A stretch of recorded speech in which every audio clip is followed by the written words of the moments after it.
say it ain't so. Please say it ain't so.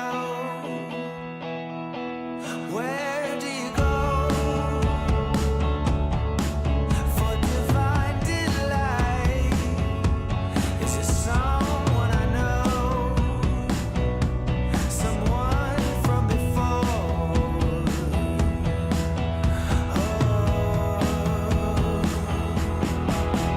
I know you so well, and I know how it feels when we fall. You're drifting away, and the wounds have turned into scars. It's tender, it's dark, and it's breaking my heart. Where do you go? In whose arms do you fall? Say it ain't so. Please say it ain't so. You know, forever ago, you were in my arms. We used to juggle with those who would know where to go.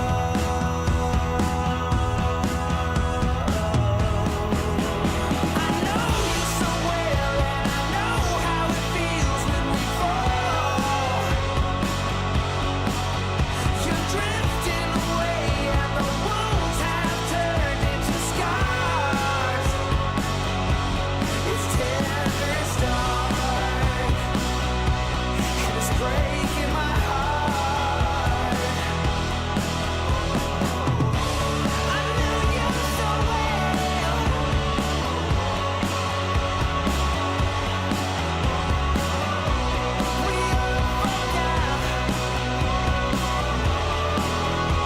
Yeah.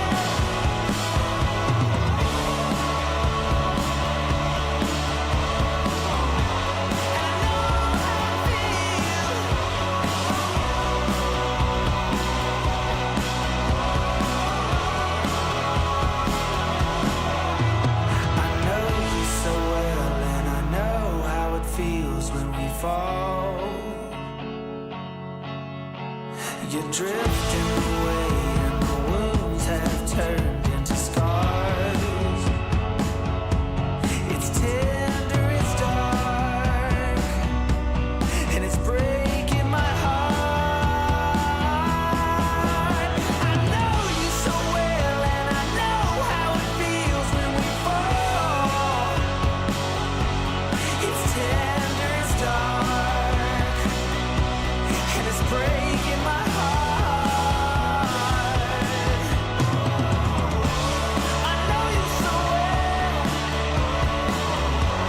and I know how it feels. Know you so well, yeah.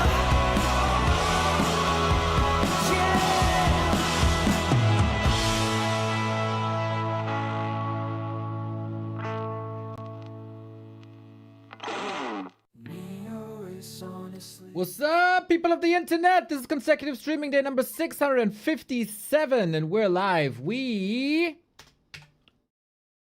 are a little bit late to the party. I apologize. Things are rather stressful at the moment. But we're here. With 45 minutes delay, we're here. I usually try to be up at 11:45, so let's say an hour delay it is. Yeah, lots of things going on, everybody. It is obviously Christmas season, and I'm going to be traveling home. And that has to be organized, obviously. And a couple of presents, etc., etc. Then there's a lot of Warcraft going on. There's so much Warcraft going on, man. The games are just fantastic recently. And there's tournament after tournament after tournament. So that's stressful. We got a little campaign tonight where I'll be playing Diablo Immortal for the first time. It is the holiday season also in Diablo Immortal, so we're going to be trying that for the first time. The PC port, of course. And Remo is still moving. Fingers crossed that the internet technician today was able to set up his internet. Otherwise, this is gonna be. Let's be honest. Otherwise, the streak might break. If that's not the case, because I'll be home over Christmas for 2 days, and if Remo doesn't have internet, then the streak is probably over. We'll see. We'll see.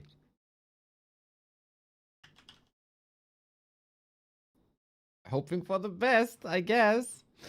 And ladies and gentlemen, let me stream. Yeah, for sure. Sharky, yes, of course. Where is home? East Frisia. East Frisia. Close to Vesti. And so that's all like a lot. Plus we had Dach Inferno that always requires a little bit of effort for like graphics and Orga, etc.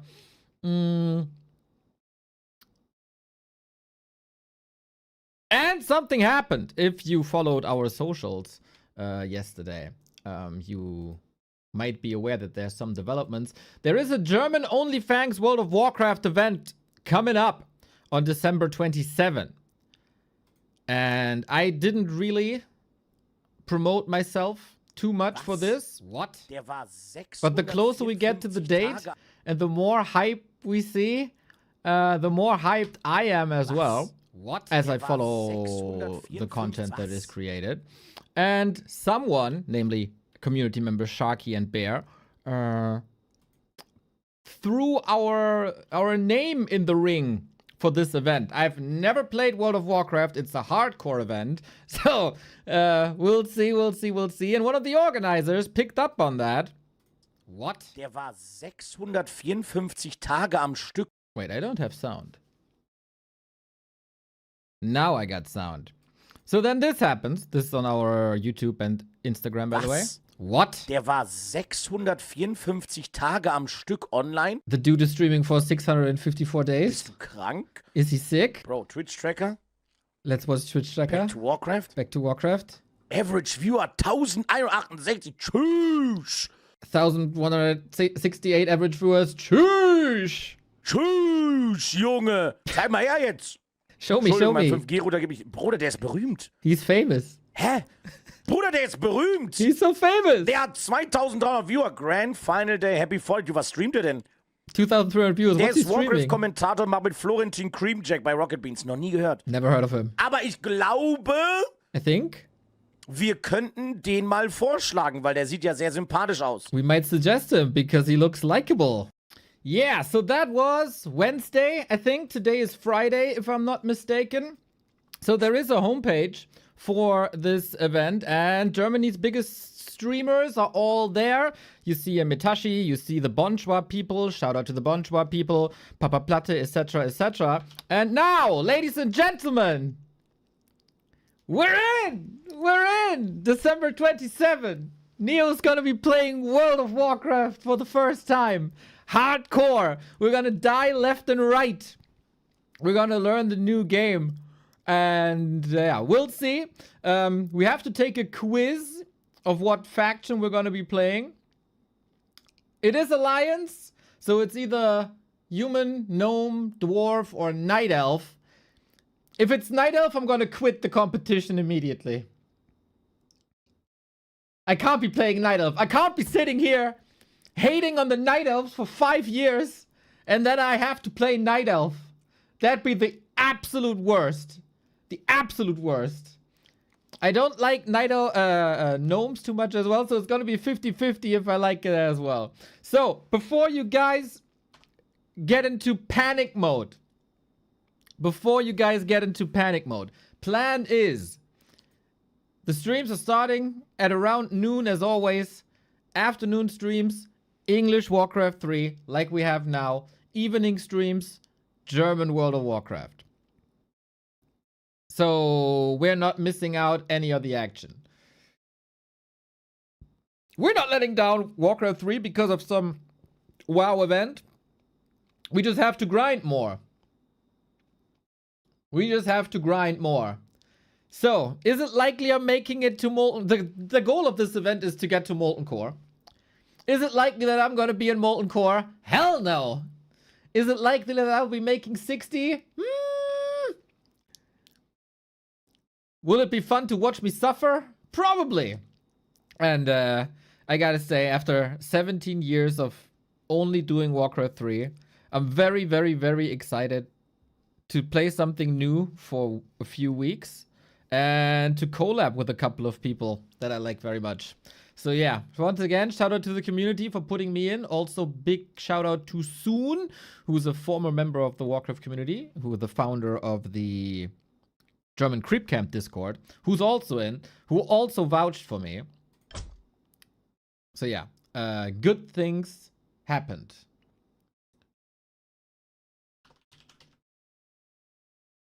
And then we'll see.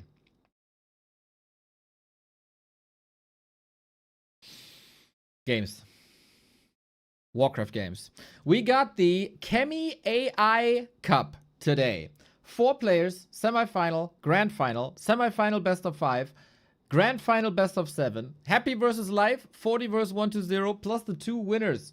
And after a little bit of talk about the world of Warcraft, we go into the realms where everything began in Warcraft 3. Still the best Warcraft there is. And we have a game, everybody. Competitive Warcraft Esports. Yin and Cheesecake, thank you for the resub. I gotta click a couple of buttons. Production, production, production, production. Come on. There we go.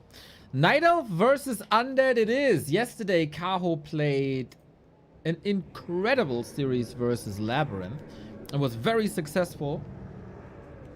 Labby couldn't really hold a candle to Kaho.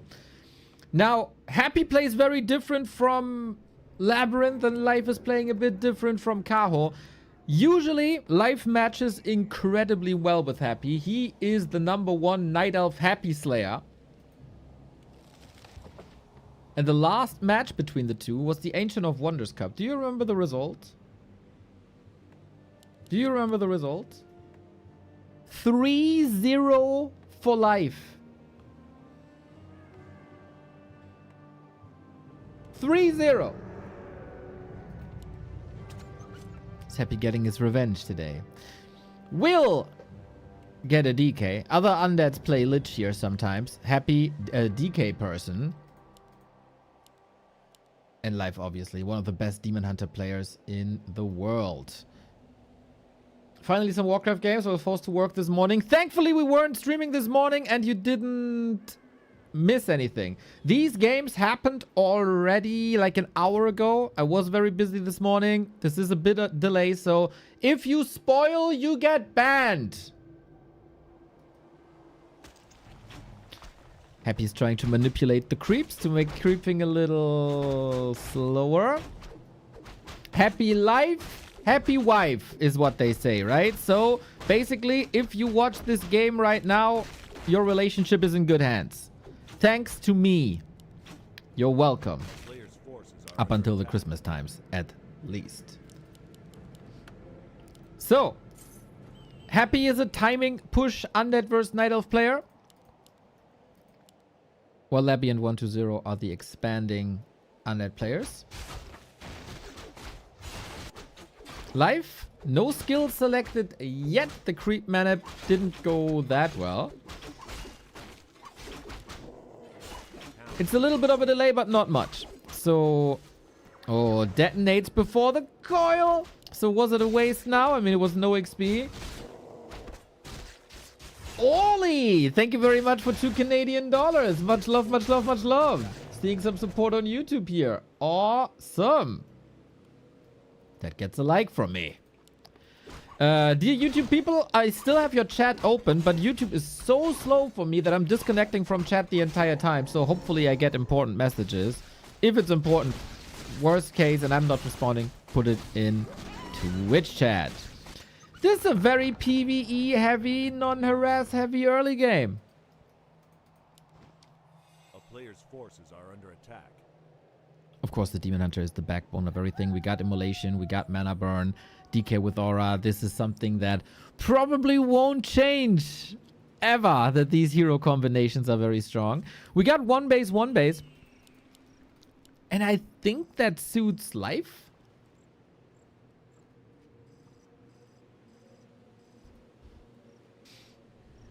In straight up fights,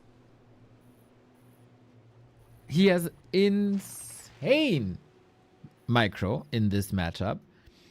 It's really close to perfect most of the time. But as with all players in the Warcraft scene, who's in the best shape of the day is the question. Archer separated to the side. We got a Wisp here. Happy looking for it. This Wisp might actually be safe. The duration is going down. Tick, tick, tick, tick, tick, tick. There we go. Wisp still there. Happy getting ready. For more creeping. It is very passive. No pushes into the base. No expansions. Little bit of a gentleman's agreement between the two. So it's a race to level 3 right now. Both at level 2.5. Inventory is fine. We got some vision on the map by Happy, so he sees if life is coming, and he is. Creep check opportunity here. How much damage can he do? There is a little bit of Ensnare. There's a little bit of Immolation, but there's also a little bit of Coil. So healing done. Damage done. Archers coming in. The key to victory for Night Elves for basically the 5 years. Yo, George! Coming in with the... What is it? BGN. What currency is BGN? Bulgarian something? 20 of that. Thank you, buddy. You are amazing as well. So,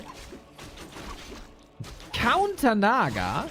Interesting. And life might be in a little bit of trouble here. Demon Hunter Naga super low. He wants the Magi at all costs. Mana Burn gets it only for a scroll. Demon Hunter level 3. Things are heating up here.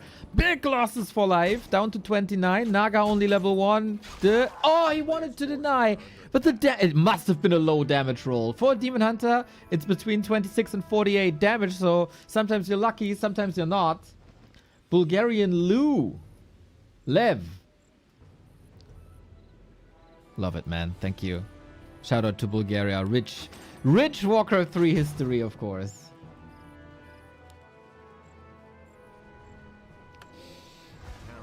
So we still got 7 ghouls. We only have 1 archer. That's very, very, very little for creeping. But the Demon Hunter is strong.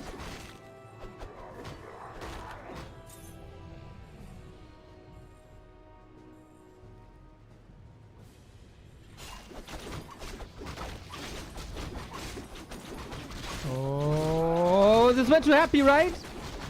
Oh, he snipes the Ogre Magi, but the big mana pod. The big mana pod goes to life. So more Fork Lightning. Naga again in trouble. She's just back. And now she's gone again.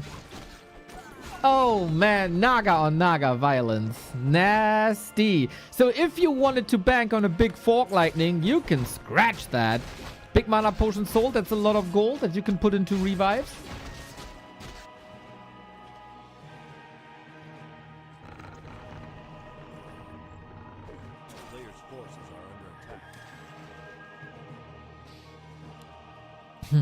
For Happy, it would have been amazing, though. So with that, I don't think there's any chance for a Night Elf expansion. Fiends coming up now. Tier 3 tech in favor of Happy. Levels in favor of Happy. Obviously, you can say that there's no expansion. It's kind of okay, but the Naga level is nowhere near where it's supposed to be. Flute for Happy as well, as more and more of the army will be range damage. Flute is boosting range damage. That's really nice. So we need a lot of creep craft from life. But we know at 9 minutes 30, we're gonna get that timing. We're gonna get that timing bad.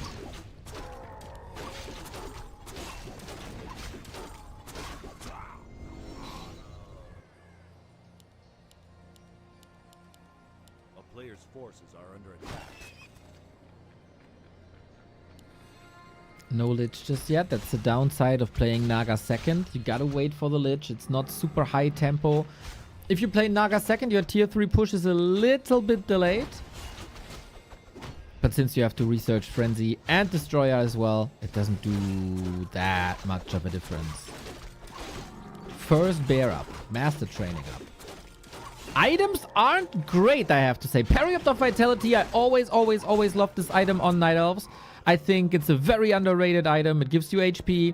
Having more HP is the best thing you can have against Coil Nova nukes, Fork Lightning nukes.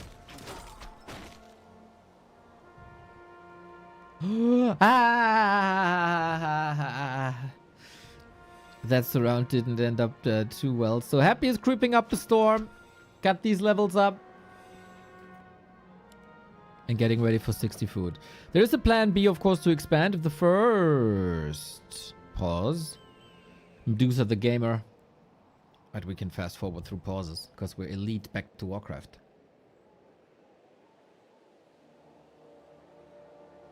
Shout out to the 4 people who supported us in the Doomsday campaign, by the way. If you want to support the channel, !Doomsday. Or download the scan the QR code. The more people download the game, and it's the holiday season coming up. You will probably be traveling. You probably have to kill some time. Perfect time to help us out with Doomsday. Oh my god, Happy's items are sick! More movement speed, more attack speed, more range damage, more damage on the Naga, more HP and everything, all stats for the Lich. No rune bracers.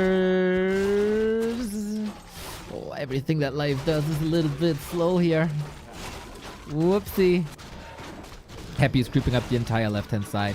And life is still busy with the red spot. It feels like minutes ago where he tried to pull it for the first time. Claws plus 12 for the Demon Hunter, quite amazing. What are the upgrades saying? Nothing. Nothing. He's getting Dispel now to have a solution against Frost Armor.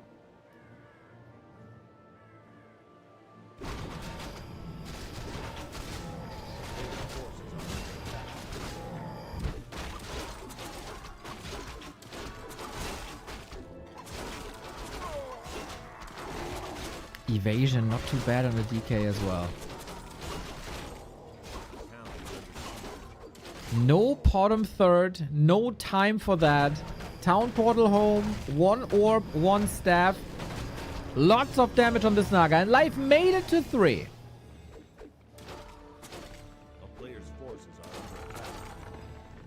Are we taking that fight now? The fight is not well prepared for life as it was Creepcraft. No mana burns prior to this. So lots of coils, lots of Nova, lots of Fork Lightning. But as I said, life is a freaking beast in these fights.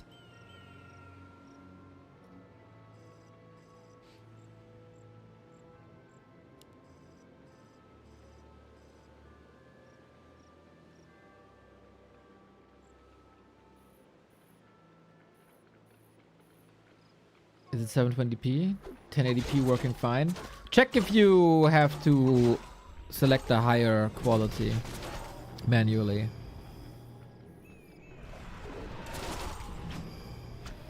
Twitch trying to save some money. Not with us. Nice Devourer. Oh, the statue is still up. The bears, of course. Oh no, he saves that destroyer there. Looks like life has some connectivity issues, I gotta say. Second time he pauses the game. In that fight, it very much looked like this statue was killable. Now it's a destroyer. Now it's extra damage.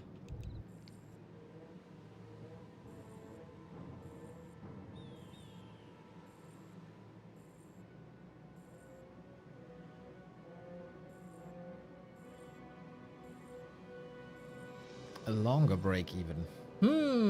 Very unfortunate timing. Match! Thank you for the prime.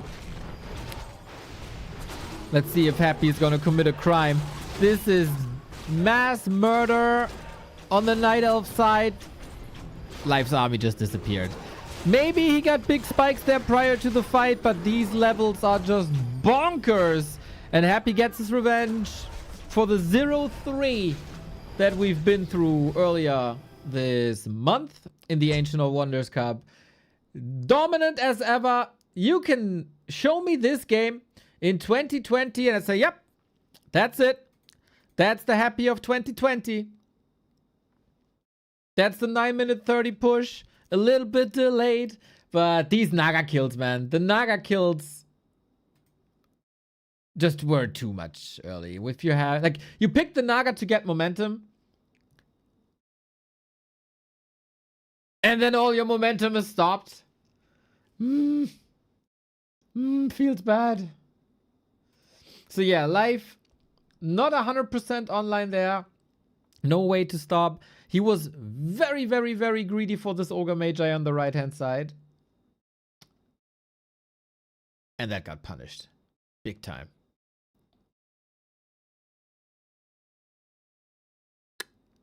Well, thankfully, we got a lot more matches. Hopefully we have a lot more matches, to be fair. Hammerfall is next. That is the first... Oh. Hammerfall is next. Might have found the reason why the stream is a bit choppy. Fixing that now. There we go. Hammerfall it is. Hammerfall, Live's first pick. He was very, very, very successful in that regard.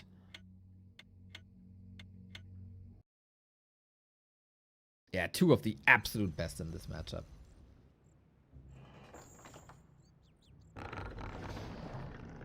Question is, who's the better one here? My YouTube review says that that Backwalker is my top channel, and I'm among the 0.07%. Yeah. You know what you do, what to do in 2027. Gotta reduce that 0.7 to 0.1.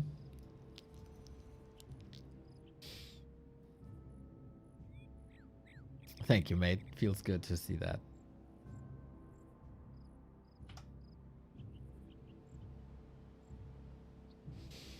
Springtime goes to Happy. Very, very, very one-sided game. Hopefully the ping is better for life now. Hopefully no pauses.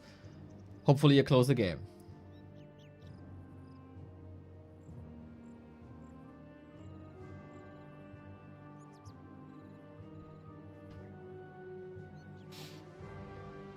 Isn't Happy's absolute prime around now? Are other players just caught up plus balance changes?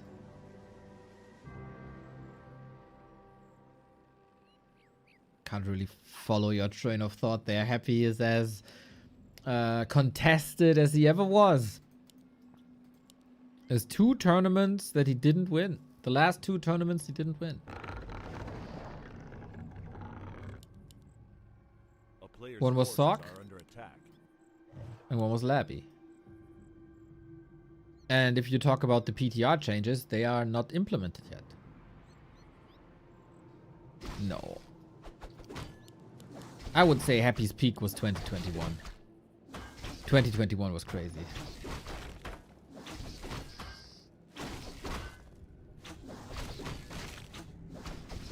Unlike other night elves, like Jens, for example, sometimes like Moon.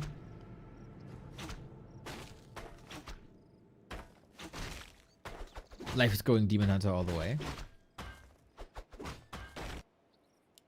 Happy on the other side will always go DK, while people like Labyrinth are a little more experimental with liches. But here on Hammerfall, I think there's only one way to go. Creep Roots. Pretty important. We got lots of poison here, and this is exactly what Life is going for. Amplify the poison damage with some burns. So far, ghouls have been reduced to 50%, but can he get the kills? There have been early games with 3 to 4 ghouls down. But this time, Happy plays it perfectly, stands in the way, creeps are not attacking anymore, 1 coil was thrown, no mana burn. The item goes to Life. And that's a big one. That's the Ring of Protection. Got a Wisp in position against new skeletons. Almost greedy. But now we fall back. Creep this here. What was the meta for Undead in 2021? Against Knight, like 9-minute 30 timing pushes every single game.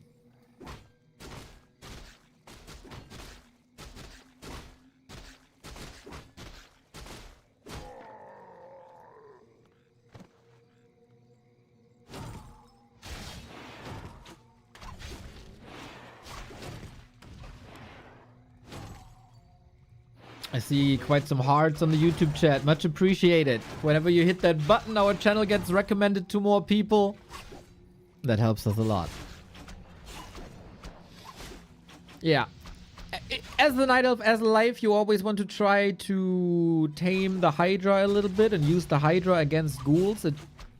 AoE, like, not AoE poison damage, but poison damage always is... The creeps always try to affect as many units with poison as possible. So after a little bit, it is AoE. Kind of. A player's forces are under attack. And you pair that with Immolation and it's really good. And that's the kill. Why go Immolation against Undead? Well, Immolation is always good for creeping. And this is a very hero level centric matchup. Plus, Immolation is always good when there's a lot of low HP units. And ghouls are plentiful low HP units. Plus skeletons. So Immolation in the early game is pretty much the perfect spell. Against human and against Night Elf. Against Undead. So this time the levels are even. It is again live with the Naga. Frost Arrow enabled. Oh, he could have blocked with archers there. Naga doesn't have boots and the movement isn't ideal. Loses track of the DK with Unholy Aura. But Happy also stops for a little bit, buying more time. Eventually, one ghoul fell, right? That's about it. Counter Naga by Happy. That's his... not really new development, but an old strategy that he brings back. Fight fire with fire, fight Naga with Naga. Let that be a lesson for life, guys. I mean, not for life in the game, but for your life. And now it's Creepjack time. Similar to the spot we had before on Springtime. Naga left alone. Archers exposed. Oh, Happy. With a knife between his teeth.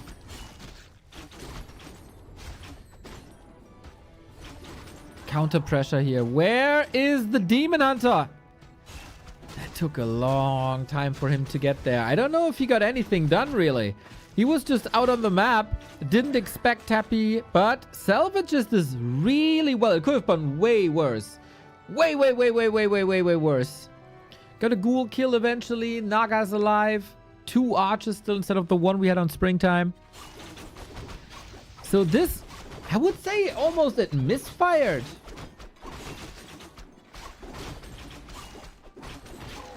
Still killing 2 archers is not horrible. And another big mana potion, especially when you have Immolation or when moon wells are dry. Having mana is never bad. Or you sell it for like Invo potion. But Happy is hurt. He's not level 3. He's not tier 3.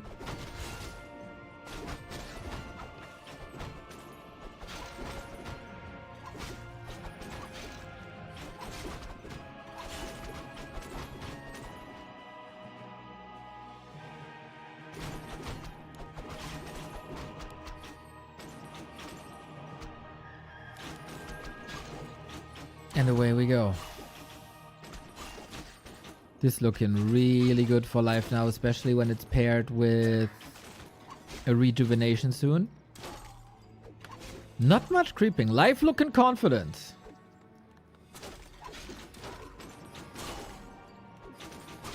You don't have a staff though. You have to go for a TP. Happy if he buys a mana pot here now. Life! Moves like this have backfired a lot in the past, so we always get a little bit of extra nervous. 2 Dryads here in the middle, maybe forgotten about.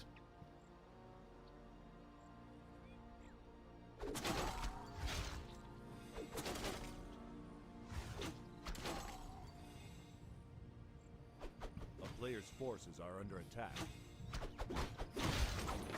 Afterwards, Fortitude 1-0.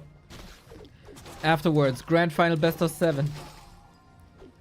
Love the Dryad control so far. Happy is desperate for XP. Happy is desperate for some fighting items. But there's so much crowd control on the Night Elf side. With Naga, with Dryads, barely anything moves anymore.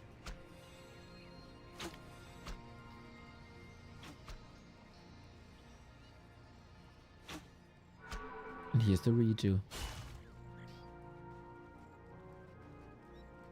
Oh, now we stack up with Orb. We got good armor, good HP. Very empty inventories on both sides. Naga, naked.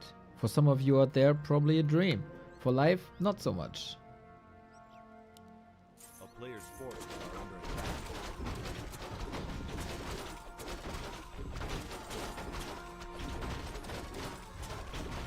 Last hit. Goes to life. And with that, Fork Lightning is enabled. Oh, what a different game this is. What a different game this is.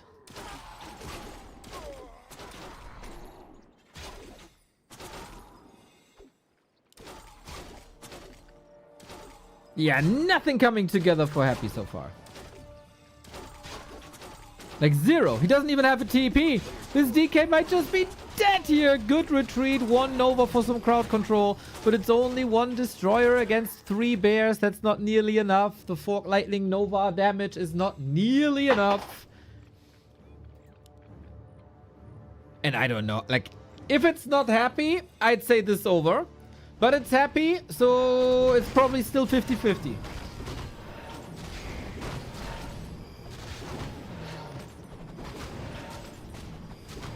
Rabatska! Thank you for the 17. Happy weekend, everybody. Yes, sir.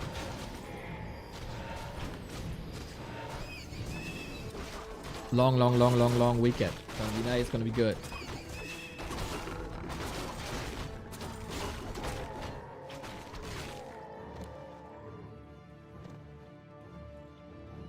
Life is not forcing the issue, not fighting in Happy space.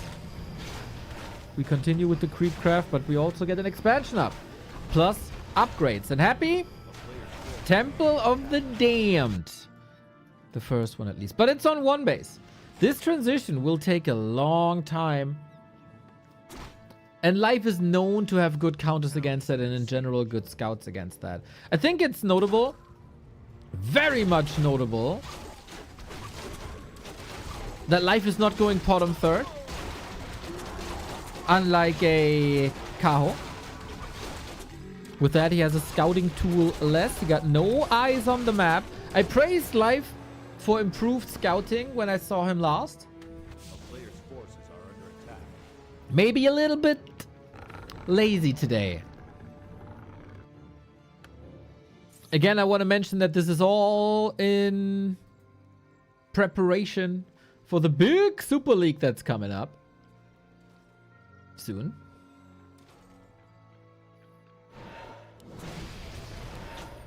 Coil Nova on the left-hand side, but that opens up the fight on the right-hand side.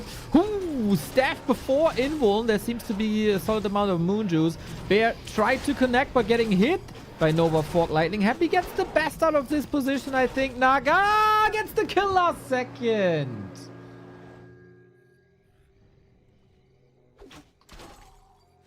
No Fork Lightning. Despite an Invuln! Happy was gambling a little bit for that expansion, for that town portal to go off. Oh, Happy. Where is the perfection of previous tournaments? Battle.net effect. The Battle.net effect. But he was super dominant on game 1, so let's not criticize him too much, eh?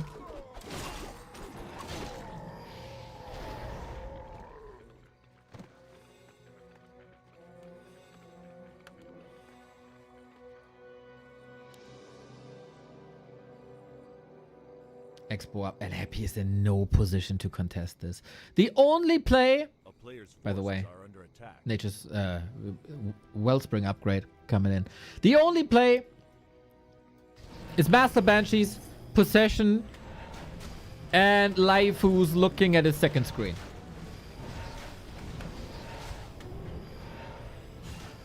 Where does this fireball come from? Lol. Weird. You saw the fireball as well, right? I'm not hallucinating, no? Okay.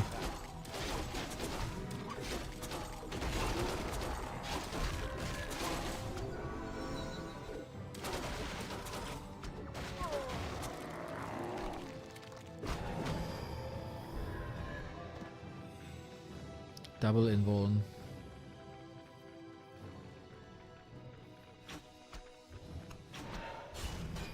Gloves of Haste make the hero hit faster? Yes!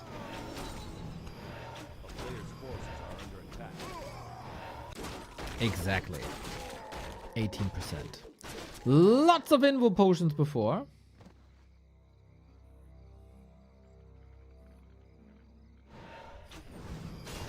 Off we go then. Coil dodged with an invuln. Oh, Life, you beautiful, beautiful man. Going in for the Naga. Banshees in a little bit of trouble here. They got so much mana, but they're sniped by the Dryads. Coil ready, but the Dryads are just marching forward. They're completely ignoring the Fiends. It doesn't matter. Demon Hunter, Naga, Bear, slicing, dicing, and the win condition by Happy has just been killed. Possession coming in. Oh, he gets one there. Oops. Despite the staff. Oops. Okay. Wait a second. It's still Happy we're talking about. Staff now on cooldown. Oh my god. This is never allowed to be a win for Happy anymore. But we know it's Happy. Now we got access to Roar and Rejuvenation, which is so freaking good. Bear falling. Destroyer saved. Dive with the sub. Oh. Thank you. But there's still a Demon Hunter. As long as there's a Demon Hunter. Dryads have to kill the enemy bear now. Oh, goodbye, Rejuve. So good to see possession. Play of the fight, probably Life. Look at the dodge. Boom! Nova hits, but Coil doesn't. Beauty. So Creepcraft now. We're going on to level 5. We got a Shredder. Economy for Life is obviously way better. DK, Cortex, thank you. Love to see the primers. Keep them coming, keep them coming, keep them coming.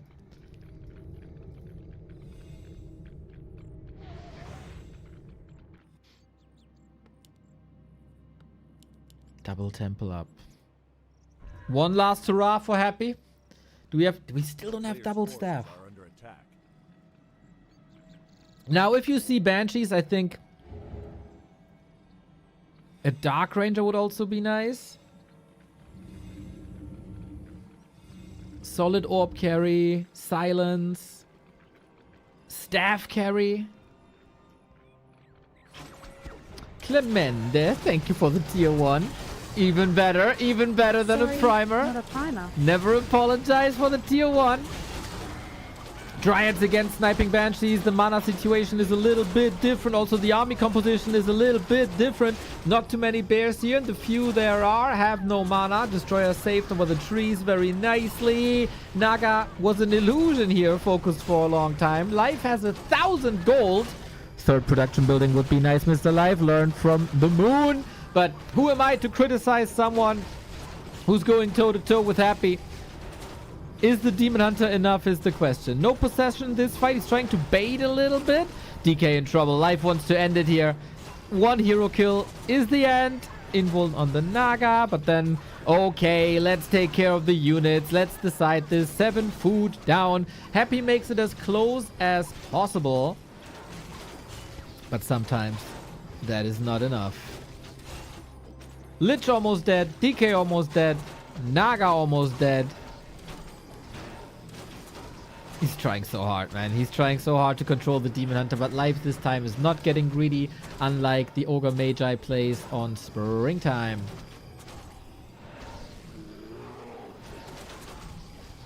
And oh. Oh, oops. Did life not see this? Lich is dead. Finally. Dryads can't be Coil Nova. Therefore, the best unit versus Undead.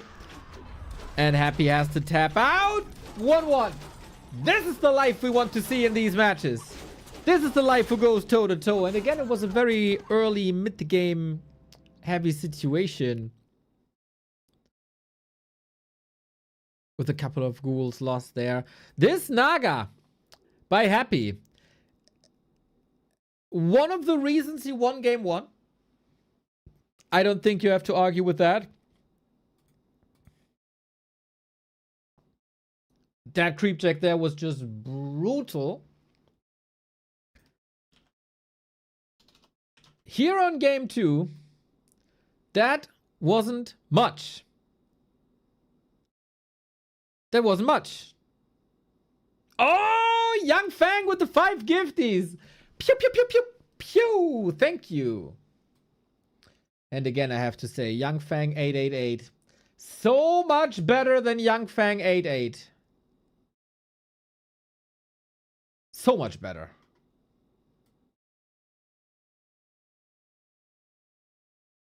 That extra is really, it really is the extra 8. No disrespect to Young Fang 88, of course. It's a fine person. But Young Fang 888 behaves like he's Young Fang 777 on like these one-arm bandit slot machine thingies. That's what it is. Okay, what's the ad saying? 11 minutes. All right. Did you watch the new funny Warcraft? No. Wow, you're playing WoW?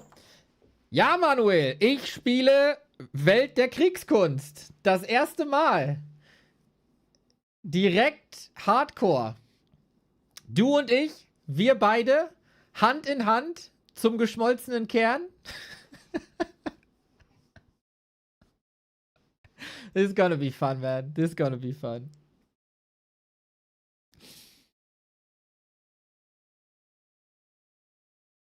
Wie kannst du dann noch WC3 casten?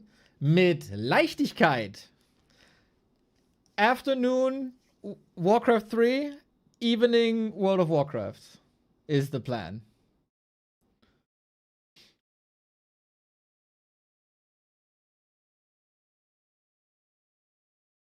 That's the plan. Let's see.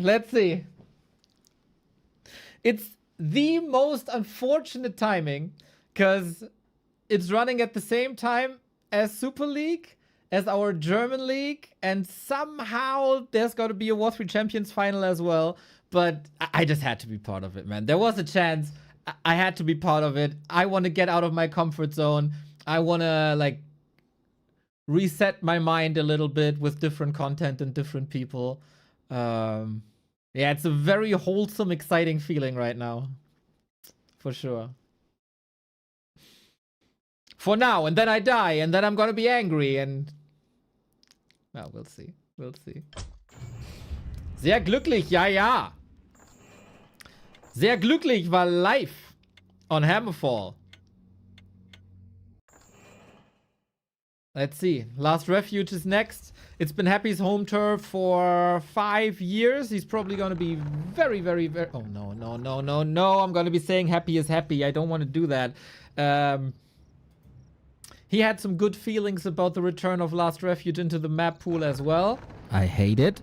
But here it is.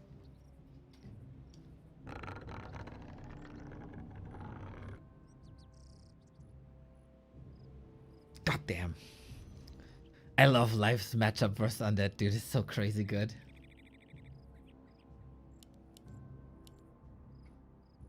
But on this map, it has happened many times that Happy is just running across, manipulates some creeps, pool camps together,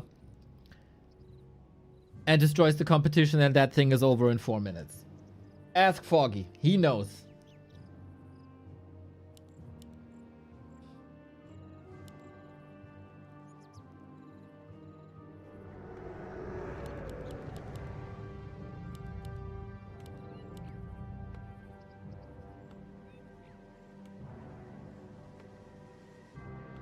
What do you guys prefer, Karakti or Tekarik? I don't know what any of this is. I prefer TKP, which is frozen pizza.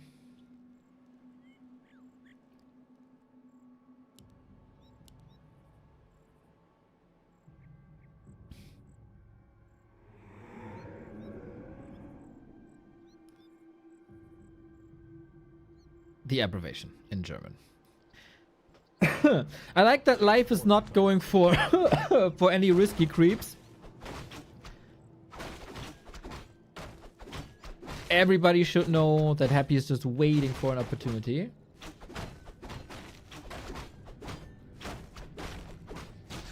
Happy doesn't even try to steal this. Good play by Life to make sure that the Acolyte would need 2 attacks. And the Archer is ready. Boom, boom, boom, boom. Acolyte falls to the Murlocs. Oh, is Happy expanding?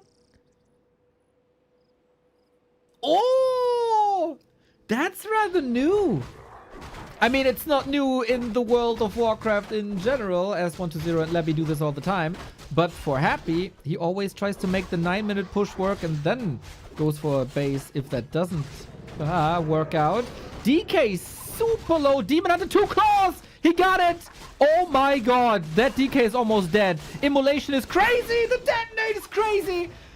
Oh shit. Happy in trouble on his home turf. Can he run it? It's over. It's over. It's over. Life destroys Happy. On Last Refuge. 2 minutes 56. What? What?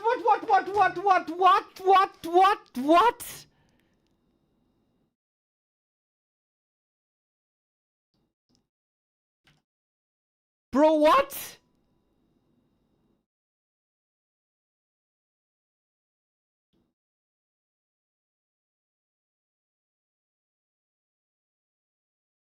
Huh? Yo, are we in the upside down or something? Is opposite day today?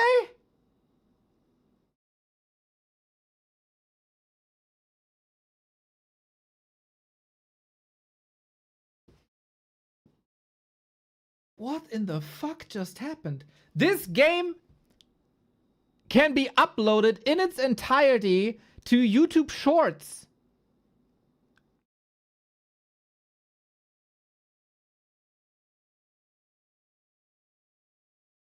Was it a disc?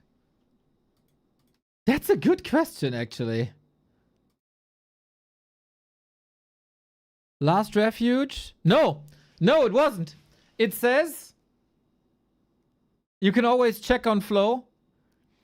It says leave 1, leave lost. If it's a disconnect, it says leave disconnect. Life just destroyed him. Life just completely destroyed him. On his home turf. Dude, it took Happy twice as long to get the hero out than to play with the hero.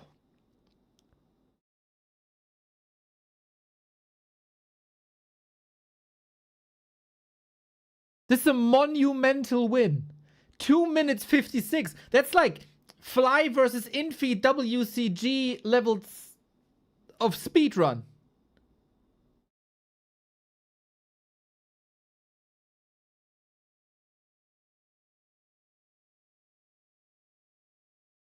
What the hell? Oh my god, Young Fang. Another 10 gifted subs.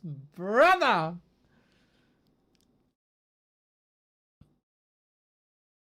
Bro, Happy.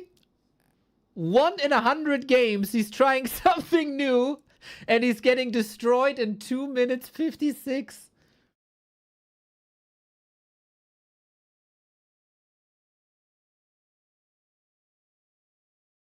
Happy has been tilted for a while now.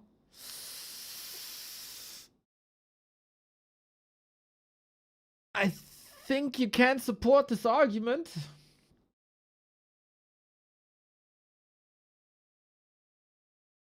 I think you can support this argument. He's still, of course, one of the best, But man, he had a 1-0 lead. And now he's facing elimination again. Want to remind I'm you so that proud of this. the past 2 tournaments, Happy wasn't in the final. Just so you guys know. Tricks, thank you very much. This was, I also want to remember, this was his first losers pick. This was supposed to be his best map, and on his best map, he got destroyed in 2 minutes 56.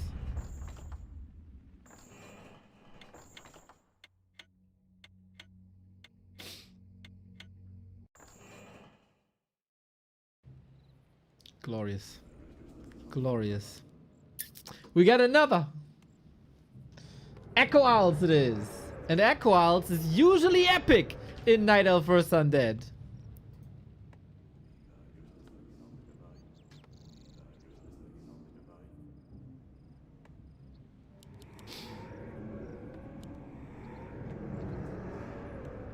How to say if he's tilted? He hasn't been on camera anywhere in a long time. Yeah, either he doesn't take lower prize money competition that seriously, saving stuff for Super League. It would be very characteristic for Happy to just annihilate everybody in 5 minutes in Super League. Oh, wrong side. Boom, there we go. Holy shit. It feels like every day I'm streaming this tournament, something epic is happening. It is such a great time to be a Warcraft caster right now.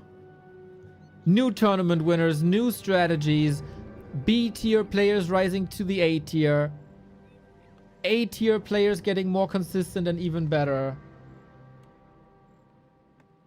Having a freaking blast with these games. 0 Warden, but I think that's kind of to be expected.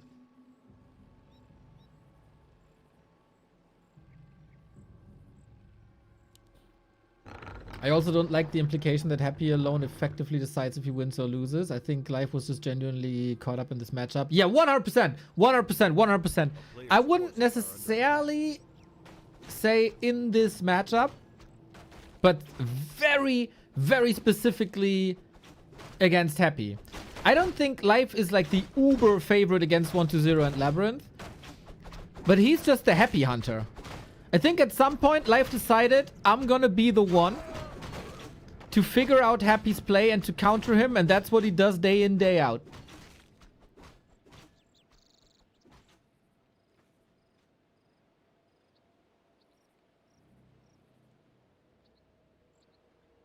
And eventually, I think we all agree that it's the BattleNet effect. Wisp wakes up the creeps. There's a little bit of bloodlust here already. Okay, Life, you got 20 seconds in Warcraft 3 speedrunning for the world record. Oh, shit! Ah! Tell me this didn't just happen. He steals the creep, the item, forces a coil. This is the last one. Oh. Happy's run could end right here, right now.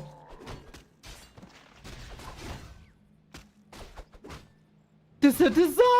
A player's forces are under attack. How many can he get? How many ghouls can he get? At least one. And it's a ring as well, dude. Set two. Oh, it may deny the trapper, unfortunately. He'd be level 2.5 already. Broseph. Crazy things are happening here right before Christmas. He didn't steal ring? True. Oh, it's the Gloves of Haste. Sorry. Okay, I got too excited. I got a bit too excited. I apologize for my overhype. The ring was found at the green spot. The gloves were found at the ogre. I hope you can forgive me for this life-changing mistake. He got the XP though, and that's bad enough. Happy is still in the game. Remember the Echo Isles game where the Demon Hunter was 5 while the DK was 2? Correct. Shout out Johnstar. That did happen. That did very much happen. But Life, he got Mercs. And Happy has no Expo. But Life has an Expo, and that's almost up.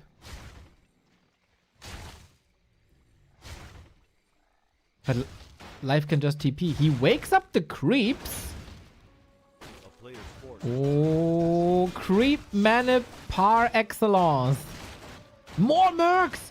2 Shadow Priests, 2 Berserkers, 4 life. Can he hold here? This is S tier creep manipulation. Portal in now. Big damage output. Demon Hunter a bit hurt, but also no coil to threaten him anymore. Life's a genius. Life's a magician. Is Happy gonna be eliminated in the semis again?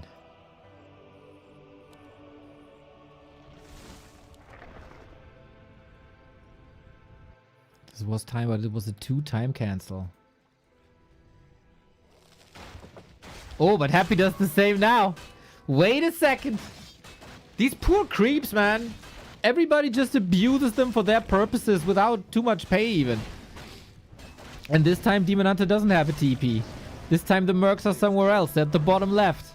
But Tree alive. Good Wisp calls. Remo is yelling at every Night Elf for years. If you have an Expo up and it's not at your position yet, bring the Wisps to repair. Guess what? Life brings the Wisps to repair. Reposition for the piercing damage. There's no way in hell this comes up.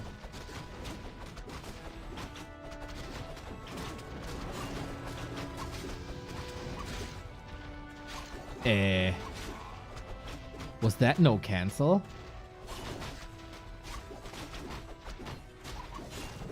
It didn't say cancel.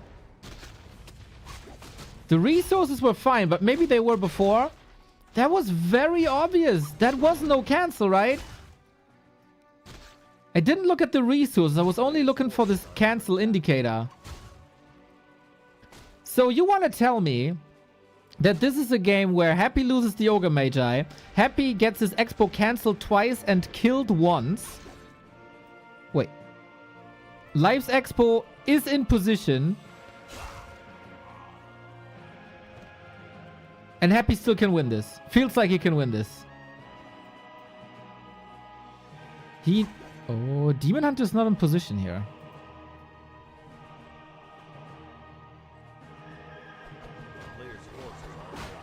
Uh-oh. Uh-oh. How do you defend this?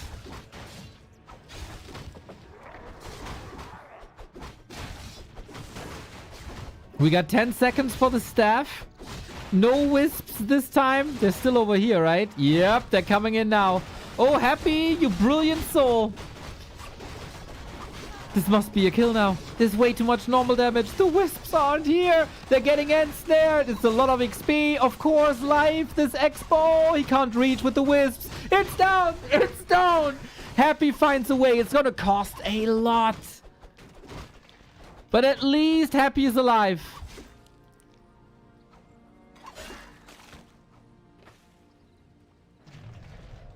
Somewhere in Karlsruhe, Remo Etienne Rimmel feels the urge to scream very, very loudly and curse at Night Elves.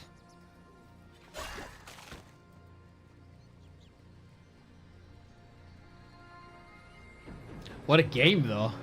As a neutral observer that we always are, what a game.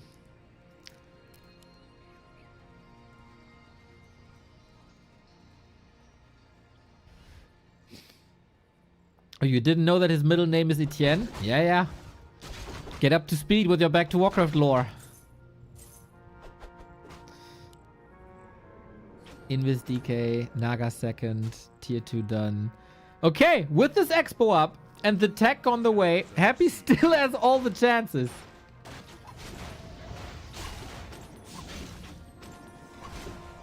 And I think on Echo Isles, in a position like this, what do?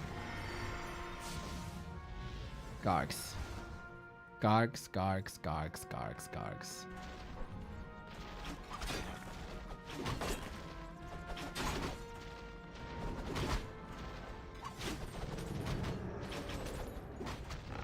Isn't that a French name?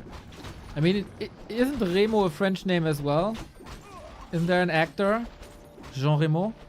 Town is under siege.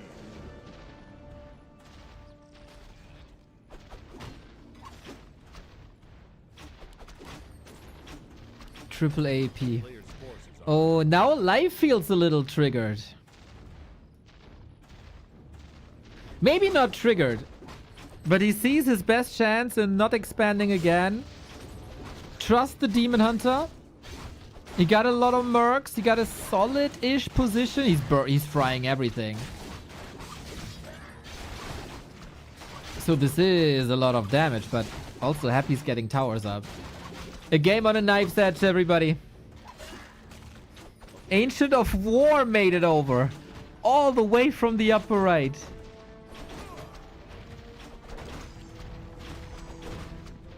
Can Happy hold and stay in this tournament?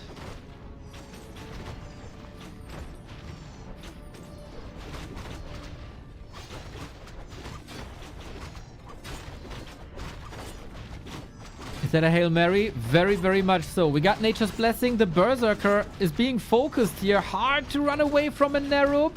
Heal scroll, but bit of an unnecessary loss. The positioning isn't great. He can't retreat. That hurts. That's expensive. Demon Hunter doesn't have that much mana anymore. Maybe if he gives up the... Oh, it's not Gargs, actually. It's just Fiends, now that he's threatened by APs. AP is very good against Gargs, not so good against Fiends. I like that decision. I don't think you can break a Spirit Tower. You can't break Happy Spirit. Life is running out of options. There's no Glaives to support this. There's no Bears to support this.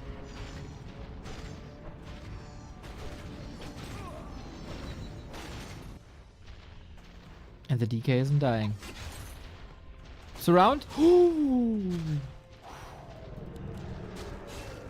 Clock is ticking in favor of Happy, but he's taking big losses now. Not fully mining anymore. Ancient of War makes it to the tree line. a player's forces are under attack. At some point, Demon Hunter has to retreat. Spirit Towers win the game. This one attack to the bottom right-hand side. The one moment life was out of position. Staff on cooldown. Demon Hunter upper left. Not in defensive mode. I think he... If he stays defensive, life wins this game relatively easy. Now Demon Hunter is back. Yeah, he was needed here. Dryads are trickling in, but how good are Dryads against Spirit Towers and Fiends? And soon to be a Lich.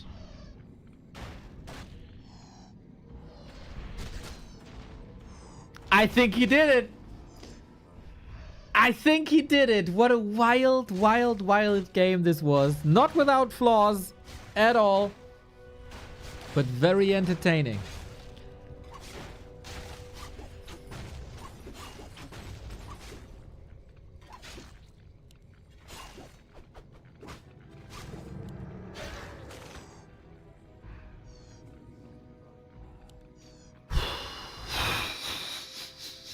No expansion behind it. This is the moment where Happy takes over. Expansion kicks into overdrive. Undead Army kicks into overdrive. Tier 3 on the way.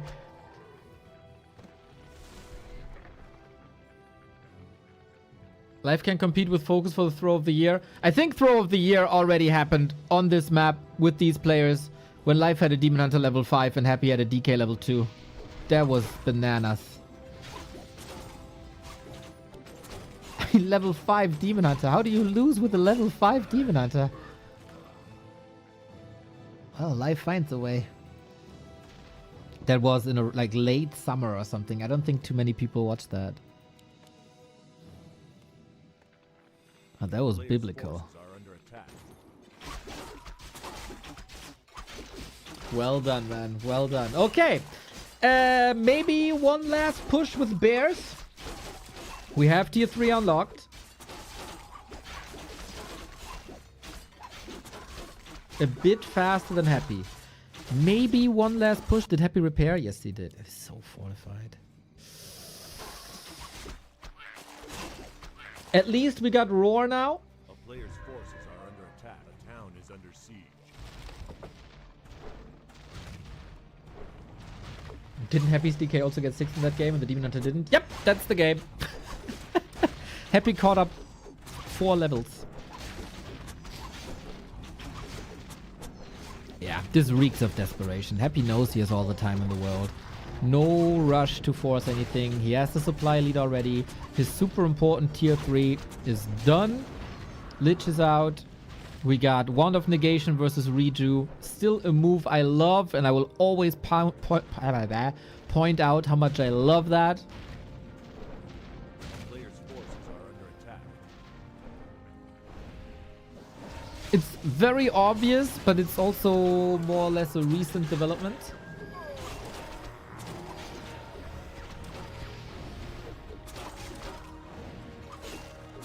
And once we got... Oh, that's some nice ghoul pickups. The coil also a bit late.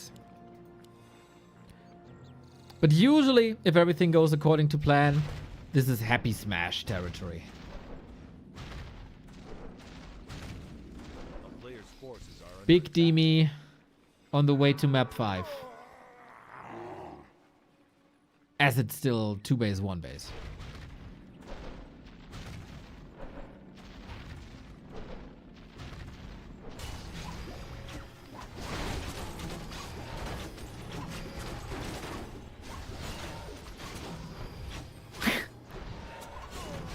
Interesting spelling of Big Demi.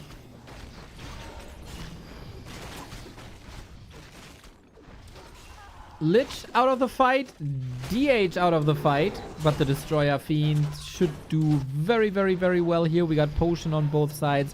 Not having the Demon Hunter here against... Oh, wait a second, Fiends. Is there something possible, maybe? With a Fork Lightning? No, Happy has 2 TP. I didn't see that coming. Still a 12-foot lead. And Happy has to repair all the time, right? It's rather smart to have the APs here. It's probably not that smart to mass repair. Happy's resources are lowered. A player's forces are under attack. And Demon Hunter level 4. And 2 Rings of Protection. And an Invo Potion. A town is under siege. Man, the value of Rings of Protection in this game.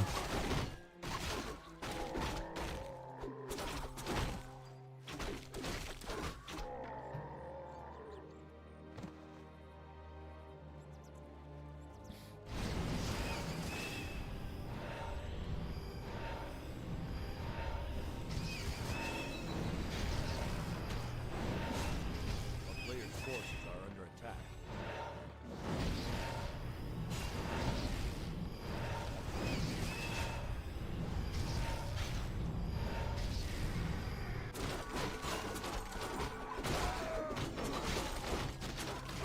Do pros play some weird games during patch cycles to not get buffed and nerfed? If you want to influence the balance of your race, all you gotta do is to go to Grubby's PayPal and it will be done. A player's forces are under attack. And he's gonna get it done for you. That's way more impactful.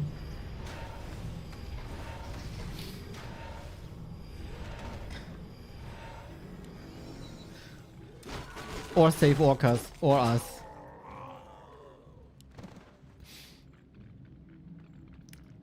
Come on, that was obviously a joke.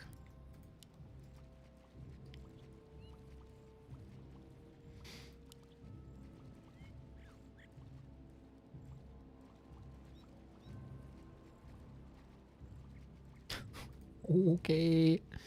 Okay, sorry. Yeah, the escalation, big true. Didn't expect that. Well, Happy probably didn't expect to win that game early on. And now here we are. Destroyer, Fiends, A-Bomb. Life doesn't have much. He's trying to expand here at tier 3, but Happy finds the timing. Easy. And the Dryads are way, way, way too close to the Fiends. Big damage output. Demon Hunter very strong. Got the potion. He's got to carry the weight of this fight alone.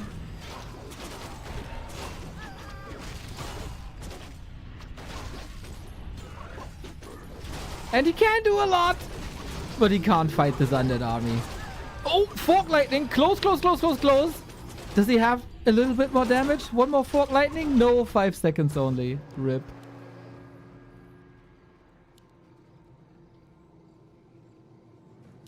Holy, that's a lot of Moonwells already. That Demon Hunter, man. That Demon Hunter is a beast. He's close to 5. It's quite remarkable how long life stays alive.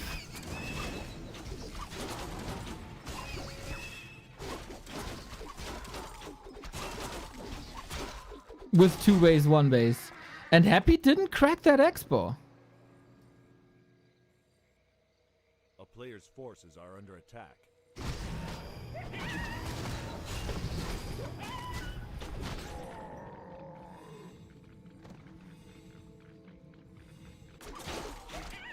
Maybe this is still doable?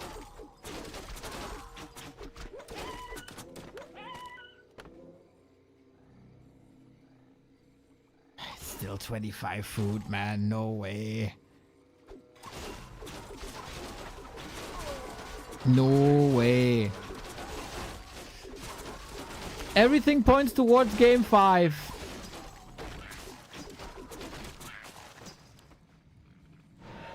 Mr. Yang Fang, thank you for the gift subs.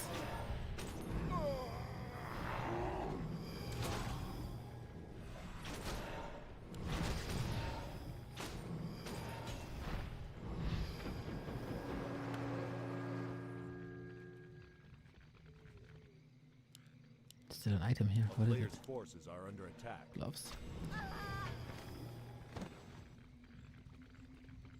Town is under siege. Such a death ball army. No invo potions though. 1 TP, 1 heal scroll.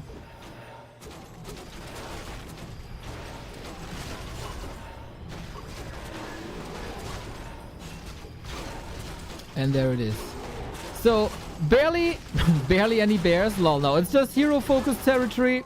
Going for the lich. He's trying. Coil ready. Can you crack this Demon Hunter? Can you crack this Demon Hunter? It's twice the food, man. It's twice the supply. Which is understandable if this expansion goes on for a long time. And Happy ties it up again. Man, what a comeback after being destroyed in 2 minutes 56. Getting the Ogre sniped. Getting contested the entire time. Getting the Expo cancelled 3 times. 1 without canceling it. And failing to cancel the enemy Expo twice. Still finding a way to get this done is crazy. This entire game, basically this one moment where Life was out of position because he wanted to harass.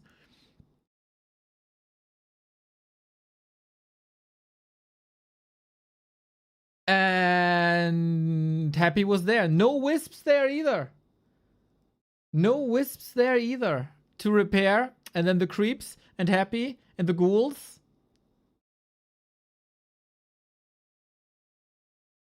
Got it done. From there on out, Life was just reacting. Happy was expanding. Happy was surviving. And that was it. Played it from there. Well done by Life, hanging in. 2 base, 1 base, 2 base.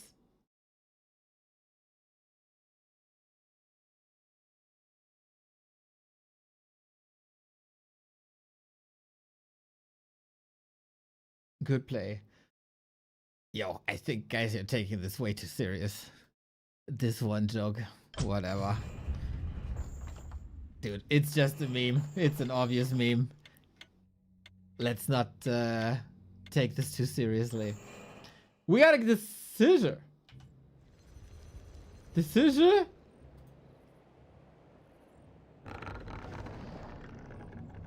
Decision coming up. Yo. Here we go. Nope. Ah, overlay bug, overlay bug, overlay bug. Restart, restart.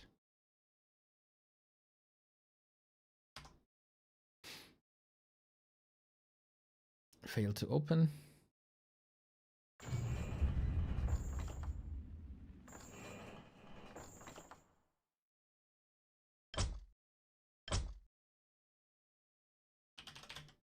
Autumn leaves.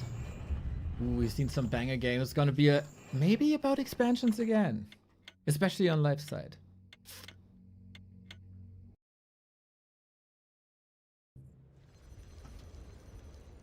Go. Overlay working. Happy back in the saddle after this disaster on Last Refuge.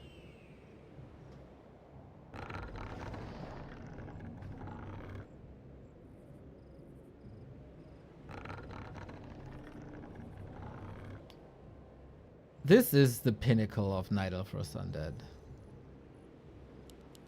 Always are. Such great execution, such great fighting spirit most of the time.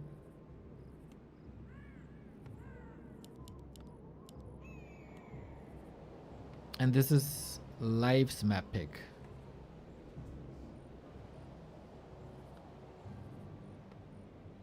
It's the new patch in effect? No, Mr. Backhead. Just test servers.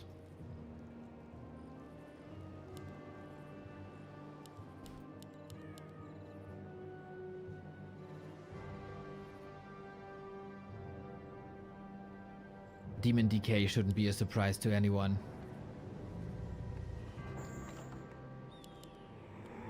It's about the way you play, not what you play.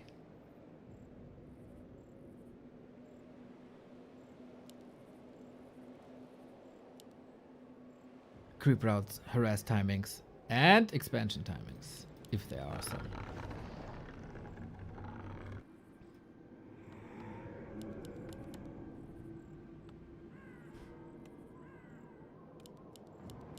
A player's forces are under attack.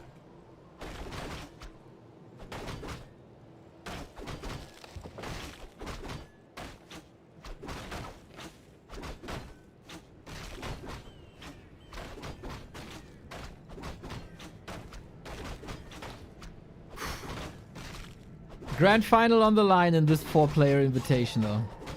Ring again. This was one of the most important moments in the early game, I guess. What kind of item the Demon Hunter gets. Already blessed with a lot of armor. Now even more. Is this gonna be a Last Refuge Echo Isles harass? Happy is expanding more often than not. 3 out of 2.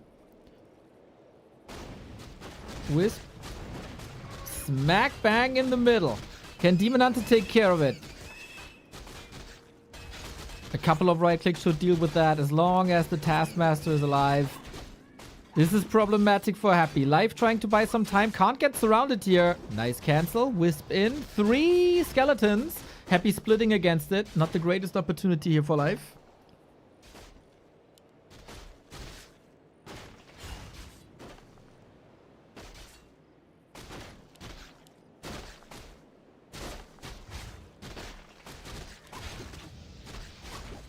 And it's the big immolation damage once again.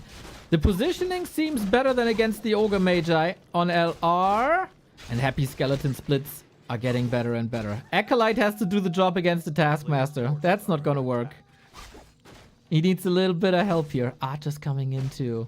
Stressful start for Happy as always. But that's the nature of expanding. Even securing the lasted with the coil. No chance for Archers to get a lasted in. 1.9.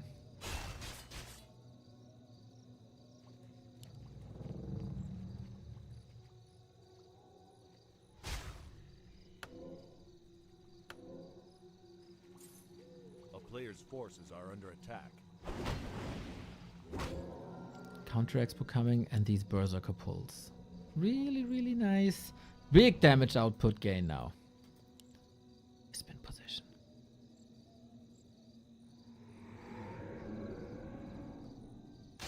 But Happy's counter push. This tree is way more fragile than it was before. Demon Hunter level 2, but the ghoul damage. This has always been Happy's big strong suit, pulling the right amount of ghouls at the right amount of time towards the right position. The cancel, it is.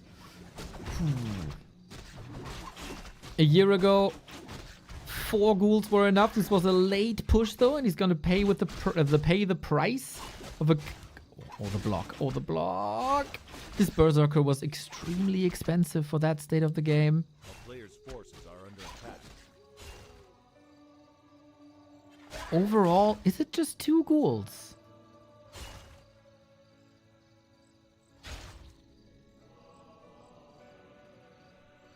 Is it just 2 ghouls?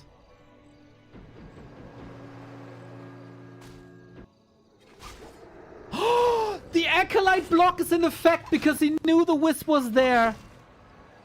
Oh snap, this bought a lot of time. And the Haunted is coming up. The genius of Happy having the right Acolyte position for the staff play. Holy, the attention to detail once again. Pog. And it looks like the Demon Hunter is grinding his teeth a little bit.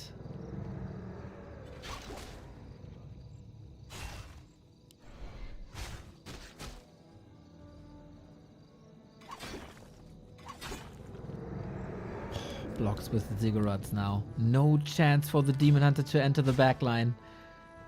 There's a new expo coming up now, but it's rather late and it's also not on the spot. This camp isn't cleaned yet. He's moving towards the right-hand side now. So soon,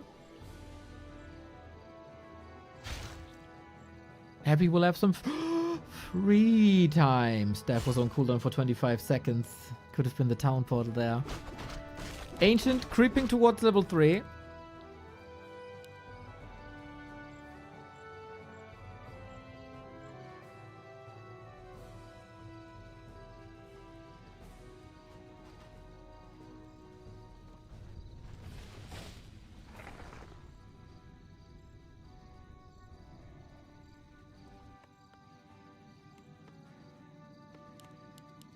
Tech up. A player's forces are under attack.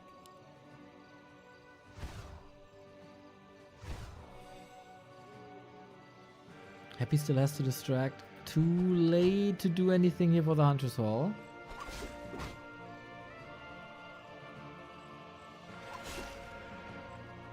Can the opponent player see the cooldown on staffs or items? Sorry for noob question. Never apologize for questions. No. You cannot.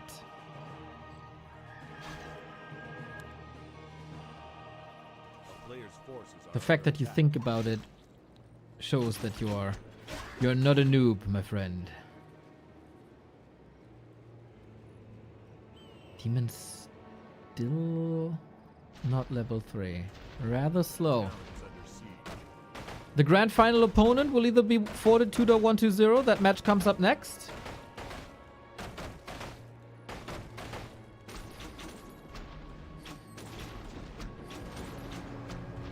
Naga has no TP. A player's forces are under What the hell? Naga, life is asleep. Gets the surround done. 4 units. Oh, what a blunder. Full focus on the Demon Hunter. Deny by Happy as well. Naga dead. Uh-oh. Uh-oh. Is that the one mistake you're not allowed to do against Happy? He completely lost sight of the bigger picture. A player's forces are under attack. Oh, that was way too free. Okay, then. Demon Hunter solo creeping the right-hand side. Archers holding in the base. and evasion. So he doesn't have to retrain later, maybe.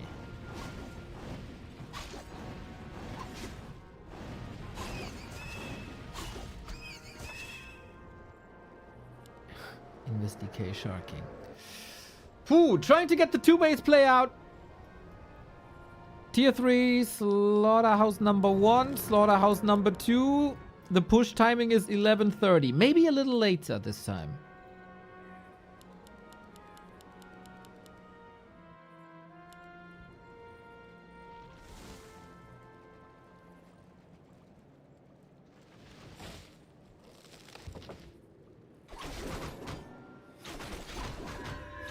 It's only... Oh, life revealed against it. Anticipating Happy's Invis Decay. Maybe he saw the potion is out of stock. Missed him though. But the big item is gone. Book of the Dead. As long as there's no destroyers.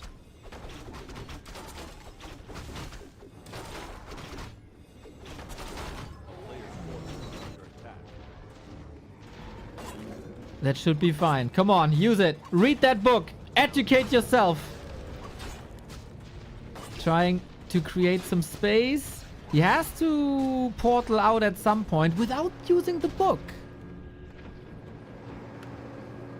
Ah, there was a lich coming. Nova would have cleaned this up. So he's probably just gonna sell it.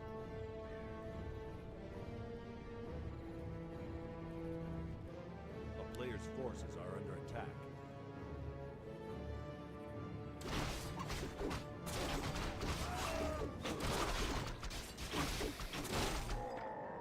And Invis again. Or still? With Invis potions you never know, man. They last forever.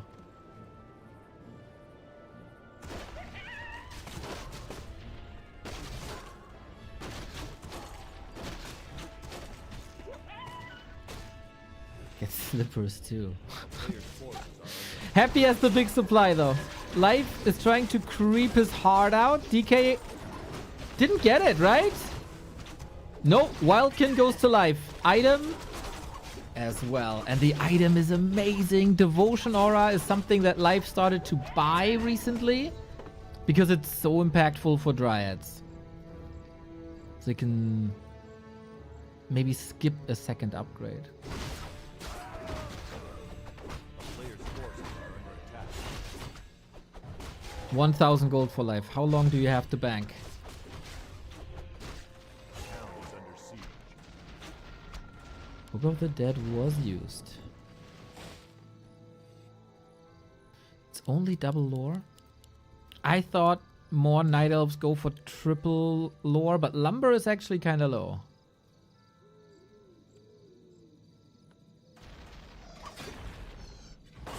A player's forces are under attack. Life must know about the state of the army. And he does. Distributes the ring. So it's not that easy to nuke the Naga. I like that. And town portal before big damage can be done. Ooh, what a game 5. Life needs time. Somehow he has to convert this 1,000 gold into units first and foremost, upgrades and items. A player's forces are under attack.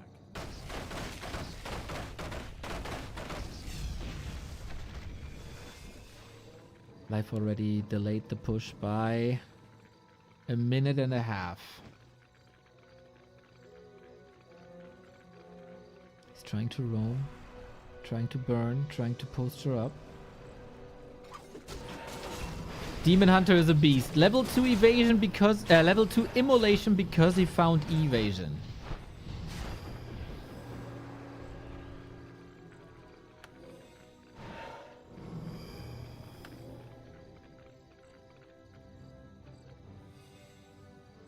This is it. This is the push. Without banshees, without worms, without any extras. This is pure Night Elf Undead.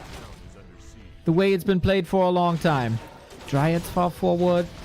How fast can you take care of the ghouls? They're the prime target. Reju not being dispelled here for a bit. Bear survives longer than it should be. Lich at 50%. We still got a Scroll of the Beast. We still got a heal scroll. Not using it for the ghouls here. Happy. Not using it. There's the Scroll of the Beast. Okay. Had to make a decision if he wants to stay here or not. Supplies super even.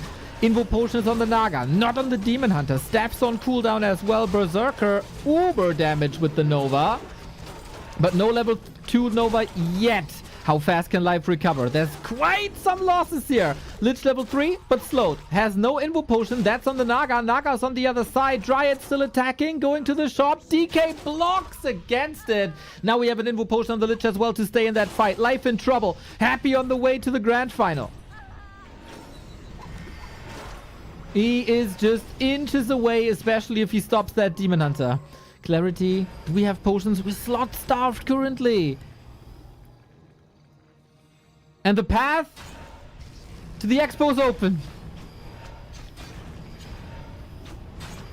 Heal scroll for Happy too.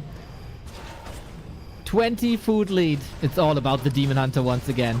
If you can stop the... It's no frost armor, by the way. Unlike pretty much any other Night Elf.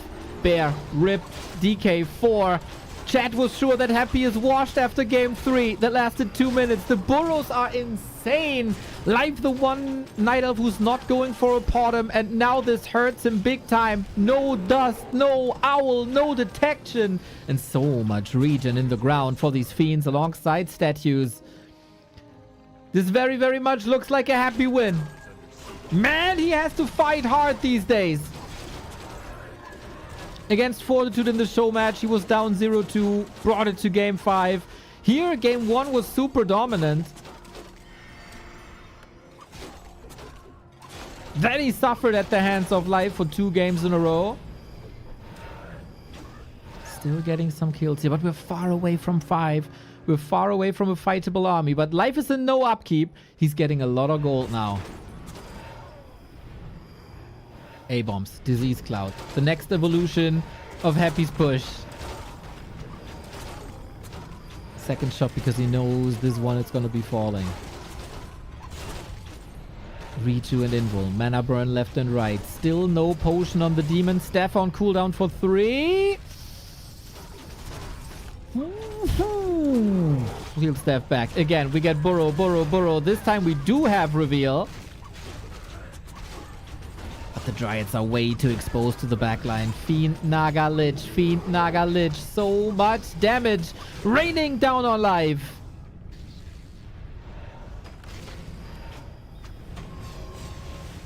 Emptying the stock of the shop.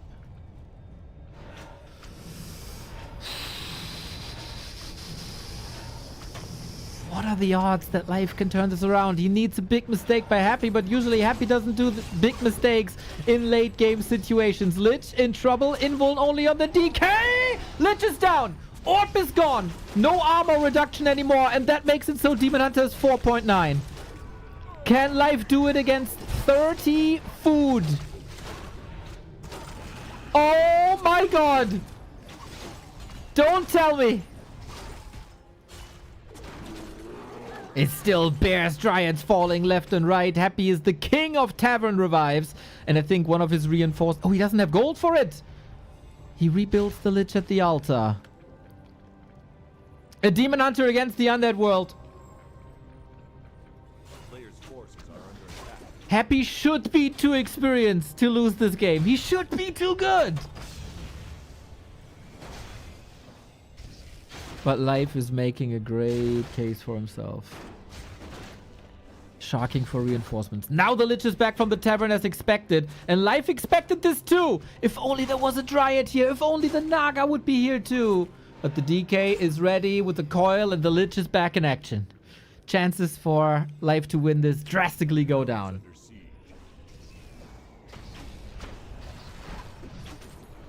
Since that Lich kill, we haven't gotten anything for Life.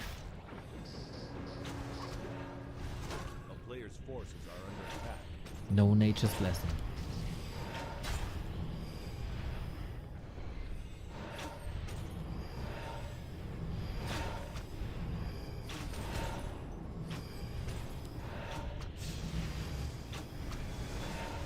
And that's it. He sees the Expo goes down. GG, GG, GG, GG, GG. Happy fights back, defends 2 match points again. He was the king of game 5s for many, many years, for the first half of the decade, more or less. And he does it again, man. The iron will of Dmitry got it done here. But man, this series was fragile. Echo Isles must be a win for life. Hey, Toonie, what's up? But in classic Happy fashion, he turns this around when the pressure is highest.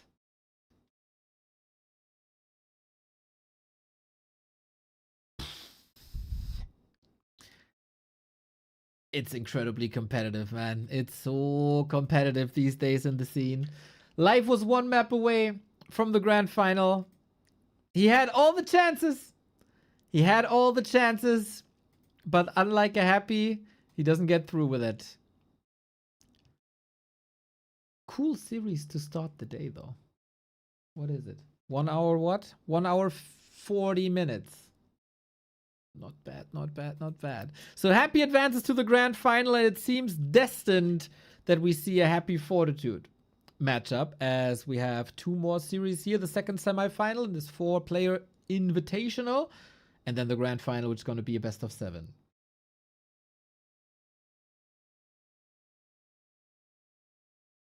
Getting Expo cancelled is not allowed for elves. That's something only undeads are allowed to do.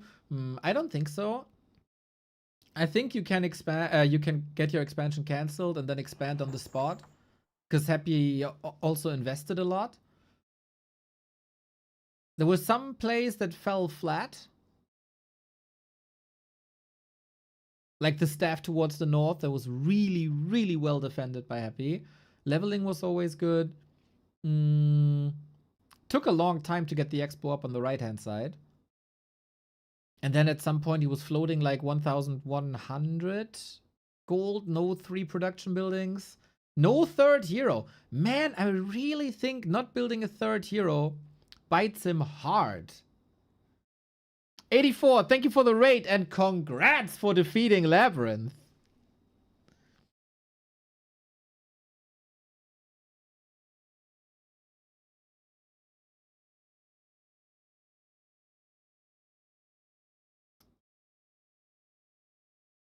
Yeah, while the execution by Life is insane, I think he can try and implement the Potter. Reveal would have been so good, man. Not having Reveal against the Borrowed Fiends was a neckbreaker. Had to step out, didn't see the end. Well, as a Prime subber or as a sub to the channel, you can pause and rewind and then come back.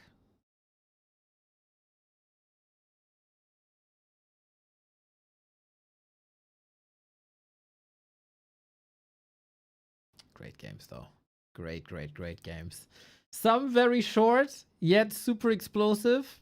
Now, our favorite matchup, and the matchup we almost watch the most these days. Human vs. Undead.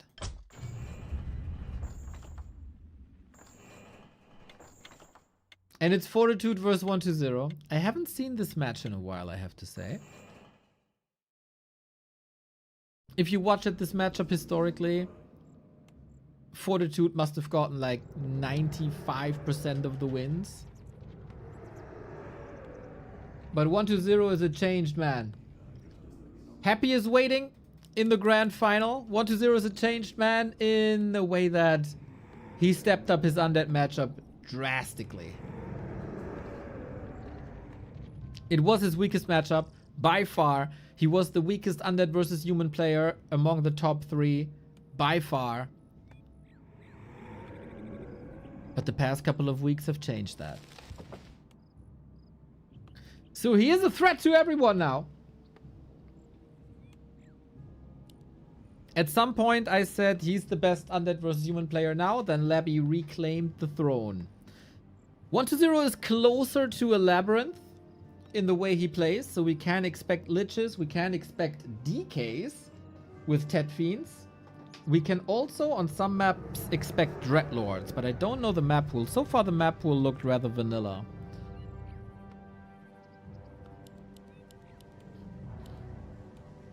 And it is a Lich. 40 tried Pally Rifle against the Lich. And Labby destroyed it. So maybe it's not the hard counter that we thought it is.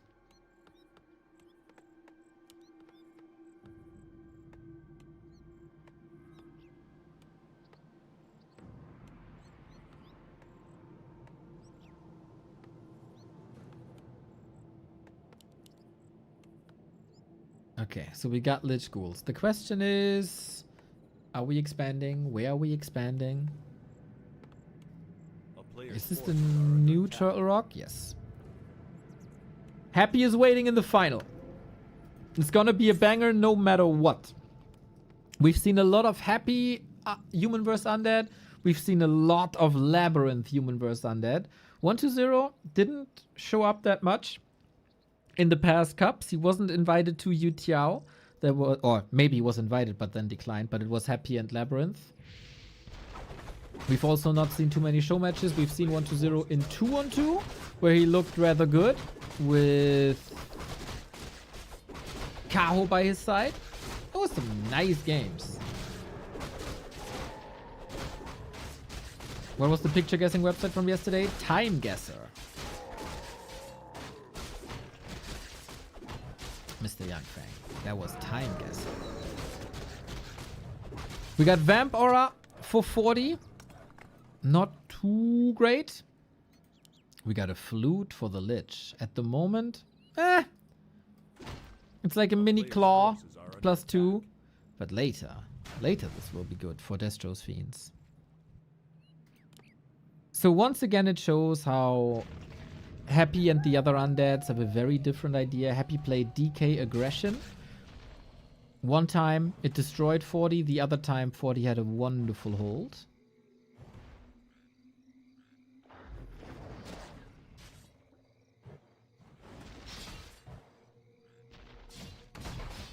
A player's forces are under attack.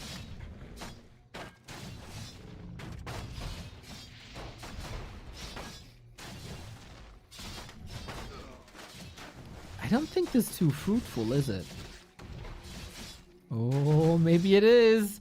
No focus on the water elemental. Cancel number 1. Never underestimate footman water elementals. Mana is low now.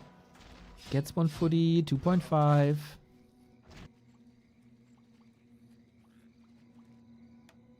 That was a lot of damage in the meantime. And 40 is short on resources. He's not power building. He's losing so much time. There we go. But still, it's only 3 peasants. This is way slower than it should be.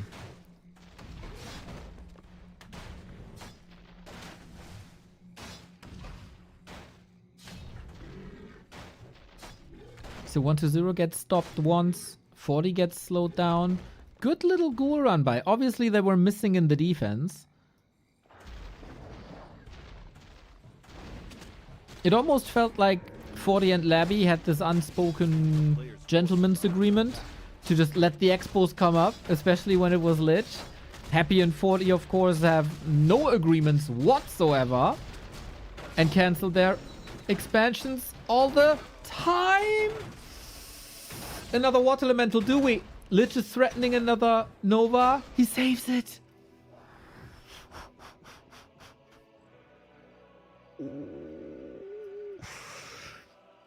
Big win, 120. And yeah, so once again, 120 in the middle of Fortitude, of Happy and Labby as so often. Clutch hole, nice defense. Expo up here, Expo up in 30 seconds here. Lich level 3 is a huge asset, of course. But currently, no Rod of Necromancy anymore. And Rod of Necromancy is basically half a mana potion to a Lich.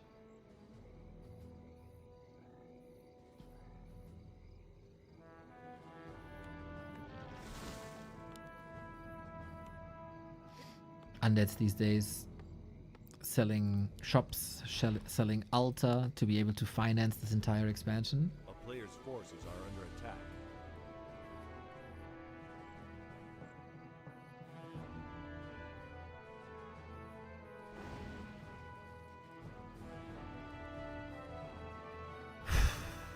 And we're Tekken. Good stuff. 6 minutes, an okay time. Same for 1-0. Everything very, very even.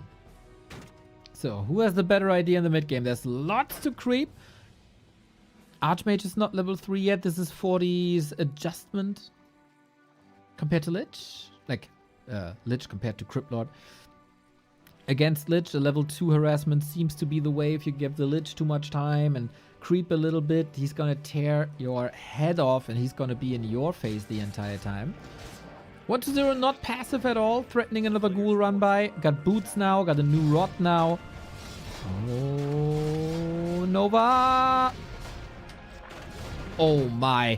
He used the Lich on the footman to get max damage, and with the AoE killed the turtle as well. Mwah! Town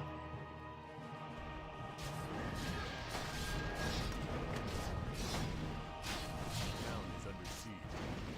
And we got more ghouls here. Only an arcane tower doesn't do much to ghouls.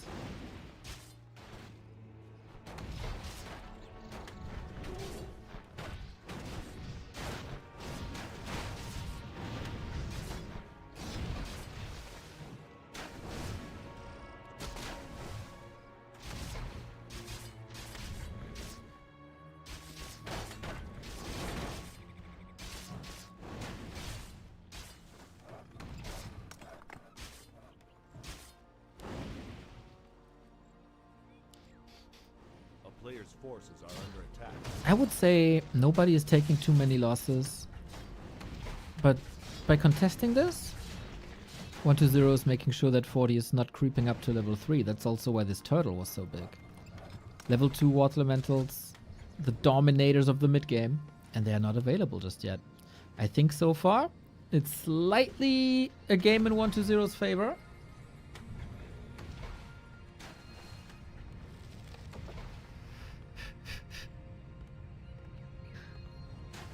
town is under siege. The turtles are lost. Oh no. A player's forces are under attack.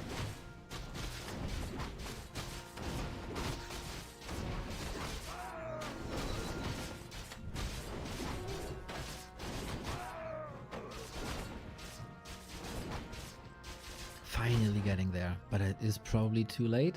1-0 doesn't invest too much into defenses. Also didn't repair. This might bite him later. But first we work on tier 3, Slaughterhouse. DK Mountain King out.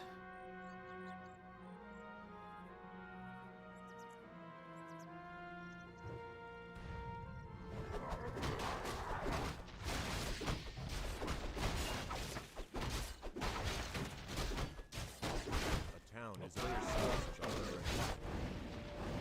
Maybe later is now.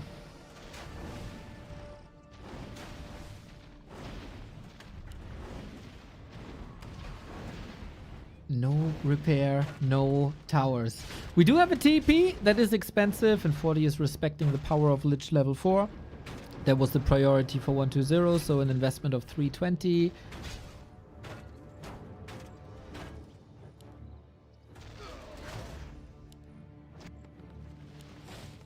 And a little bit of time on the Slaughterhouse. Not the most eventful thing to happen. Second Drax, Workshop, Knight's Gyros. It is meta again. A player's forces are under attack.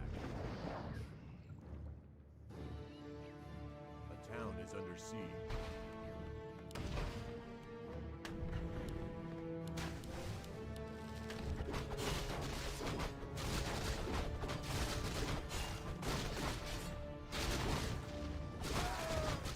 Gotta build a lot of fiends about that. Get web, etc.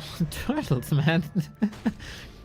Stay on your spot, man. They need... A player's forces are under Someone needs to get these turtles a color that I heard about that are so effective. Well, they get punished a little harsher than that even.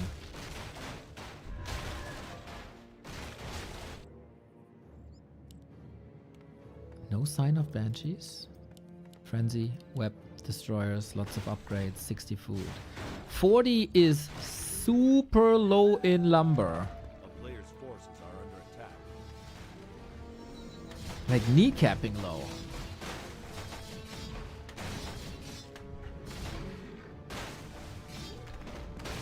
Big mana potion for the DK as well. Dark Ranger and go. Yesterday there was this fascinating game of 40 who played pretty much only knights here.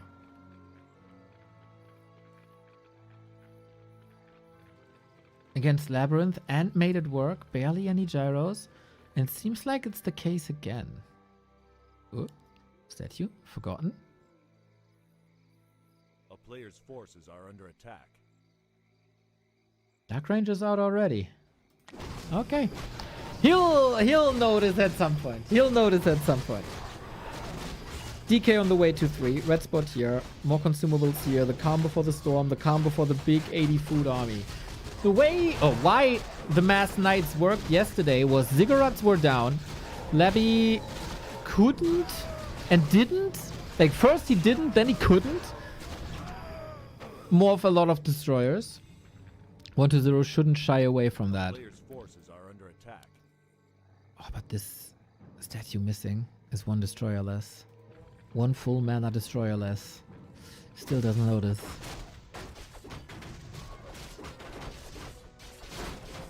So it's not an all-in.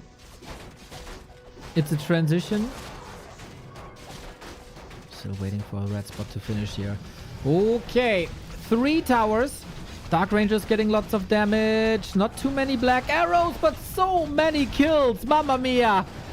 Destroyer saved. This 1 gyro. You don't want to go there, buddy. 72 but food for 40. But a lot of that is stuck in production. And a fight that looked like it's just a distraction fight turns out to destroy a lot of the economy here at the Expo. It's not getting any easier for 40. Trades 2 ghouls for 1 additional worker.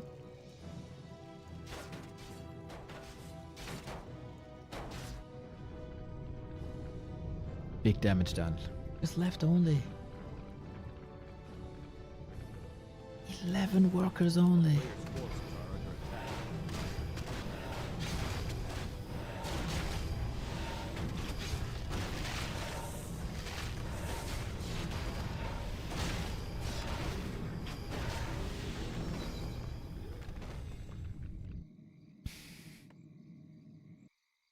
Now we got the gyros, but now it might be too late.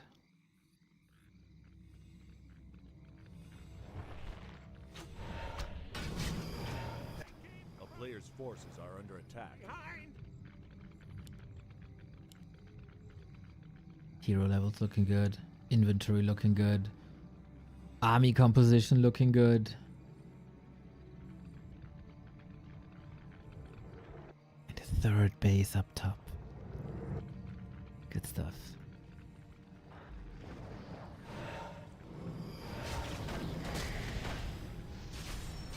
They came from behind, indeed. But 1-0, oftentimes the best fiend micro in the world. Sometimes it's happy. In this matchup, it might just be happy. But 1-0, definitely the potential to be up there. Nova on the Knight, slowing them down. We don't have Frost Armor just yet on level 5. Dark Ritual level 2 is just too good. But this fight position is really odd. Everything is all over the place. Fiends still try to flee. Same for the statues, same for the A-bomb. Everything is slowed though. Mountain King cleaning. How is this fight so much better for 40? Lit out of mana now. Kind of the same for the DK now that he had to chuck the potion. Mana is available once again, but the Paladin had a source of healing ready. Disease Cloud affects everything here, and of course this goes hand in hand well with Nova. AoE plus AoE is a lot of AoE. And it's all time for the Expo. There was a good distraction, but 40 got the knowledge. Gyro bombs in a bit.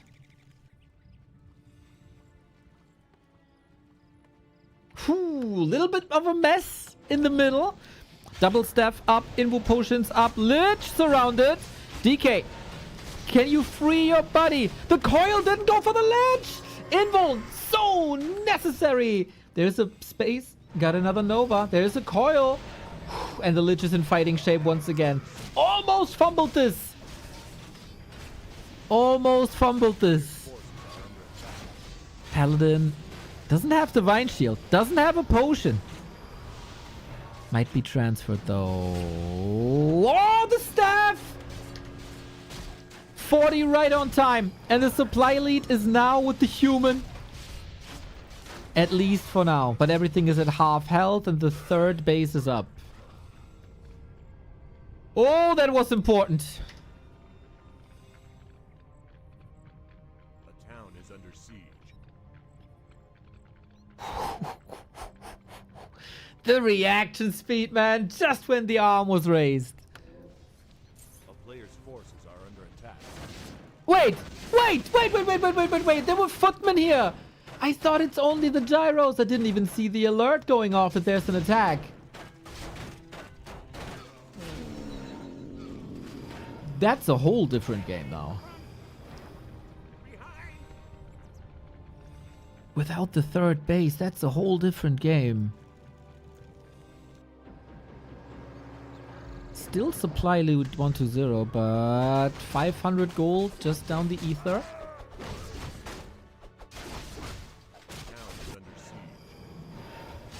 But 40. This base is in jeopardy. Gotta hold this. This doesn't look like the entire army. Not at all. Dark Ranger should be safe. Clap again. So powerful.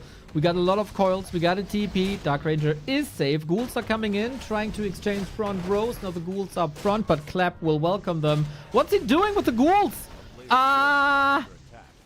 Evacuate. Great usage of footmen. I say this for so many years, like Fortitude and Infi, the way they squeeze out value of a footman to any stage in the game is remarkable. Dark Ranger level 3. Again, Gyro's making sure that there's no third base. Town is under siege.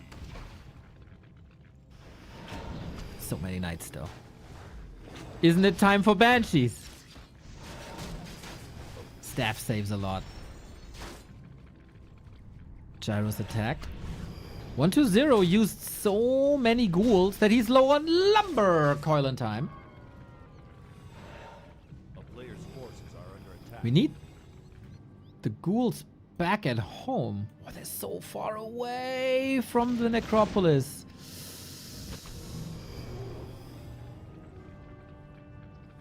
If you fall back at an Invo Potion heal scroll, that's also 400 gold, right? So it does even out. Triple staff, so solid, man. In the Yutiao Cup, 40 lost a lot of heroes. The Holy Light must be ready. Yeah, oh, the staff is ready. Well done. 40 clearly working on that in the past couple of days to not make that mistake again. Labby punished him hard for that one flawless day. A town is under I siege. think the Fiends are too bruised. A little bit of distance created here.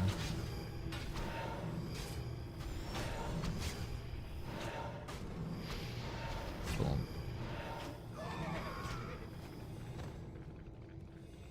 Oh, tug of war, man. What a tug of war. Mana is getting lower and lower. We have 5 gyros. They're all busy here. But this expo was never repaired. Coil, Nova, little bit of Black Arrow, but not too many skellies. TP for a TP. We're jumping right on top of it. Pally, get some healing. 3 Fiends annihilated by these knights. Oh my god.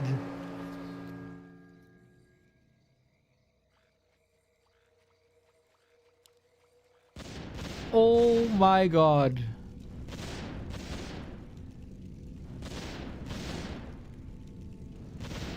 Player's forces are under attack.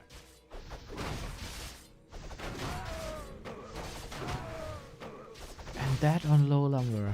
Banshee's coming. Oh, you're right. I didn't even see the transition. There's no mortars.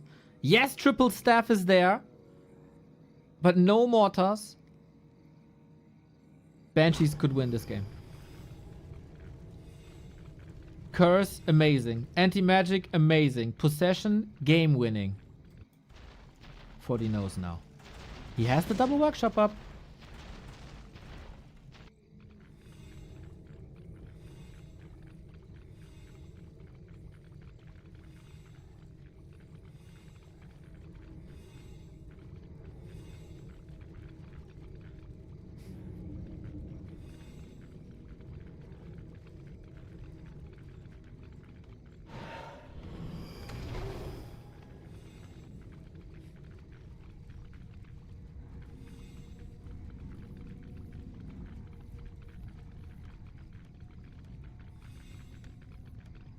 And a lot of meat in the front.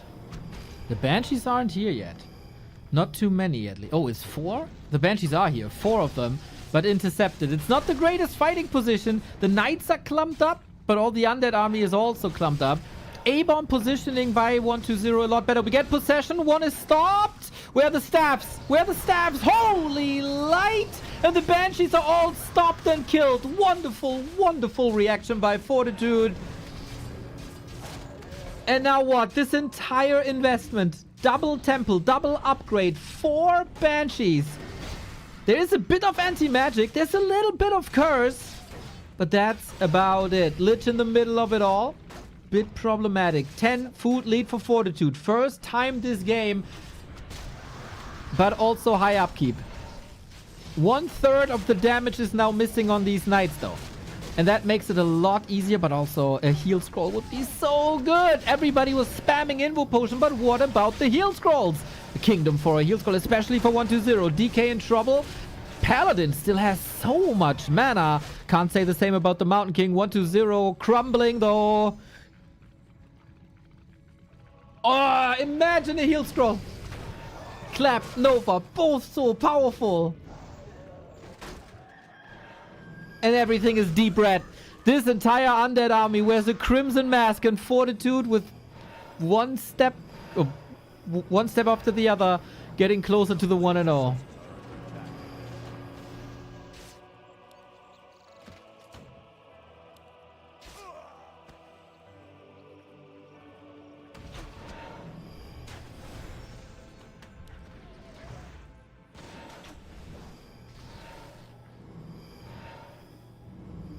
Breakers now to flip back the curse. Mortars now to pressure the mortars in the back. Archmage plus 27, right? Yep. Pretty sick. Pretty sick. Yeah, I was saying before 120's positioning a bit better than Labyrinth. Now we also see the A-bombs trailing behind and the Fiends far forward. Sometimes a little bit of a classic Undead mistake here. Mortars kicked. Good reduction of damage, but the Mountain King is level 5. Oh dear. Oh dear.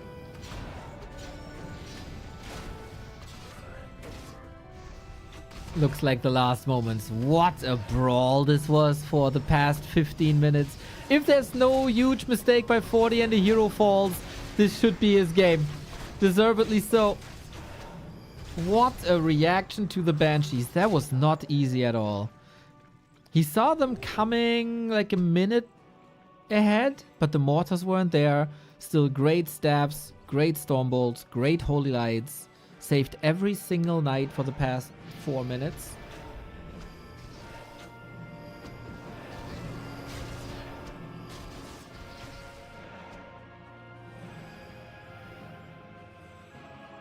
There's still a lot of Nova to spam.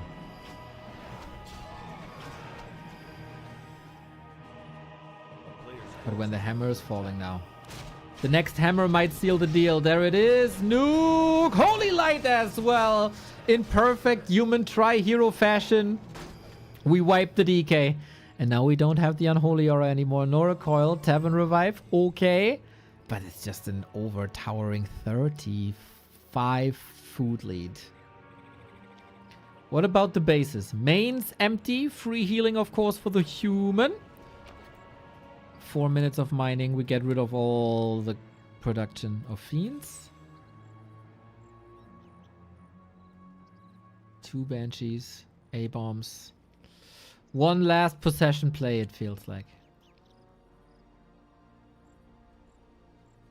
1 last possession play.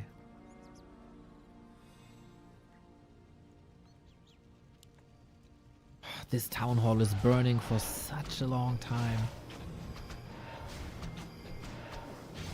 And he can't break it. Players forced. Yep, you don't get possession play with positioning like this. GG. Whoa, banger! Banger on Turtle Rock! This was surely more troublesome than the game yesterday versus Labby, where we had no destroyers. The push by 1-0 towards the Expo, I felt was really, really good. It almost crippled 40 by how many workers went down. But then he couldn't capitalize. Ironically, the Banshee play didn't lead to anything.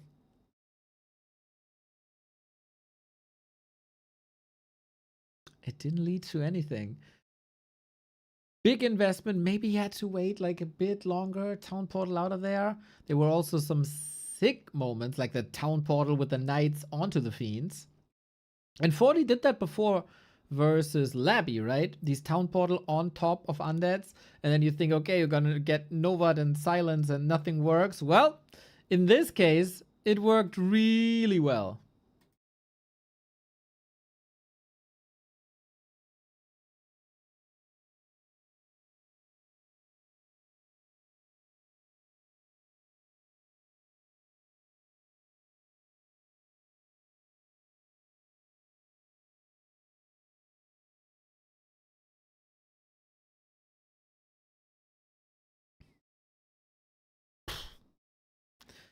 Banger games.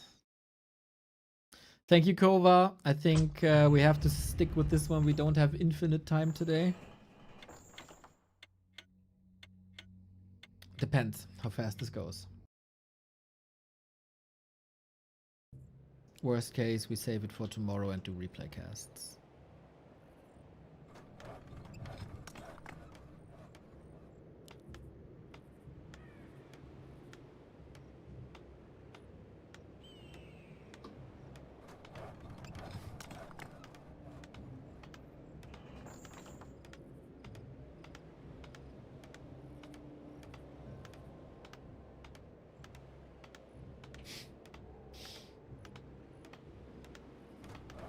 Game 2.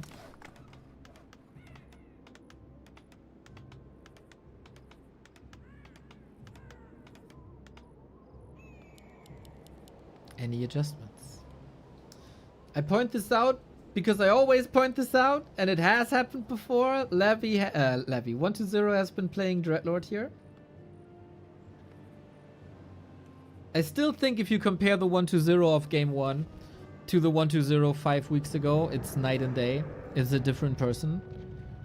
Still a couple of flaws here and there for sure. But so much better. It is a Lich again. It is more reliable, that is. And here, it's an Archmage, as it is always for 40. Like 5-6 weeks ago, 40 would have stomped him to the ground. Not this way.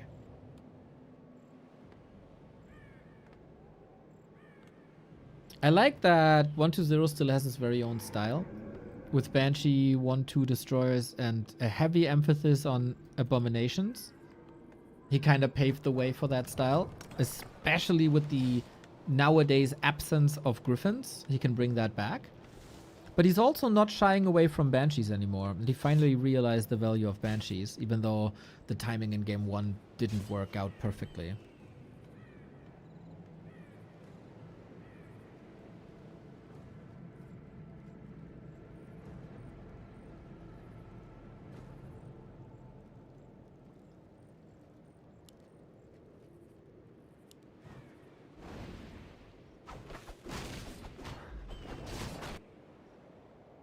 Phoenix, thank you for the sub.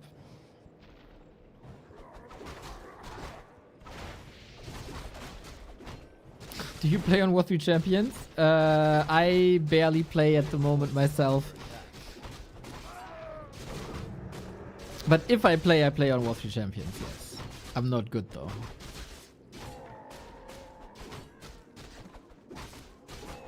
But who isn't playing on W3Champions?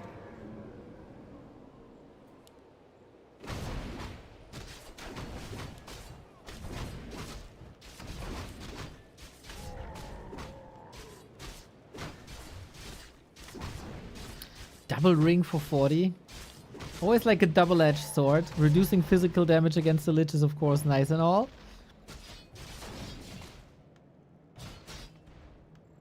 But you want damage as we've seen on game 1. Lich steals the level 2. Dark Ritual here with his. Expo coming up uncontested. Oh, with a Nova, he might get the connection. A player's forces are under attack. He doesn't use the Nova. 1-0's base is oftentimes very fragile. There's always openings, everything can go through. Happy's defense is a lot more elaborate, but of course also a lot more stuff to defend with. Is the cancel 100%. But since 40 doesn't have the second base up, this is stomachable. And it's good farming for that Lich, we have to say. 3 footies down. Ouch.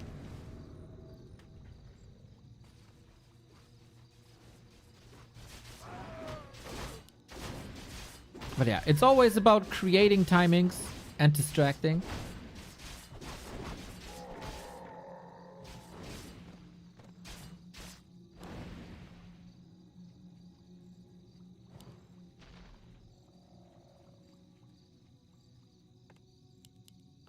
A player's forces are under attack.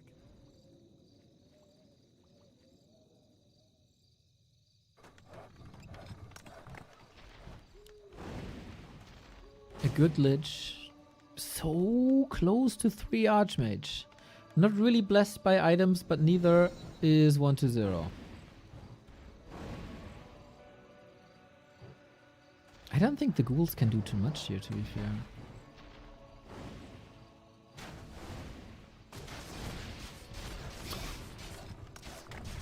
Yeah, if you go into this with A-click, the Footman Water Elemental combo wins 1000%. So the focus is on units. And we have another Nova, and these peasants, or the Archmage, what's the target? Can we go for it? What a sick snipe by 1-0. The perfect execution. Let the Icicle fly. And then follow it up with the Nova. Archmage dead early. Expo looks dead early. Oh, these ghouls. Oh, what a brilliant offense this was. Tower cancelled. Workers wrecked. Town Hall, no production. But on the other side, we get a cancel here as well. And that's not preventable anymore. We stick on one base. Acolytes get a footman kill. Lamau! A player's forces are under attack. And that Archmage is either benched forever or super expensive. There was no shop up, so even if 40 portals, he just had to run for minutes.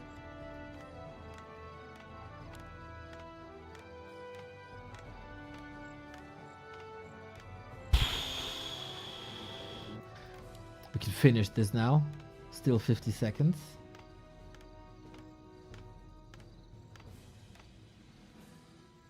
A player's forces are under attack.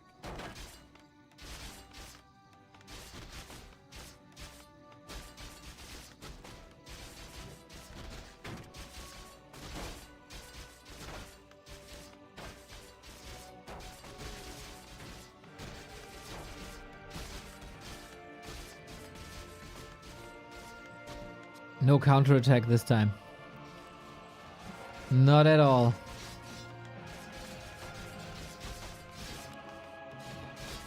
But the ghouls don't get infinite kills anymore. The Lich is also not very healthy anymore.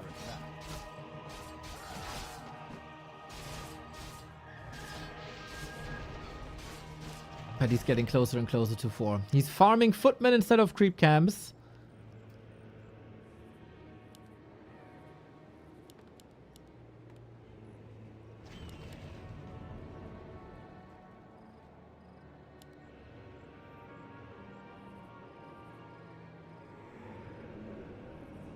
And that expo's up. And this expo's up. And I think we can go to the next stage. Only... It's crazy how we out-leveled him.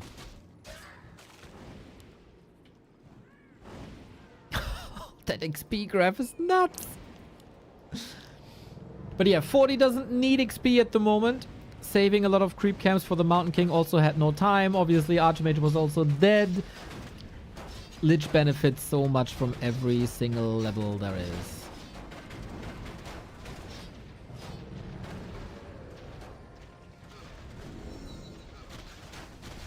And now we can eat everything to get Novas back.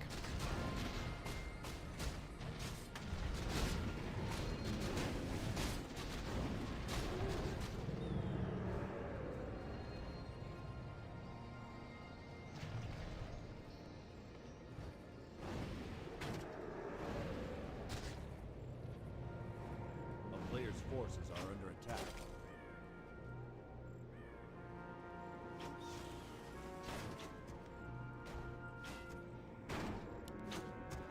Town is under We've seen some late game human miracles though, so nothing's over here. It is a fragile base with Archmage mana low, with no towers up, and with Lich in this state that he is. Goddamn Archmage is not having a good time.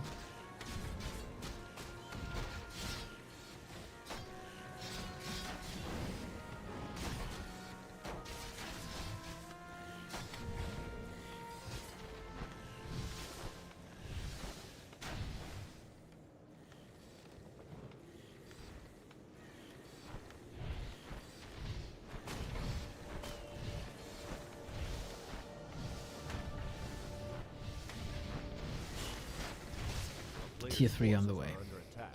Tier 3 on the way when Tier 2 didn't even finish yet. Feels like 40 is just in survival mode until the Mountain King comes out.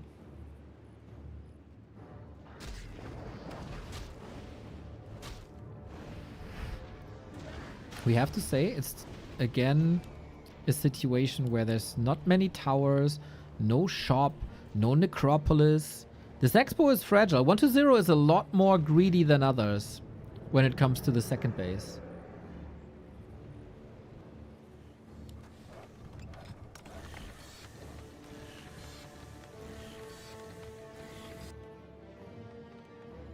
A town is under player's forces are under attack.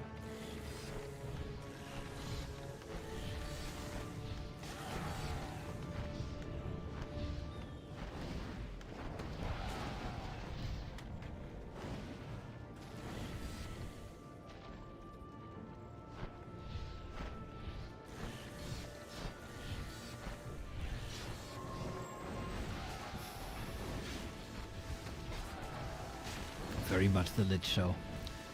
It's like 9-minute Lich excellence. So far ahead in levels. It's also not the greatest footman army anymore that can threaten bases.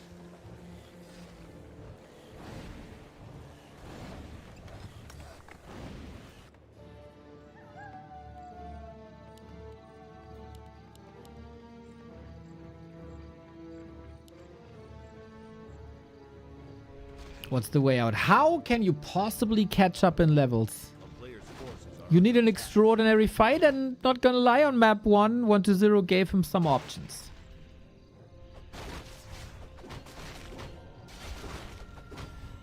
And with the Mountain King, there's always possibilities, especially versus Fiends.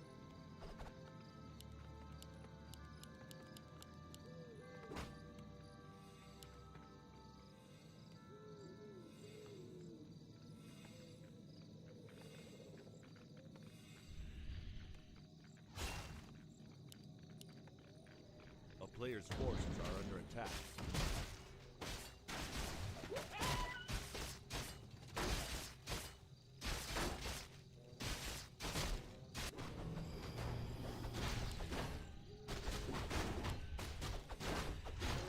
He wanted to steal. No, no, no, no, no. It's not that easy, mate. It's not that easy. Lich has boots. Lich has Nova. Archmage has to TP.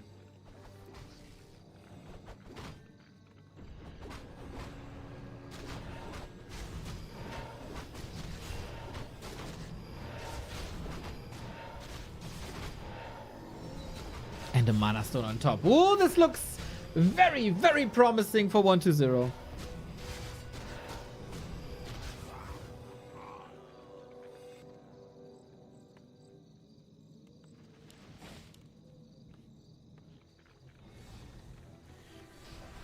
But tier 3 has arrived. So, oh my god, this destroyer push. This destroyer push hits even harder than the one before. Dark Ranger is not going to be targeted by the Arcane Tower. Now the Arcane Tower is gone. Lich, of course, can eat a lot. There will be skeletons, 1000%. But the towers are holding. The Shredder is fighting. The ghouls will all be donated here to the left-hand side, as it seems. Web ready, but not used just yet. But Archmage also at 50%. If the Lich gets more mana, it's destined to be 1-0's fight with the 10 food lead, with the hero lead.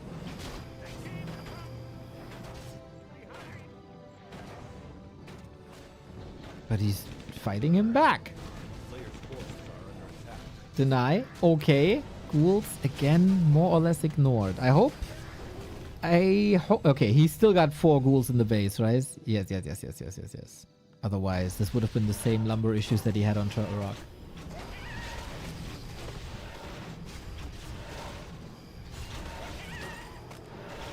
Close to level 5 Lich. Quite remarkable, despite the in-game loss. The in-game loss? The early game loss of the Archmage. Well, it was an in-game loss, it wasn't wrong.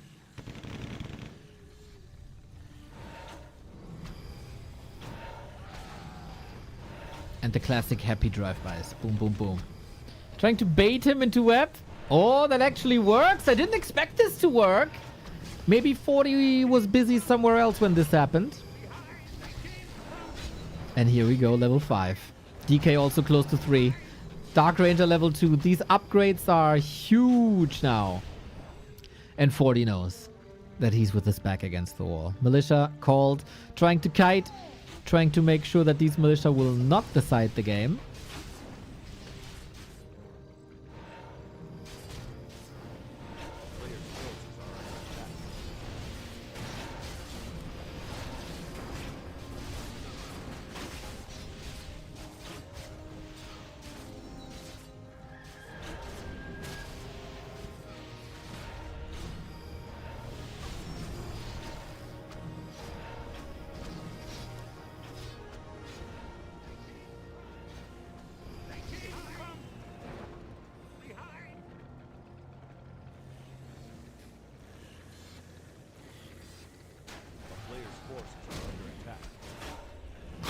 It's a 30 food lead, dude. It's a 30 food lead and it's only 2 gyros. 1-0 could morph more destroyers, even though Undead's kind of refrained from doing so after the first push. Gyros do rebuild rather quickly. But yeah, if everything goes according to plan, 1-0 takes this one. This Fiend on the left-hand side a little bit blocked. The coil perfect, anticipating that Stormbolt in the end. Still has to eat it, but got a lot of mana for these Novas, for these coils. This time not perfectly executed because the damage threshold wasn't reached yet, and there is a chance for the staff. But yeah, this is an overwhelming army in every aspect. Pelly stuck. This it. GG. 1-0 strikes back in very impressive fashion here on Autumn Leaves. Got that expo up way easier than before. That Archmage kill, of course, opened up the entire map. And then the Lich was way too fast on level 4. Way too dominant. Way too early. And 40 tried.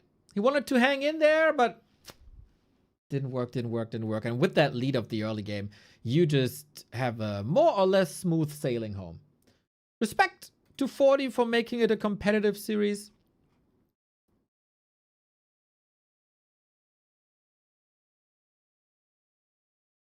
But that's about it.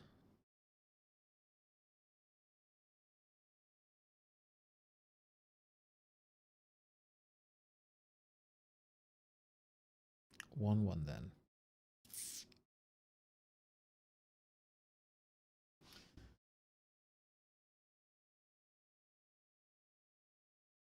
That was a sick nuke. That was exactly the way you want to see a Lich pressure play. Next up, Tide Hunters. Boom, boom, boom, boom, boom. One game after the next. Happy is waiting in the grand final. We had a Happy versus Fortitude series the day before yesterday. It was more or less same old, with expo cancel, expo cancel, expo cancel. I wouldn't mind seeing an Undead Mirror final. Just because we haven't had that in a while. And last time 1-0 looked good.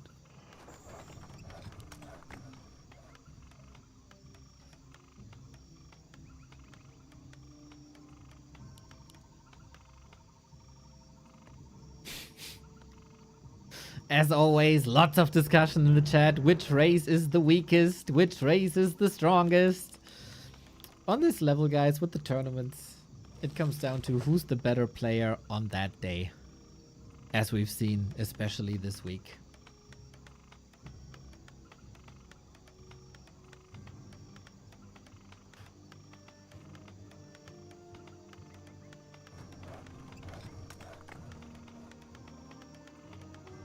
Aren't there more interesting discussions to be held than a race ranking?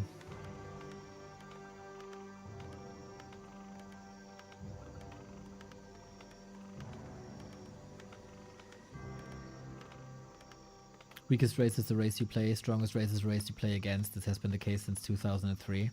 2002, my man, but yes, very true. Oh ho ho!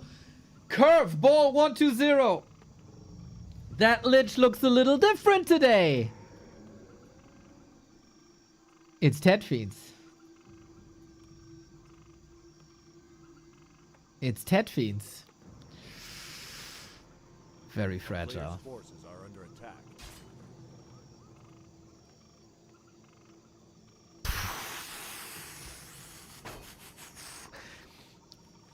1-0, I think, by far the best Ted Fiend player in the world.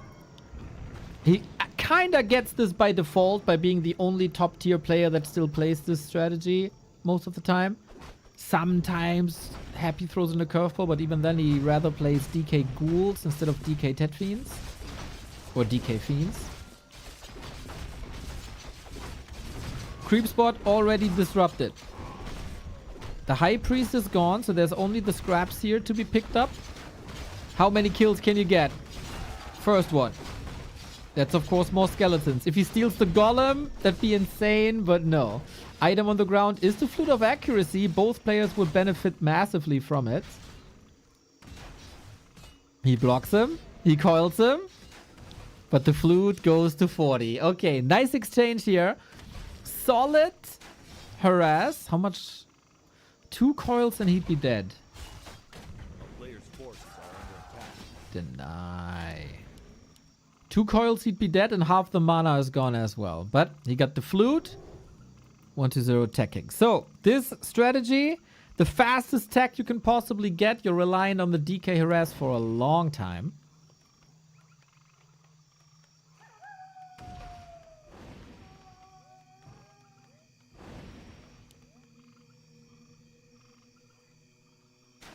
And then one decisive destroyer push. And in the meantime, you try to delay the human player as much as you possibly can. Are under attack. In every single regard. When it comes to creep spots, when it comes to leveling, when it comes to expansions. Good move by 40 to keep tabs.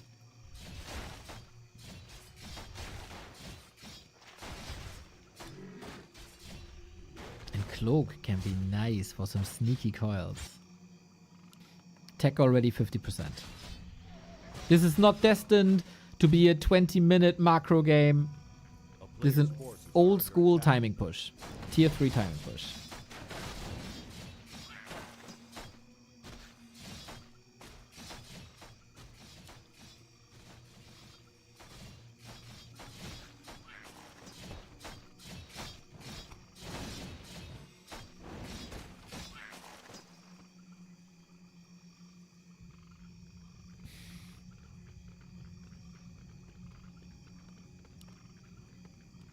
A Player's forces are under attack.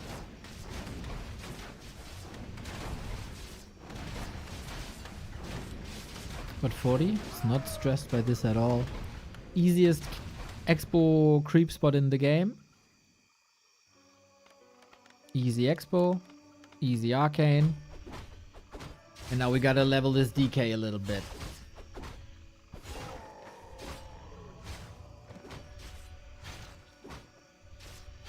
A player's forces are under attack.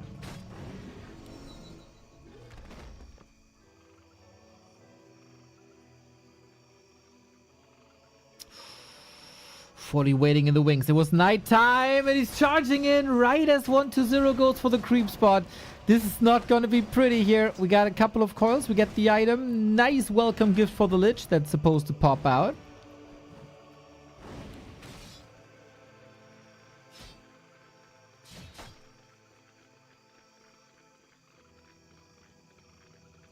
But okay, crises averted. The problem is A player's forces are under attack. no push here at all. Arcane Tower is up. Tech has not started. We're at the 6-minute mark. That's still alright. It's still a ripple effect of the early lab harass. We got a level 3 Archmage because of that creep route that Fortitude has chosen. And hello darkness, my old friend. Lich is back to pummel the Archmage again.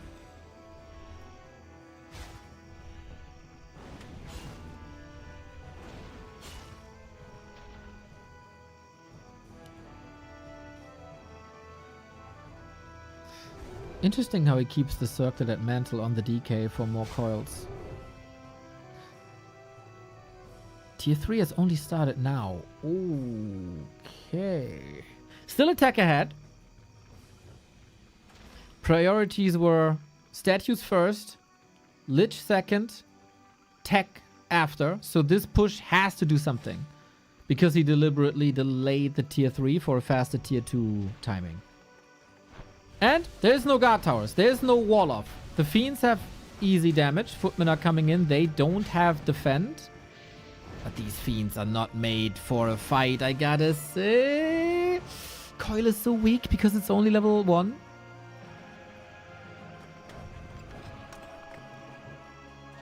How will 40 defend this? Never underestimate the power of footmen and water elementals.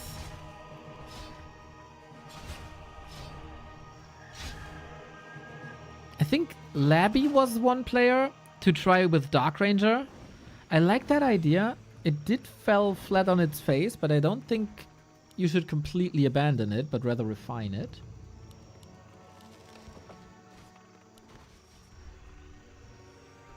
The question is, how is he defending the tier 3? And is it gonna be a pit lord?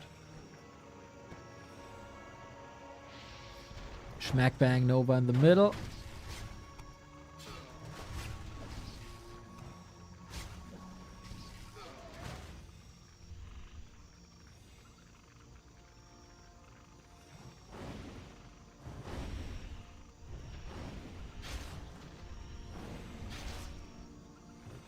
Forty does a good job baiting. I was about to say.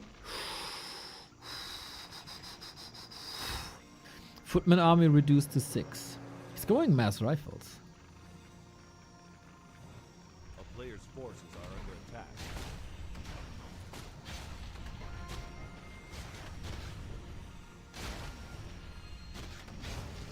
He's simply going mass rifles.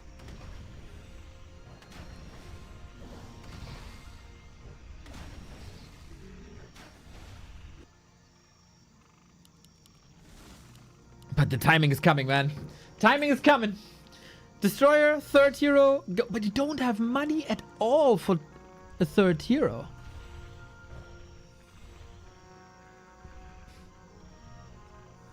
A player's forces are under attack.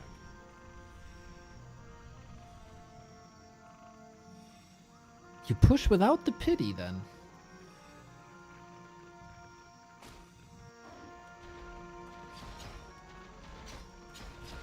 We got a masonry upgrade. We got 2 towers, soon 3. And the Destro is hurt already, but full mana. 2 Destros. Towers number 1 priority. Arcane Tower number 1 priority.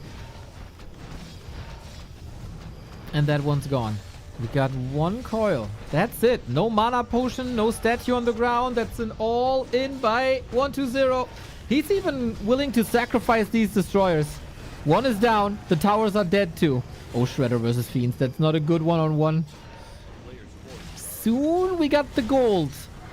Shredder down. Soon we got the gold for either a Pit Lord or a Dark Ranger. 40 isn't over this yet. He started tier 3. He got the MK. Natural enemy of the Fiends.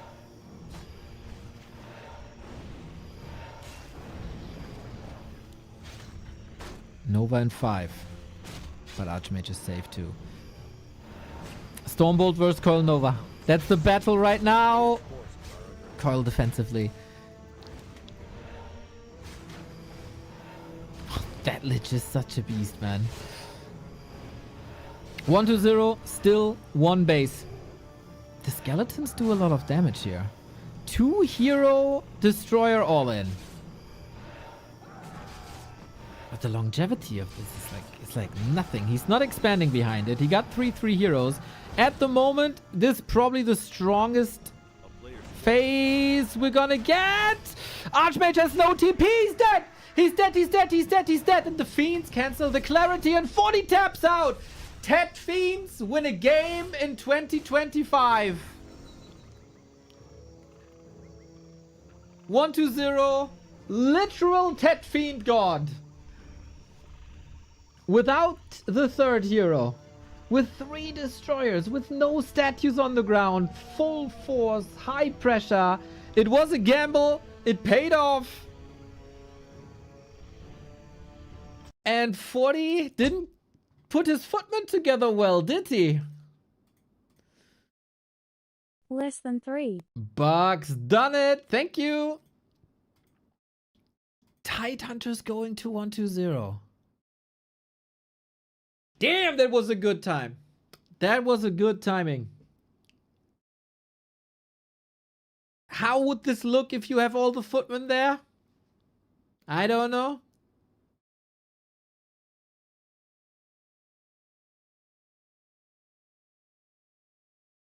The towers didn't work, dude. 3 destroyers. I kind of like the move to not go go for a 3rd hero. Getting Coil and Nova to level 2 looked a lot better. Looked a lot better. And 120 is 1 map away from the grand final. We're happy now.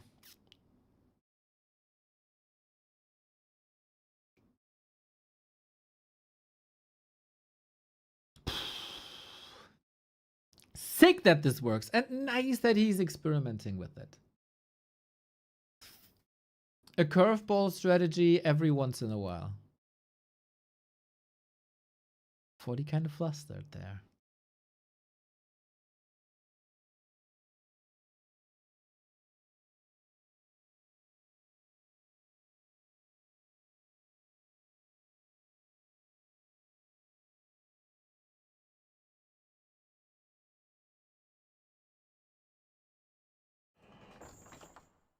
All right, news from Remo Demo.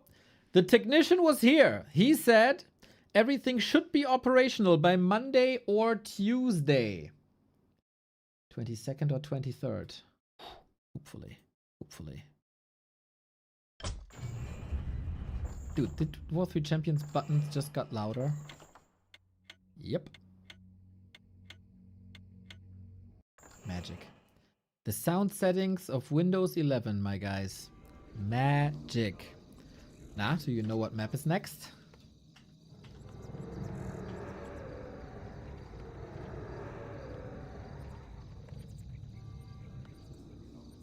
Do you hear it? Do you feel it?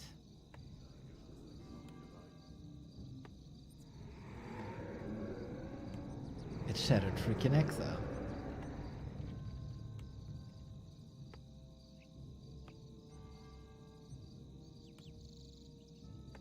Oh, damn, guess who's back? No way! You do this again? You do this again? Really? Bro, you did this yesterday already. Freaking Chieftain 69. 50 gifted memberships in the channel. You ruined YouTube yesterday. Your membership donations broke the YouTube stream. Oh my god. Sorry, YouTube. Sorry, YouTube. You get ruined again. This is 100 gifted memberships in 2 days, man. You are the one true chieftain. You absolutely are. Yeah, puck out over it. W for the chieftain. Chieftain 69, man. Your nickname says it all. Your nickname says it all. Dude, huge smile. Thank you, thank you, thank you, thank you, thank you. Freaking goated, man. Not dropping a single line. Just dropping 50 gift subs. Cheers, chickas. Cheers, chicas, as well. Thank you, my style. Dude, 100 gifted memberships on YouTube in 2 days. Mental. Mental!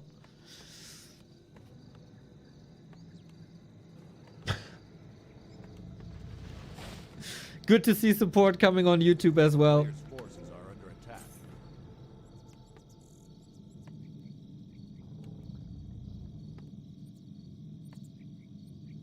Crazy, crazy, crazy, crazy, crazy.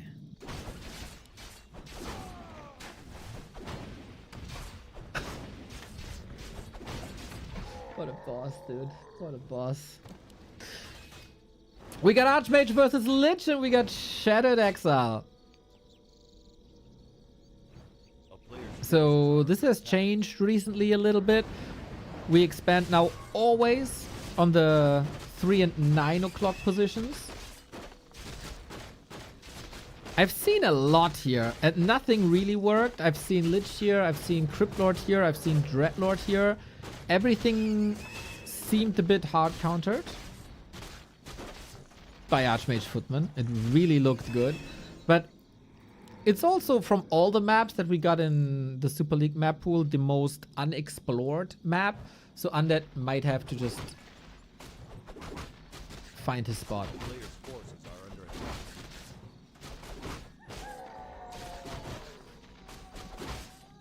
Usually it's creeping close to the expo. We've seen some sappers, we've seen some zappelins.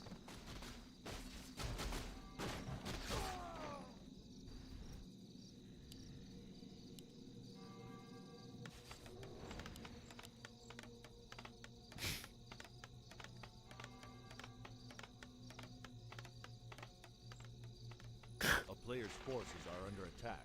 50 gifted memberships, man. You got it. That's Christmas coming early.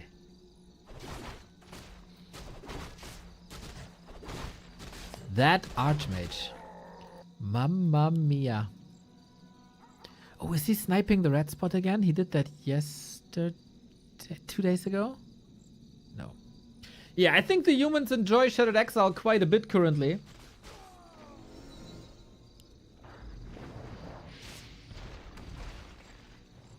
But 1-0 found a way to creep the Lich to level 3, bouncing in between the labs. That should give 40 the idea that both labs are open now. His own lab is open now as well, in case he wants to go Shredder Zeppelin. And both have double claw, so that evens out.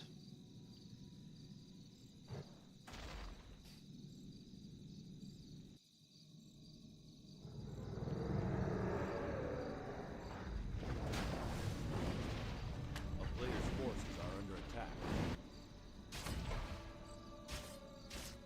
Holy, 1-0 is attacking already. Jesus, that's fast. What?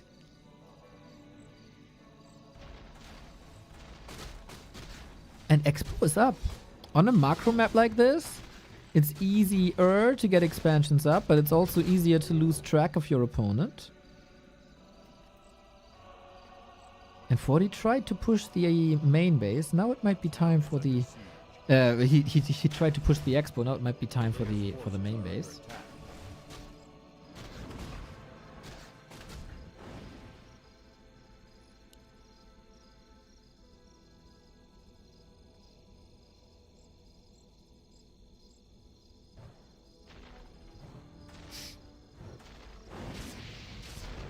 How much can the Lich dominate? And will the Archmage take over? No deny here. I think 1-0 is in a good spot. This tech is mental. How did he do that?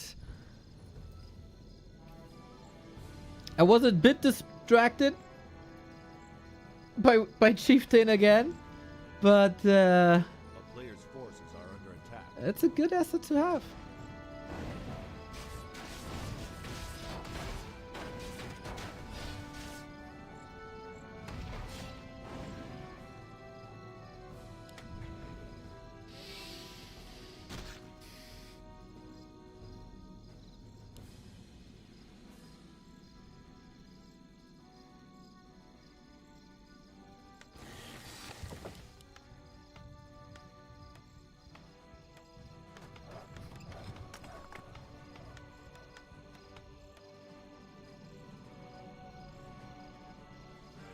I've seen way more one-sided games here on Shattered Exile. 1-0 is cooking. But of course, 40's big strength late game. A player's forces are under attack. Tech at 35. And then again, the power spike comes with Mountain King. 1-0 is trying to get as much off of this map as possible. 40's still tracking, getting punished for it.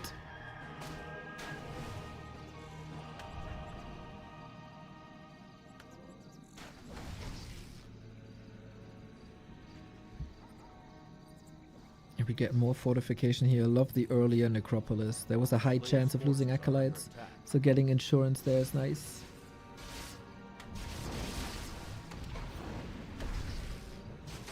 Lich pick and go. Got that right? Yeah. Ooh, 1-0 getting a lot of last hits.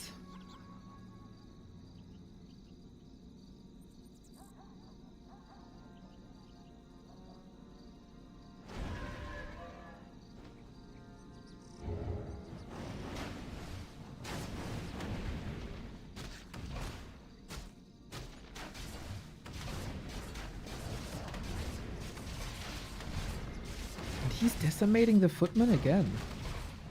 Is this too fragile by 40? Have to say, in the past couple of weeks, he lost his undefeatable aura in this matchup quite a bit. And then we thought he has that versus Orc, but Soin ruined that.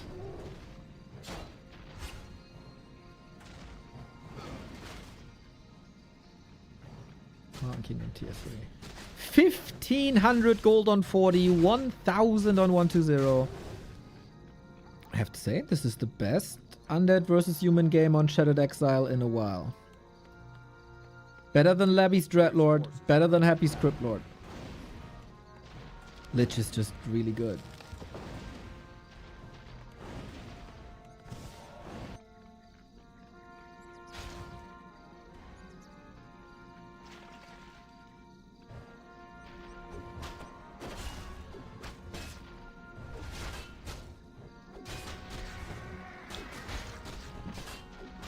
I really want to know, and maybe I have to ask Leon, like, what exactly changed in 1-0's openers? Like, obviously, he's not the greatest Cryptlord player, I would say.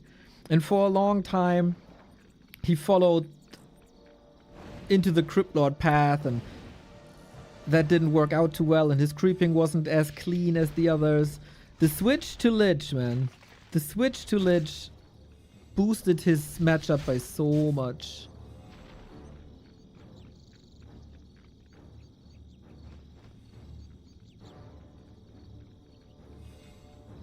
Triple racks for Mass Knights and double workshop. Backpack play, destroyer play. So we're gonna bring the orb. You could actually, against Fortitude nowadays, right? You could play Cryptlord third.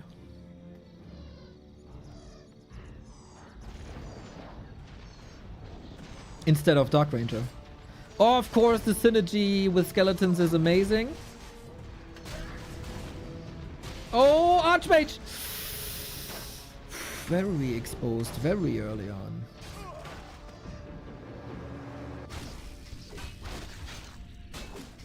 And DK is making progress, though.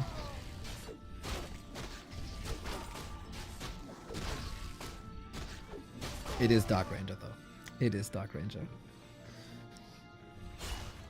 So one of these reinforcements possibly has the orb. 40 could... Oh, oh, oh, oh, oh, oh, oh, oh, oh, oh, oh, oh. Oh! Imagine he sees this. 120 must be wondering, like, where the heck is my orb? It's coming. It's coming. Slight little hiccup.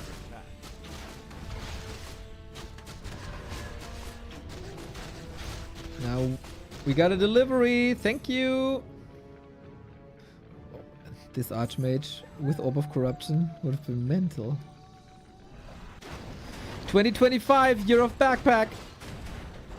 40, a little lucky with the Vamp Aura, especially with these Knights, but he is not in position for a defense. And he doesn't have a TP. Gyros and towers. This time we only go for the workers, not for the towers. That hurt a little bit. And we switch targets to shark around.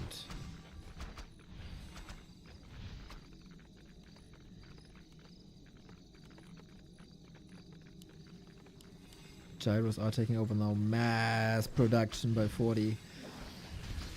Levels are massively in 120's favor. That's a huge accomplishment. It's also a little bit the norm of this matchup. And 40 is gonna be up at 80 in no time. Can he stall a little more? 120 not as decisive as he was before.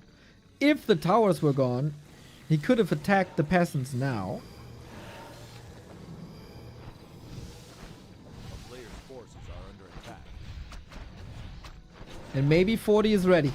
Supply is even. Destro is hurt. Destro might just go down and we move into Abominations immediately. And that's precisely what we do. The Knights are storming in from every angle. Left, bottom, right. Just some missing from the top. And Fiends again suffer for the sins of Destroyers and Heroes.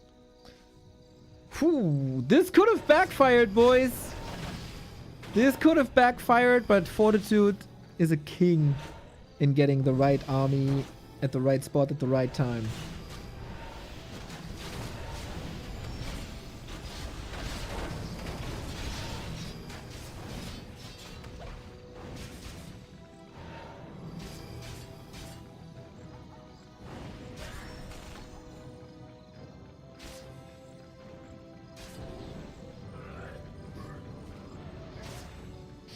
We still have a grand final after this, by the way. Don't forget. Don't forget. Nova got a carry, but it's only level 4. Do we have heal scrolls? One heal scroll for 120 could actually be huge. This was missing on... Was it Turtle Rock? Yeah. One heal scroll on Turtle Rock could have saved this game. One Knight surrounded. One A-bomb surrounded. Lich turns around. Holy Light ready.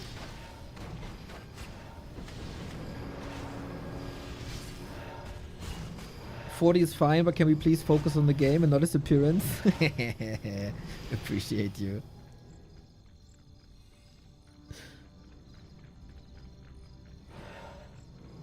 Disease Cloud pretty much countered by Region Scroll, but it's costly. Dog Bird, thank you very much for the 9 months.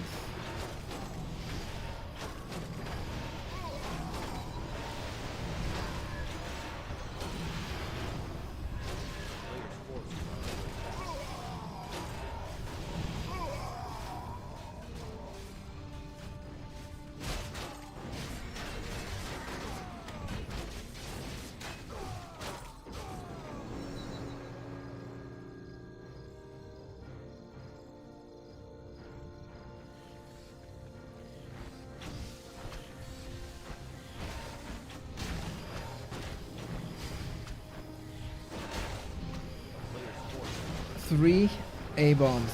Good normal damage. No wagons. TP home. Sobi mask. So good. And the A-bombs are more or less cut off. The Fiends as well. Very chaotic fight as so often between the two. No clearly established front lines. Fiends suffer. DK as well. Has an invo potion though. Destroyer morph. With 6 gyros in the air, pretty much impossible. If he could snipe these 3, That would open up the sky, but man, there's so much to handle right now. Oh, you gotta use all the spells. You gotta find the perfect positioning. Now we got front lines, but everything is reduced to 50% already. Creeps are waking up too. The tug of war continues.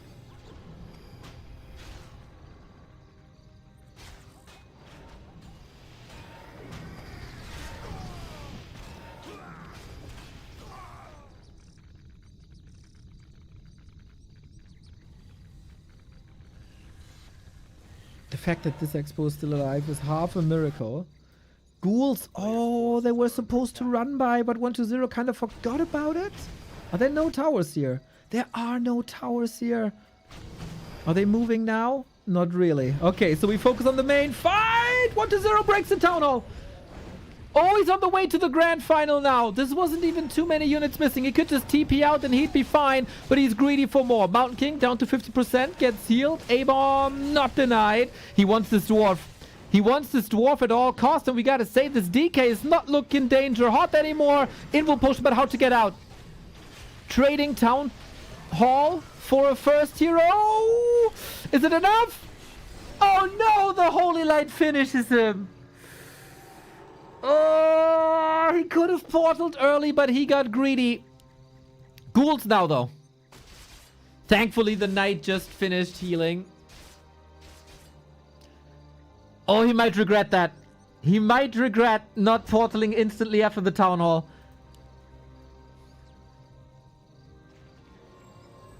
A bomb donation. Thumbs up for that joke.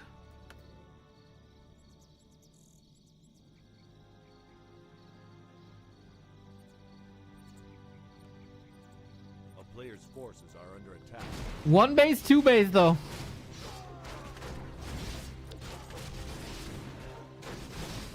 DK back. Nova steal. DK no mana. Free gyros. Is it time for a Destromorph? He's at 80. He is at 80. He could eat an abomination, morph 2 destroyers, and fight the knight. I was missing that move against Labyrinth already. Forces are under attack.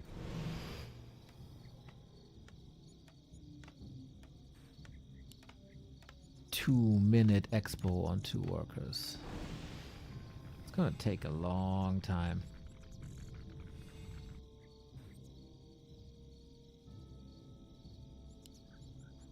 Three minutes of mining in the expo, 2.5 minutes on the other side.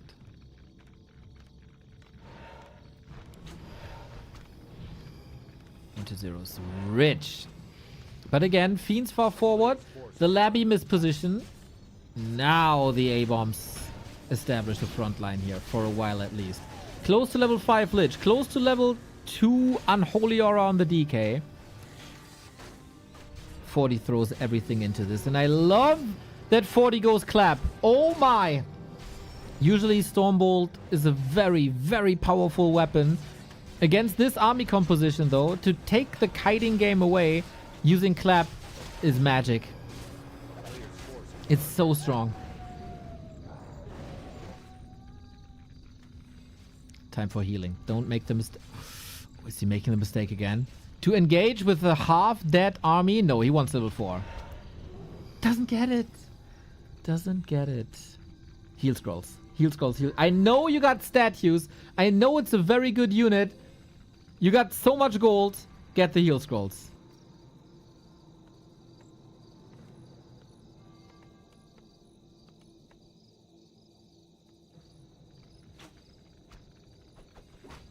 Everything's healing.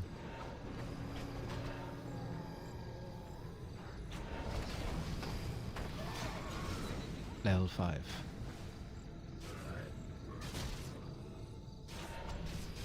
The Fiends are being caught off guard. 40 is getting a lot of free kills, and we still don't morph destroyers. He could with ease. New abominations coming in. They are being intercepted though for free. Heal scroll used already. Now we got that front line again. Just A-bombs. A-bombs, A-bombs, A-bombs, A-bombs, A-bombs. And we go into triple knight. And of course, 40 has the vamp aura that knights get lifesteal. But this is finally level 4 and level 5. And a third base up top. 40 is facing elimination here.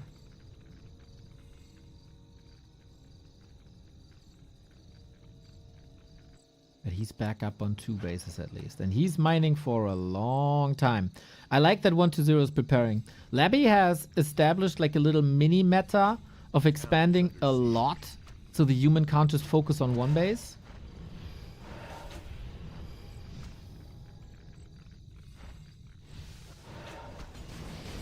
These positions look a little better than before. Lich though. A hero kill now is probably game. Holy Light ready. Mountain King Clap needs to be in the back line. Now, he's stuck at the castle for a long time until he's healing. The Knight's gotta do it. 120 is so stubborn with his army. I don't quite get it. But hey, he's 10 food up, so who am I to judge? But the fights look so good with Clap, Holy Light, Knights. The only real damage is Coil Nova. Shop control now. This time, we're not as rich as before. A player's forces are under attack.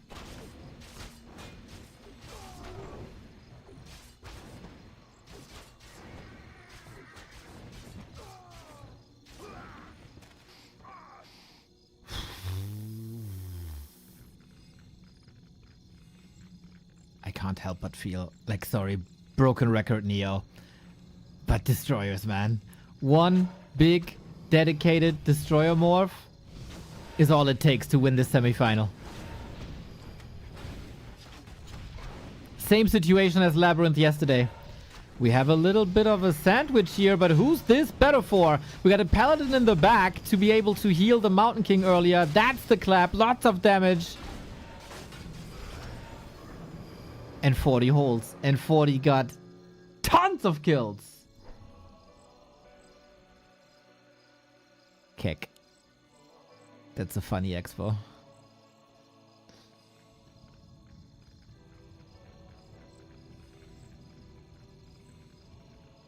Had one fiend here for Zeppelin webs. A player's forces are under attack. And of course, if there's no hard counter, you can lean into Knights. Knights are really good. Love how he covers the space with ghouls. But there's a big push now. 2 players push. 40 towards the north with a backup in the south. 120 towards the main with no backup. With ghouls here as well. Up against the Shredder. This expo will fall. 100%. This base will fall likely. This base is dead already. A player's forces are under attack. DK got a town portal now, but it's wiped. In the base, what do we got? 4 workers left. 120 had so many ziggurats, he lost 3, and he's still not supply blocked. Shredder kill as well. Town portal, attack! Got it! No! That's so many units! That's so many units stuck, but 40 runs around like a headless chicken here with all these melee units clumping up on each other. Forces are under attack. Oh, what a gift that was. Didn't accept it. But this is the bottom. Fortitude was at home. The Knights could have easily run over this base, so it has to be cancelled. And all of a sudden, from 2 base to 0, 120.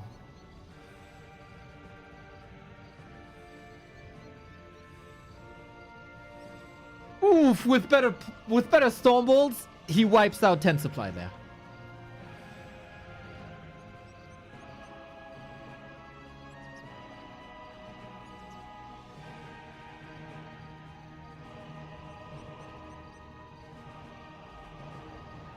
A player's forces are under attack.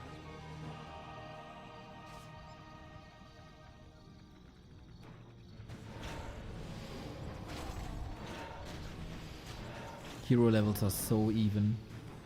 Going for the Lich. Counter block should be established. The creep blocks Coil, ready. So much Nova. So much powerful Nova. But he got a heal scroll. The Knights make their way into the back. 1-0 kiting his way into the tower. Slowly but steady. One Knight to block. Doesn't succeed in that regard. Coil on cooldown. Maybe a little chance. Not really. 1-0 cannot replace units. Everything that falls or is being sacrificed is dead now. Fortitude, of course, has the free units, which could be devoured with destroyers. DK, what are you doing there? Oh my god, one hero will fall and that might end the game. Pally, staff out. Holy moly. DK with an invo potion.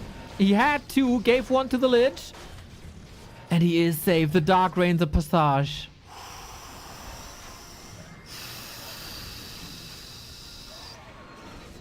No staff used because the Paladin was, of course, in the base. 60-50. Can 1-0 close it out and ascend to the grand final? Or will 40 in some miraculous way do it? Forces are under attack.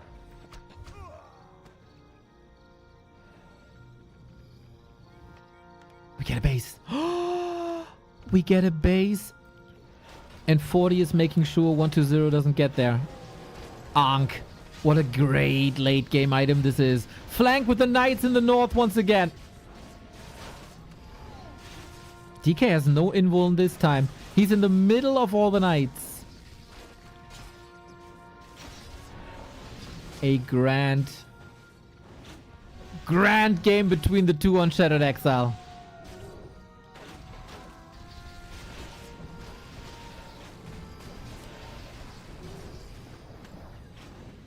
A player's forces are under attack. The items may be a little bit better for 40 now. 1-0 is trying to break through desperately. Now we got destroyers! The last hurrah! And 40 has to cancel that expo. Ooh! We sold a bunch of items, right? And we crept a little bit. So this Acolyte might expand here.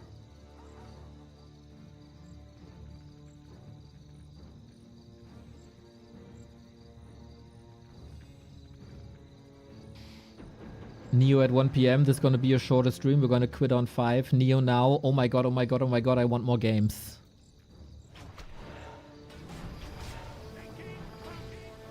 Two gyros.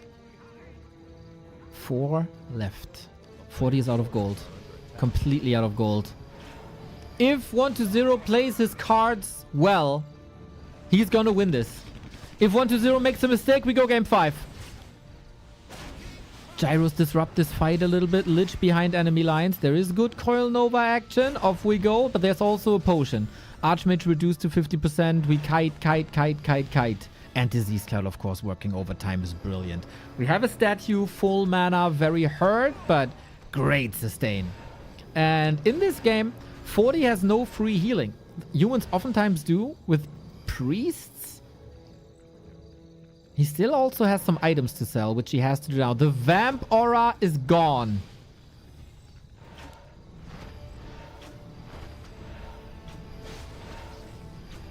I said on Turtle Rock, 1-0 has some of the best kiting game in the world, and that backfired. No TP. Sandwich. The Knights came from behind. Clap.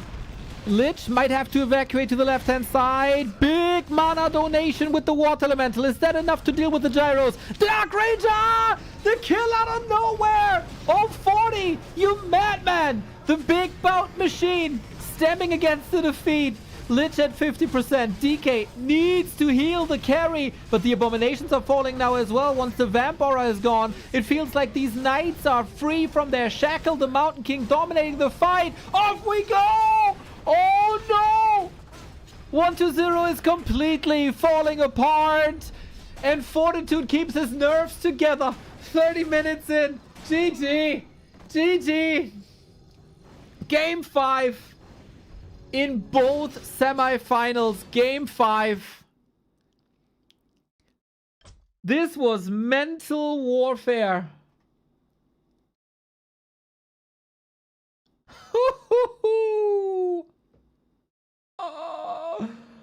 That was incredible. That was incredible.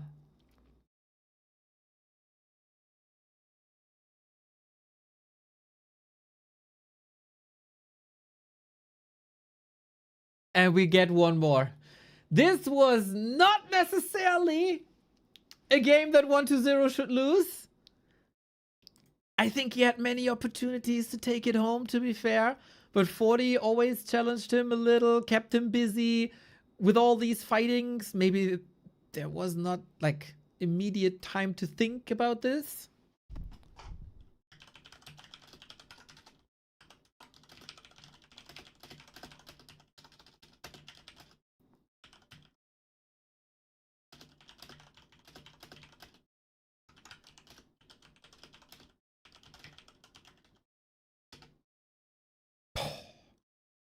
Banger game, though.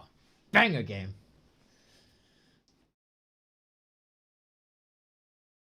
I didn't check. There was so much fighting going on, I couldn't even check the bases on how much was still there to, like, sell.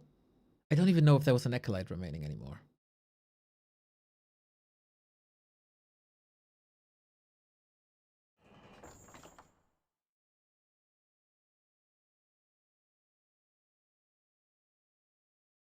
What a call to go for this Dark Ranger. All eyes were on DK and Lich. And then the Dark Ranger was naked. Oi, oi, oi! What a day! What a day! Echo Owls, let's go!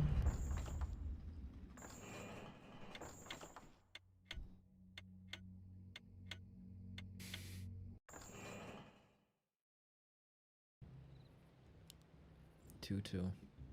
Happy versus 40 or Happy versus 1-0. This map will decide it. Emperor waiting in the grand final. Before we go into game 5, if you like what we see and if you like that we're here for 657 days straight, we are very, very happy if you give us your Prime sub if you have that available. Helps the channel a lot. All the subs, all the memberships. Of course, no ads for you. Super League is coming up. You really want to enjoy that ad-free to not miss any crucial moments. And with that out of the way, let's decide the semi.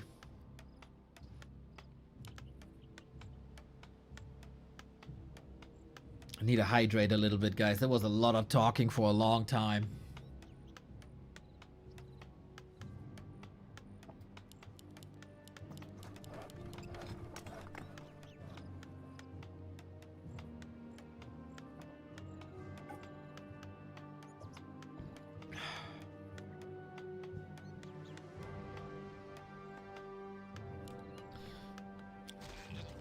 What do we got?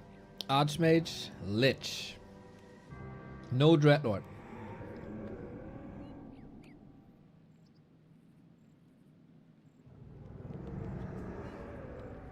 High stakes. Dude, I didn't even check how much money there is in the cup. 1,136 for all players.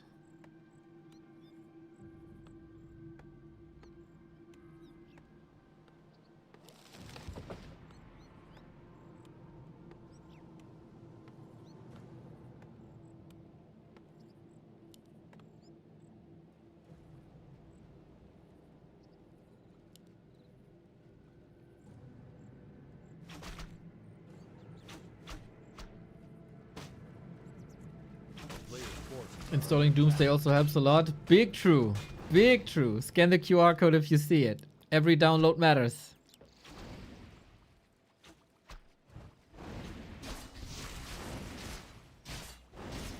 We start with the Shadow Priest that was not stolen by 1-0.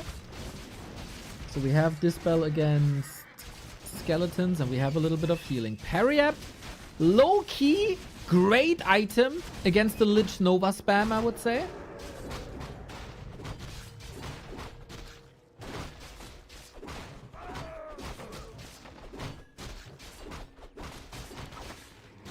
Isn't it fantastic how close our pro scene is right now? Different winners every day. totally unpredictable. Hopefully it stays that way.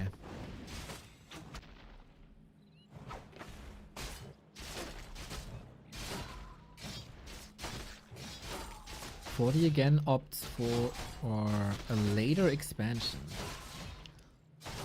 So he's played level 2 aggression before. A player's forces are under attack.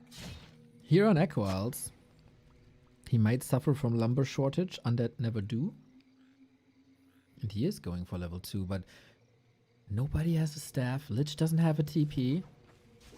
Is that too fragile? Piano Torius, thank you for the sub. Luminian, Great casting as always. thank you for the prime. Thank you for the kind words. Darkness with the second sub as always. The double prime.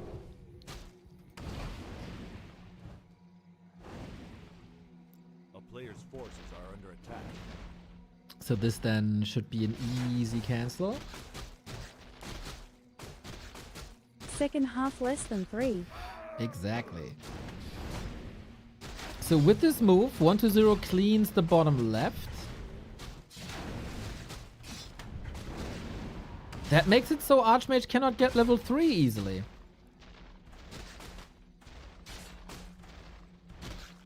Yeah, there's nothing to creep anymore. He got that entire thing. A player's forces And are Expo is a under little attack. bit later.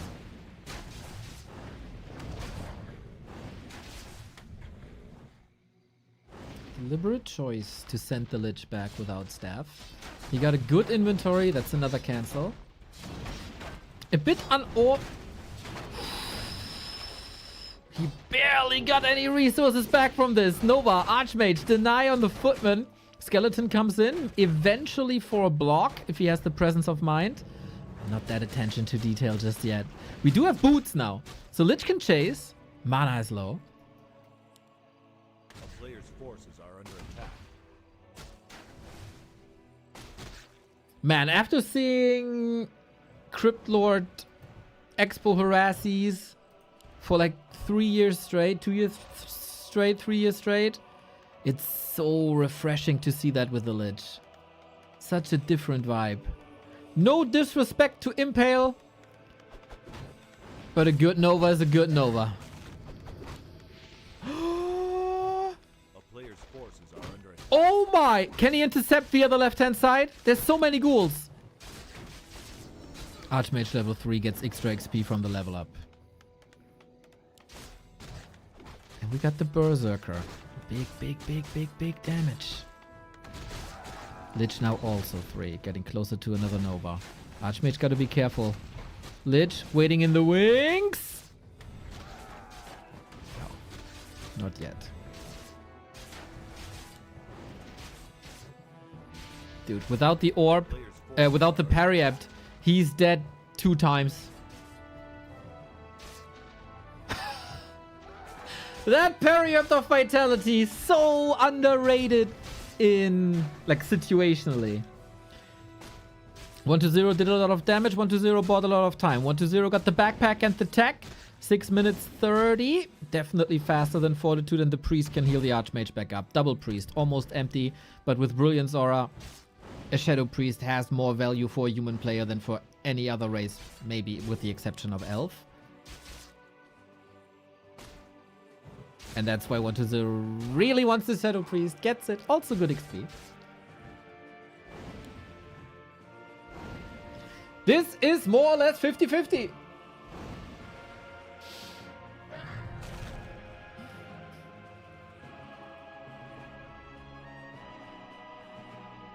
Parry-apt so good. Neo is such a parry-apt of Vitality fanboy.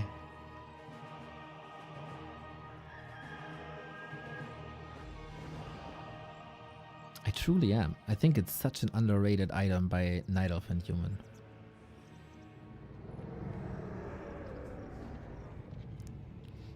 It's kind of similar to how armor upgrades were undervalued in the scene for decades, really.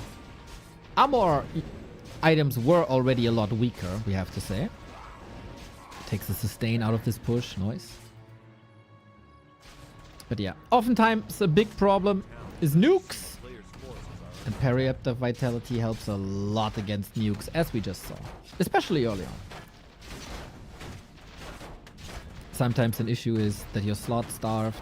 Sometimes the issue is that you need every single gold coin for the army and upgrades. But sometimes a Periap can save a life.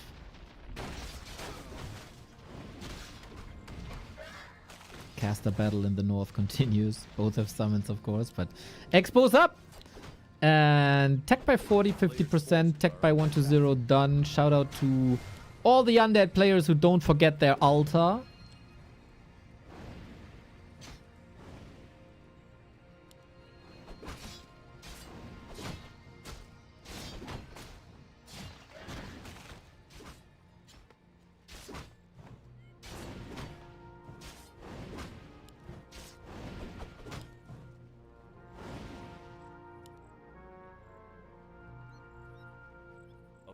The race to level 4 is on both sides. Muddy survived the fight. Rare sight.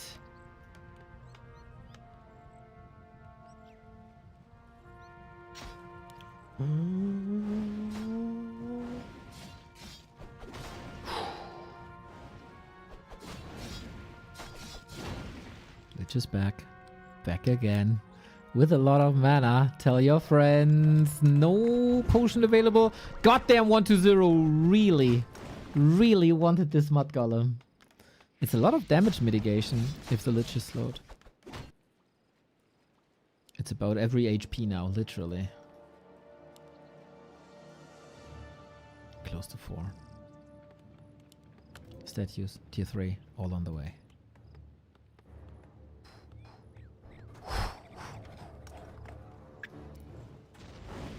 Archmage is looking fine again, though.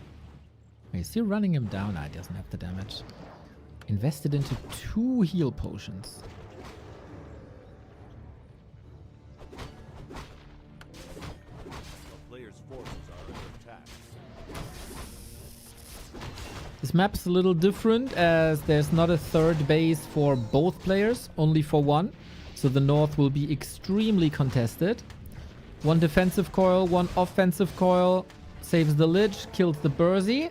And it's a good moment to fight for 1-0. He got that frost armor. The Mountain King isn't here. This will change in a bit, but we are rotating out these footmen, man. Half a century. Oli! Smiley face emoji. You lovely, lovely legend. Thank you for 50 months, man. Now I feel old.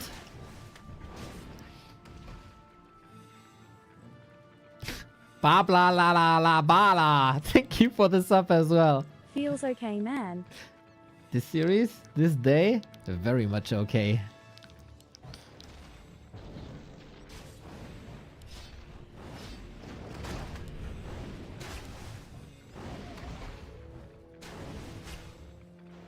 Tons of fiends, but also a couple of hammers. No more mana for the DK, so at least the Mountain King is getting away with a little bit of murder.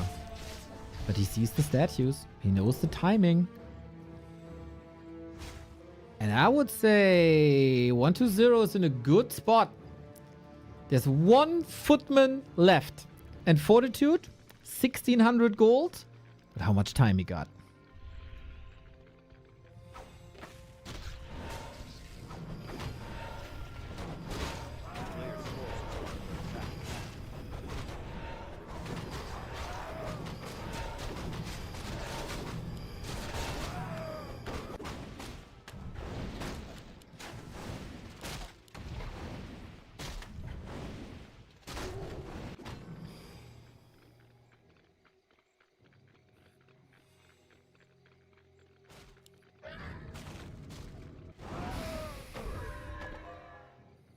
He's getting him.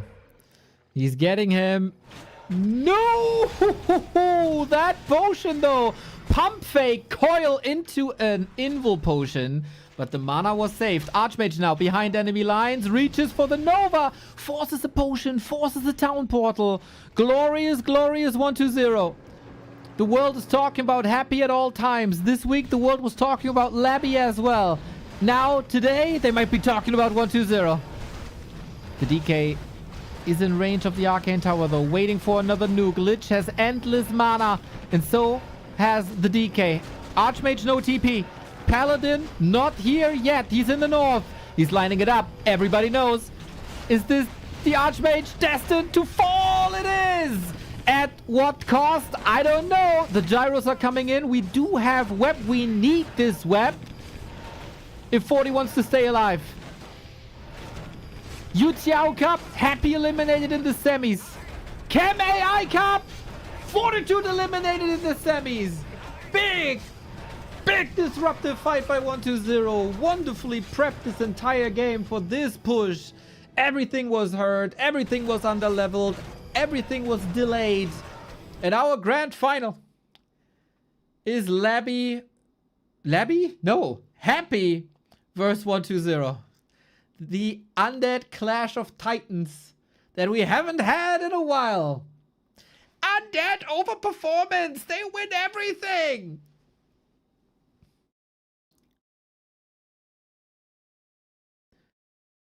What a cool series. And 120 rewards himself again for putting in so much work into this matchup. And it remains true, everybody. Everybody but one person in the world knows Lich Greater Crypt Lord.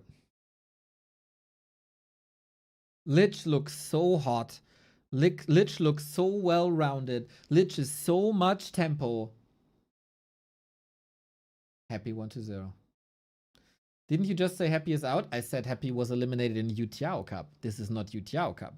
This is obviously Chemi AI Cup.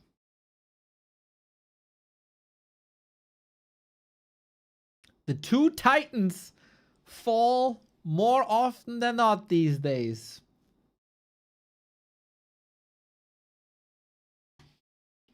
But a hell of a show. 3-2 one semifinal, 3-2 the other semifinal.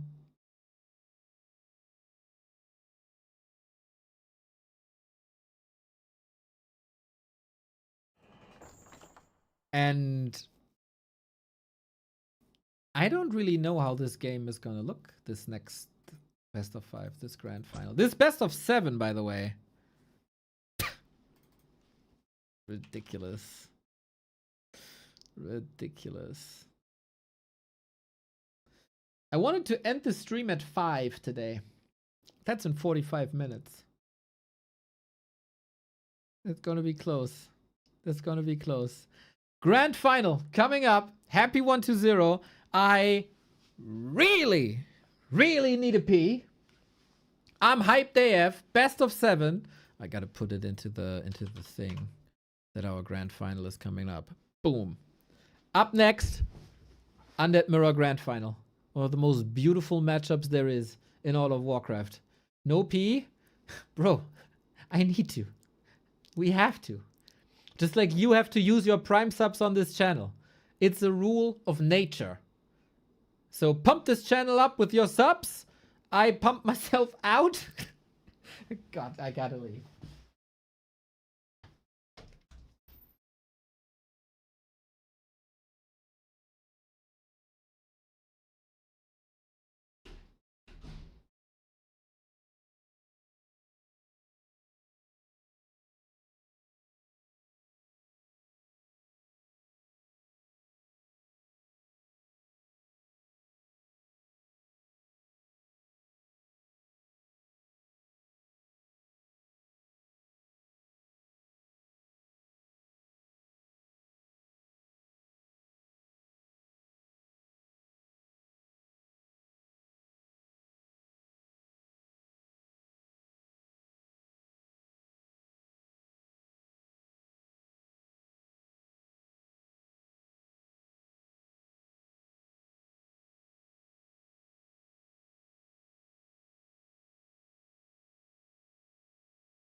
Hello. That was good.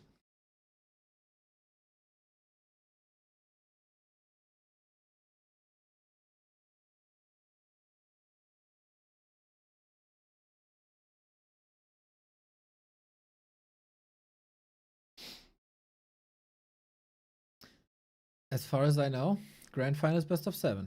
Best of 7. Best of 7. First to 4. Yo, Daniel Fuchs, hello. That's a lot of hearts. Thank you, mate.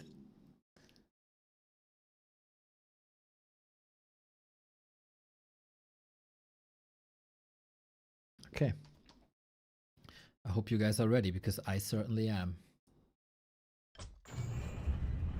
Just a quick best of 7. Off we go! Grand final in the Chemi AI Invitational. 4 players started into this.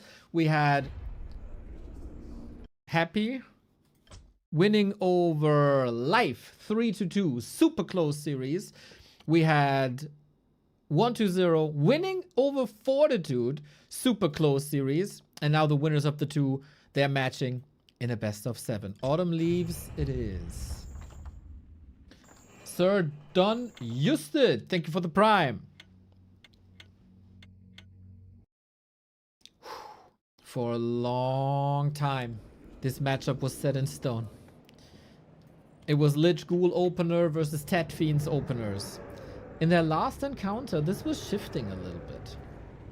We've seen a lot of more different openers there. So I wonder what the meta is between them now. Because I don't know. We haven't seen it in a while. So this will pave the way. Whoever wins 4 maps first is the winner of this cup and the winner of the majority of the money here. 1,300 on the line in total. This would be the 3rd tournament in a row that Happy is not winning. Or Happy ends his tournament winning drought after 2 tournaments. The Ancient of Wonders Cup went to Sok. The Yutiao Cup went to Labyrinth. Is 1-0 a tournament winning player again? We'll see about that. It is a Lich Ghoul opener by Happy. It is a DK Ghoul opener by 1-0. Oh, look at that. Why is that interesting? Because in the past 5 years, 1-0 has almost exclusively played DK Fiends. Now, here at Autumn Leaves, it's DK Ghouls. And then this begs the question, how much success can you have with Ghouls against the Lich? He could also go 4 Ghouls into Fiends. That was his very own patented build that he, I think, came up with. That's gonna be a lot of lumber, a little bit of pressure. I could also see, yep, Spice Creed says it as well, or as I call him, Lycreed, that he expected Cryptlord, because the last time they played against each other, Happy played Cryptlord. It is 3 Ghouls into Graveyard. Huh. He's stopping at 3 Ghouls though. 4 Skellies for creeping. Happy here. So far, this looks like regular Tet Fiends with, oh man, only 3 Ghouls.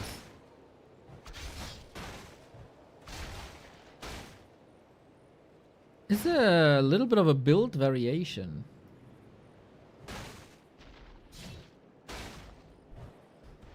As I said, usually 1-0 4 Ghouls with pressure. Maybe it's an adjustment to seeing the Lich immediately. And Happy. So many Ghouls, man. So many. How are you supposed to hold this? Without AoE, without summons?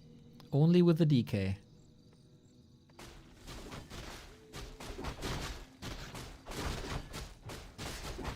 Easy kill. Saving mana. This one Ghoul got no chance, man. That's... That's unfair. That's just unfair. 1 ghoul versus 7? What can you do? Well, soak up a little bit of damage. That's what you can do. A new element to this mirror match. 120's tech is ahead, and in the past... can we get an Acolyte? We shouldn't. This requires a bit of attention. Attention that's not on the DK during those seconds. No way he got that. No. Happy would not allow this. Okay, thanks to Blizzard's second production timer thing, we can see immediately how much different this is. 40 seconds versus 47. So yeah, he's trading 7 seconds basically, but he didn't invest into anything. It is eventually a variation of Ted Fiends versus Lich Ghouls. Happy also accelerated his tech quite a bit.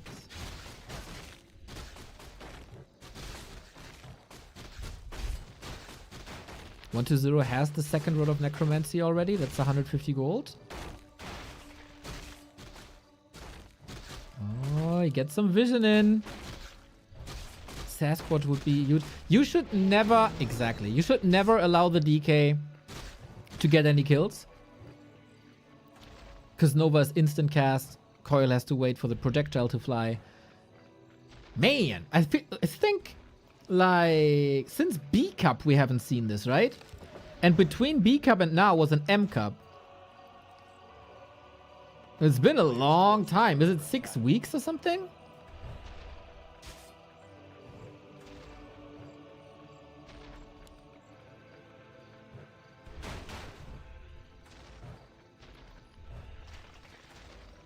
The town is under siege.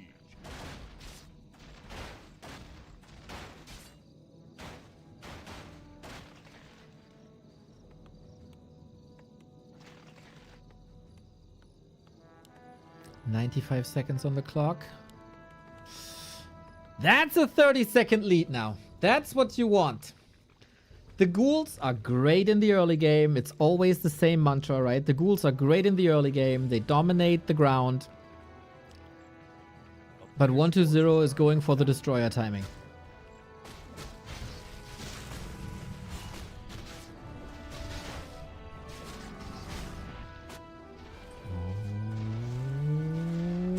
Lich has a staff. Was looking to nuke some acolytes here. He does have more mana, but he doesn't want to be caught. So staffs out immediately. Got 1 ghoul. And it's only 2 ghouls at the moment. Rebuilds it immediately, but eventually a little bit of a net loss.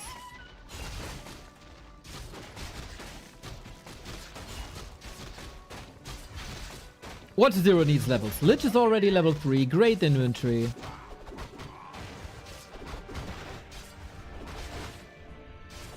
But with Coil Nova, you can catch up if you feel confident.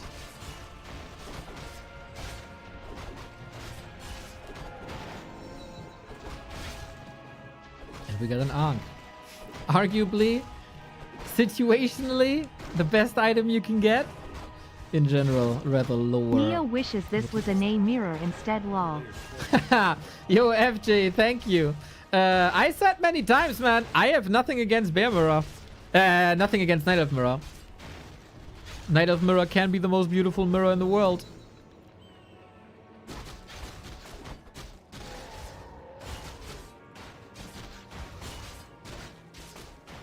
I do hate Night Elves though.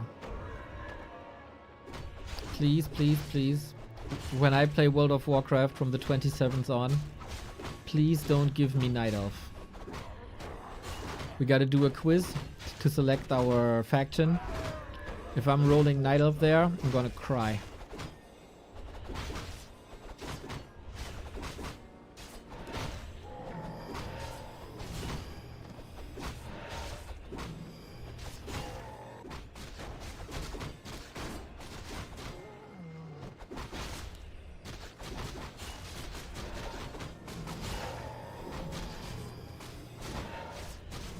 It's not in my hands, boys. It's not in my hands. Dark Ranger out. Happy with a fast tier 3, 1-0 again, slowing things down a little bit. The Fiend is getting intercepted. That's not great. Trying to save some time with Frost Armor. Destroyer upgrade not done yet. 2 Fiends down.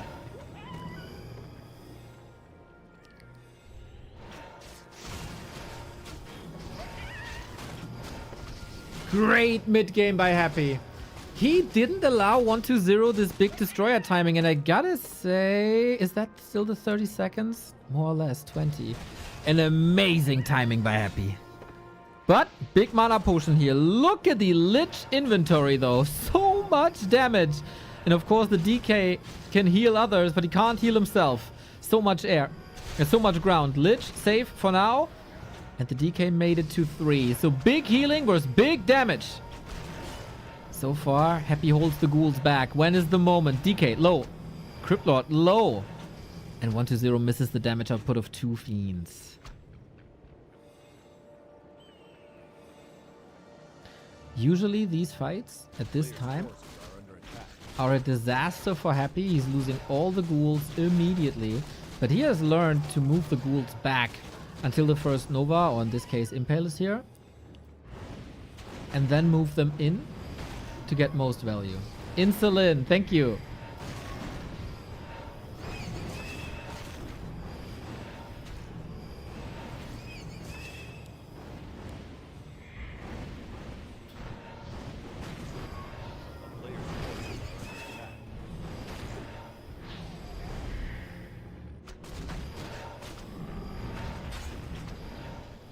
I would say so far it's the Happy show.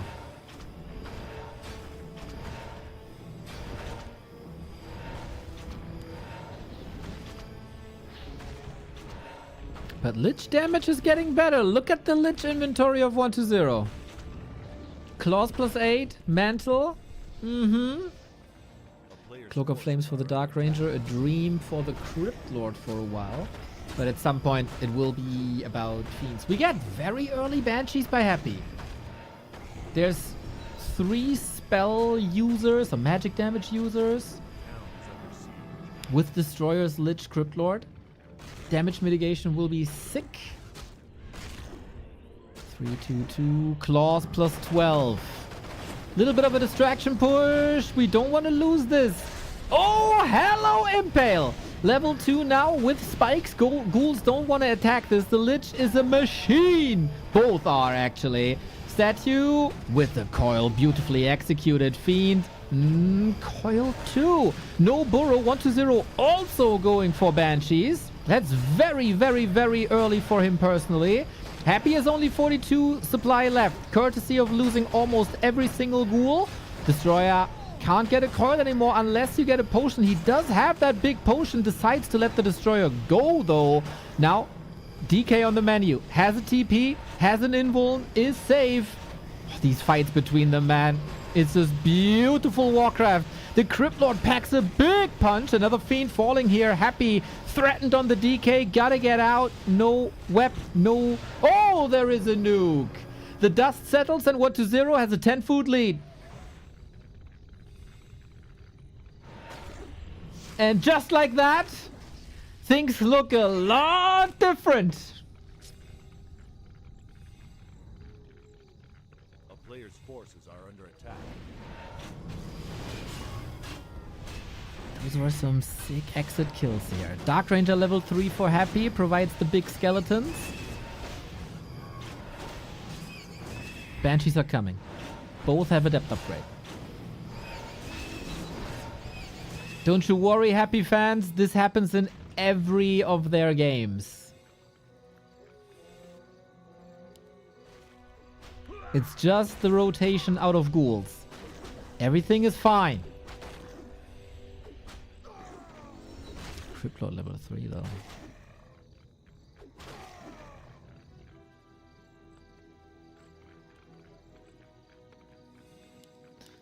Now finding the right army composition.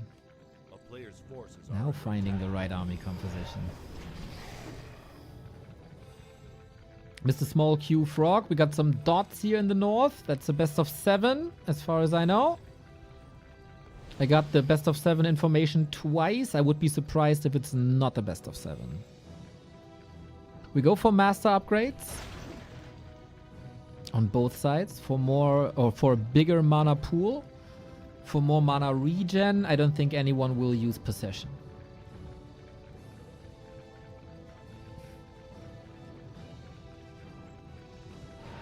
The player's forces are under attack. What to creep? The map is almost empty. Nobody dares to expand. We stay at 50. Banshee tech not done. Oh, DK. Got a devotion aura. That's really sweet. Happy with the lovely block. Doesn't matter.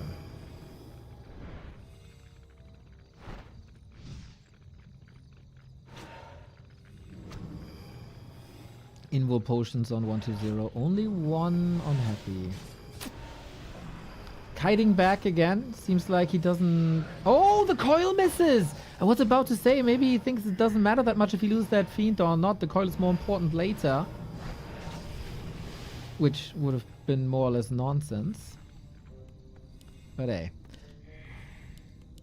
More Destros, more Banshees, more Fiends. Upgrades, 2 and 1 versus 3 and 1 on the way.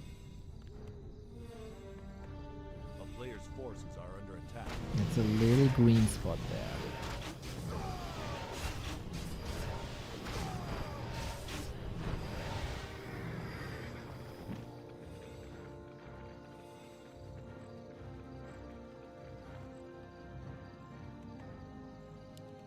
That's a big upgrade.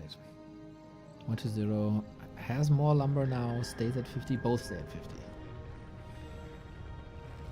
I want to plead to the wonderful people at Blizzard in the Warcraft team that it would be amazing if Anti-Magic Shell was player color.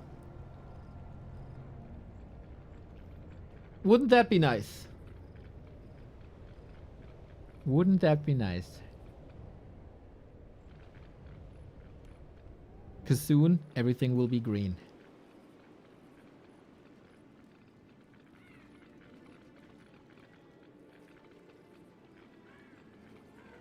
If we can change possession, I'm sure we can change anti-magic.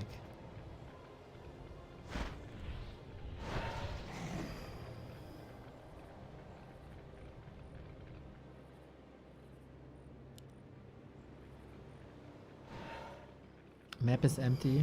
On this map we have 2 shops. DK is here without a staff. I mean, there is no impale.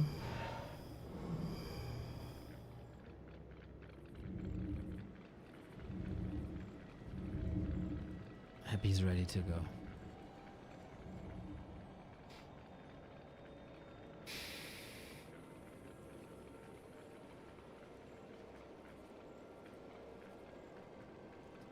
Or 65, but a lot of production is coming. Third attack upgrade is ready as well. DK a bit out of position, but here we go. Who uses Curse on the Lich? Yeah, 120 did that immediately. Happy did not, so full damage here. Well, we don't have full damage there. Everybody ignores the Banshees. It's all about the Fiends. Super chaotic as everything is green indeed. We need some mana to reapply the anti-magic shell. There's so many spells, but also so many physical damage. Happy's DK in trouble. He has no TP, no invul. 120 identifying this his own DK. Got that invul potion. And, oh no, the TP moves to the back though. Impale hits a lot.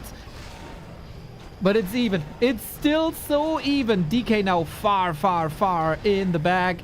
We have no curse applied anymore. Now the curse is on 120's Lich. We needed both. DK save. And Happy is slowly falling apart. This matchup is oftentimes a snowball. Whoever takes the lead first. Grande Impale, mostly for the damage mitigation. DK moves forward, baiting a little, little carrot dangling in front of the horse's face. Happy reestablishes the 60 foot, but he has to wait a long time for the reinforcements. Nova hits hard, and 120 is currently the one, but the Fiends, man, it's all about the Fiends. He didn't finish this one. Now he does. Oh, needs another hit. The statues are healing too strong, and then there's a coil again. Crypt Lord in trouble. Invul potion might be necessary. Such a neck and neck fight, man. That's mental. No curse on Happy's Lich. We need it. DK has a town portal. Everything will be clumped up. Invite to a silence, but we don't have that silence. Crypt Lord in trouble, was nuked. We have a coil ready, needed soon before the Crypt Lord goes further forward. Otherwise, he's begging for a Nova, gets it done. Such a gigantic tank in the front row, this Beetle Boy. And 1-2-0 now. The 10 food lead. The items might actually pull him ahead here. Dark Ranger about to die. Lich has an invul. Crypt Lord has mana for an impale. Pretty much now. And he's going for it. For the Lich who holds that invul potion. He's blocked. Oh, damn. Did he not check the inventory? Maybe. DK, this is not the way you want to go into Happy's army. Fiends falling. God damn, he's clawing into this. Fiends falling by 1-0 though. Just when you thought Necromancer takes over, Happy is back in the settle. And now it's a mana war. Baiting again. Who gets more coils out? Who has better production? It couldn't be closer between these two undead legends. Who loses a hero first? This may be the question. Destroyer saved a little bit with Dispel, but for Happy, 3 Fiends are about to fall here. But anti-magic is gone. Need mana on Banshees, otherwise one volley is always a kill. Mana on the Crypt Lord again. Very close. Lich in trouble. Do we have a coil? Do we have focus? Happy has a Nova soon. Big Dispel on the curse. Anti-magic shell has disappeared. We need these coils. Oh boy, oh boy, oh boy, oh boy. 5 food difference, but Happy is working on an expo. And he gets shop control. These guys are insane. Nobody crumbles. The path seems clear. 1-0 getting up to 60 once again. Wants to continue brawling. Wants to continue fighting. And smelling that expo. That's a guaranteed cancel. But 1-0 no TP. 1 invul, 1 mana potion. That's it. Double invul not happy. 1-0 has to make a call or several calls. He's the one expanding now. He's the one to push now. Some low-hanging fruits here. That statue was one of them. Can 1-2-0 stall 2 minutes?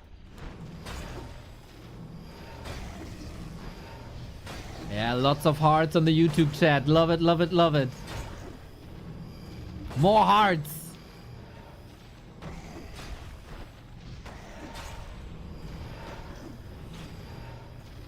"21-minute game 1 in a best of 7 grand final."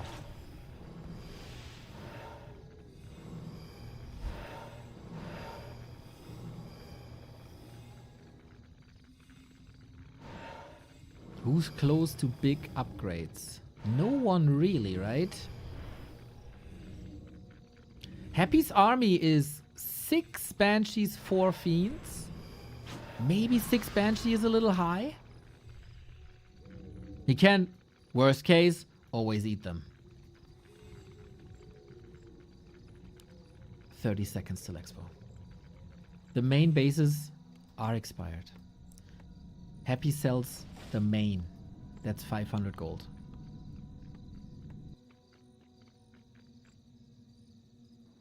But that also means no more mana potions for Happy.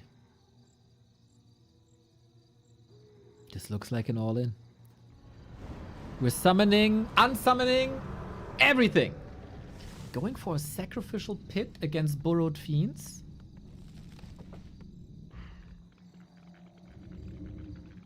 How much time is there?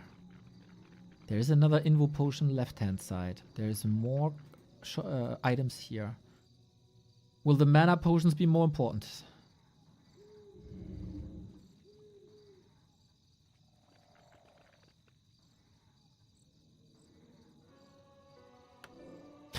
Sharky, we might not be finished here for your game against Rain. If we get 6 more of this.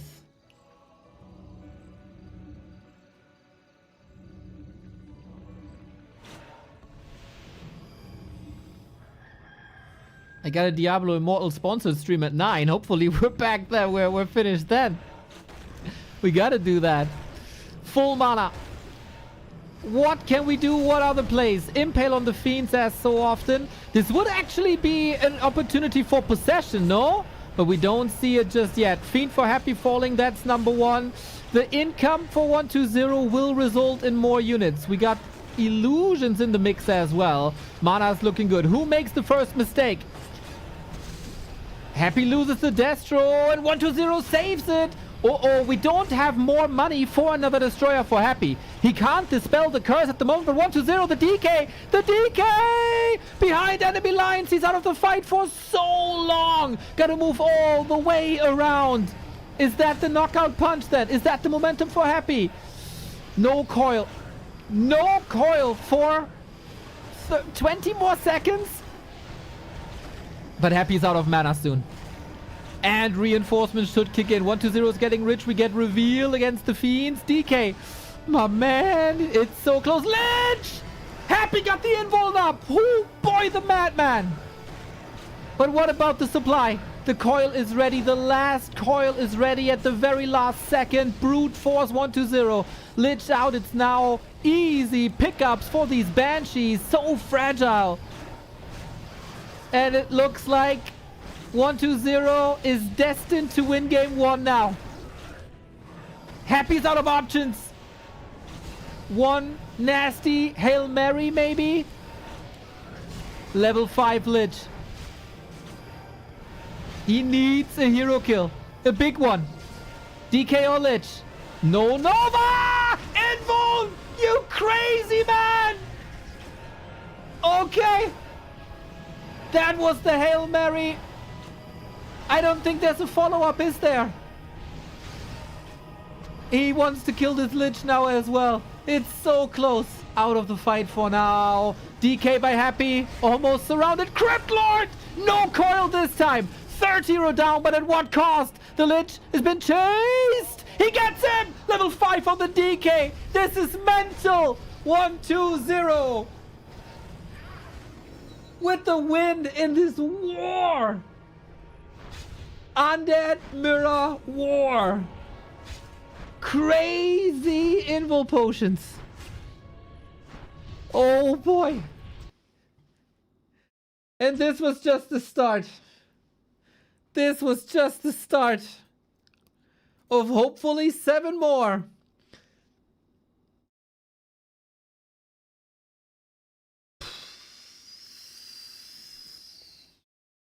Can you believe it, man?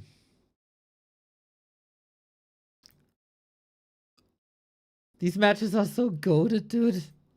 Different openers, different philosophies. In the end, we end up on similar unit compositions, but the heroes are different. And then it's so much about potions, focus fire, split decisions, who has a mana pot, who calculates the mana regen perfectly for these coils. These guys are so goated. I can't, man. I can't.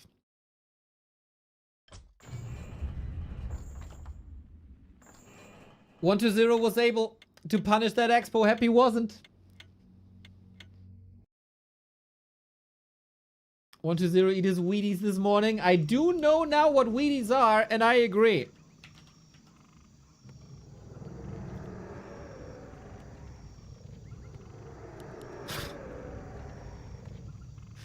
Want some more? I think so.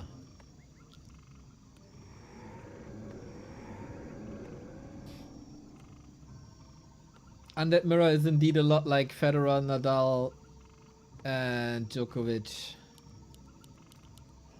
The 3 taking turns.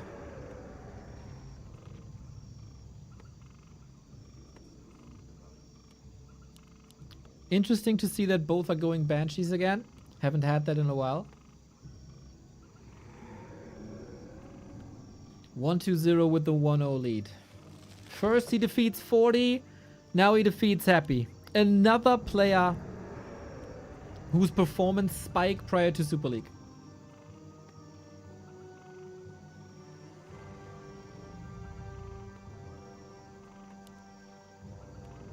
Do we switch it up, Happy? Is it a Crypt Lord? Yes, it is. This is pretty much exactly what happened in B Cup, right?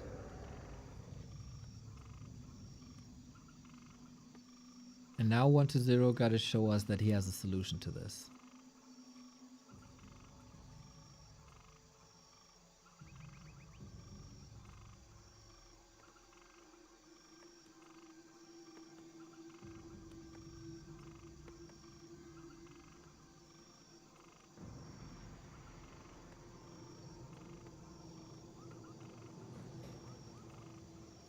And what's the play for 1-0? I'm really curious how he adjusts his build now. It's again double ziggurat. He does have the resources for the graveyard. It's always DKRS. Ooh, if it's Impale first, he might get the DK surround. A player's forces are under attack. We do have 3 ghouls, we pull 2. High octane. High pressure right off the bat. It is Impale first.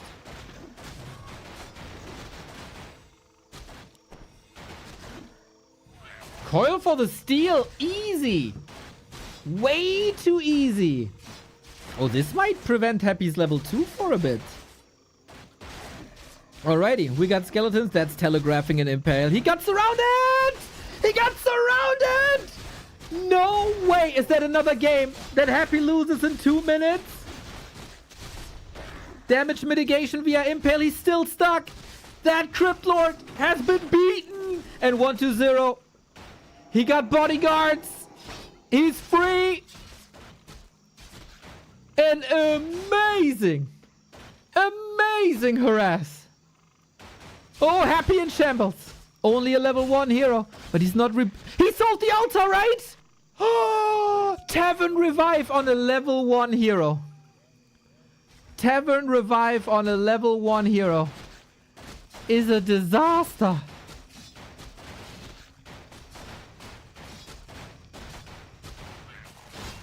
It's so expensive. No mana, very little HP. Acolyte. Oh, so close. If he loses this Acolyte, it takes forever to produce another Acolyte and expand. 1-0. What are you doing? That was unnecessary. That risk was unnecessary. Acolyte dead? It's gone. Oh, that's valuable seconds. 1-0 attacking, of course.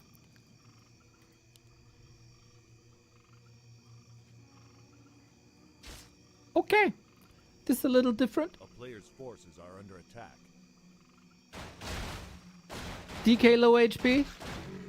Crypt Lord not too great. What is this game, Cinema? I agree. I agree. Are we going in with Dark Ranger push then? Oh, Happy's taking risks and he has to. We 1-0 figure this out? No, going for the base. Skeleton sees there's an Acolyte. Saw there's no Haunted yet. 1-0 has a staff now. Forces are under attack.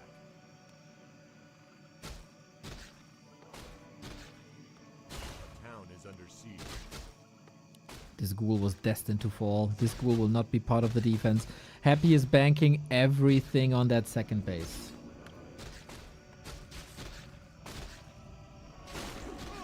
More Acolytes need to be rebuilt here. It's gonna be so late. Another ghoul falling, right? Yep. DK is level 2.5 with 1 tiny creep spot. We go towards the Haunted. This could be it right there. This could be it. Like 1-0 is a tech ahead. Happy has no chance. It's a cancel, but it's gone. And he doesn't have the lumber. And the ghouls are here. Not harvesting lumber, but fighting. This is one of the best early games you could possibly have as Happy's opponent. No staff. Surround again. This time he freezes way. Let me tell you that 1-2-0 is on the way to tier 3. While Happy is on tier 1 and only now started his expo.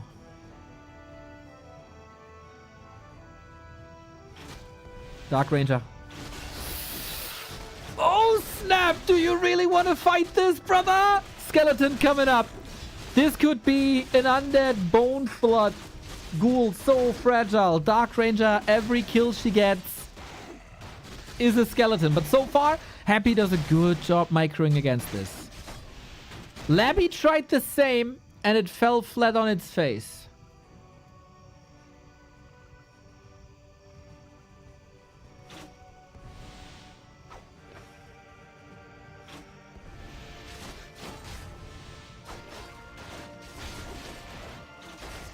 It would be the most happy thing possible if he wins from this position. The fact that he's not giving this up. How many people said earlier today, he's washed, he's frustrated. He doesn't have that fighting spirit anymore. Look at him now. You can't staff out one hero. Oh, wouldn't life drain be nice? You got coils. That was the last coil, actually. Where's the staff? There's the staff. Whee! It's too late! It's too late! Dark Ranger dead! Happy has a foot in the door. It's a small foot, it's a big door, but it's in there.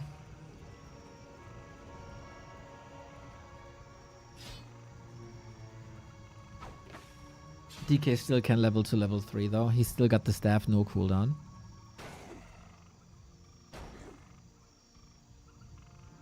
Expose up. Happy can win this. Nobody else can. But he can. A player's forces are under attack. Cryptlord is running away with levels. 120 has Frenzy and Destroyer tech coming up.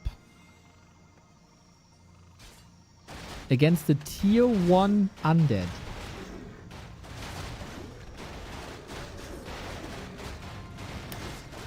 Yep. That Cryptlord will need his invul potion soon. Tried to go for the last hit, doesn't really work.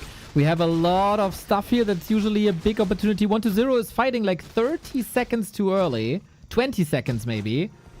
Trying to stall for destroyers. If destroyers are here, the 6-unit summon Futter for the Destro. Oh yeah, it's a little bit too early. He recognizes this. I think it's the right call to retreat a little. Was an opportunity. Happy played well around it.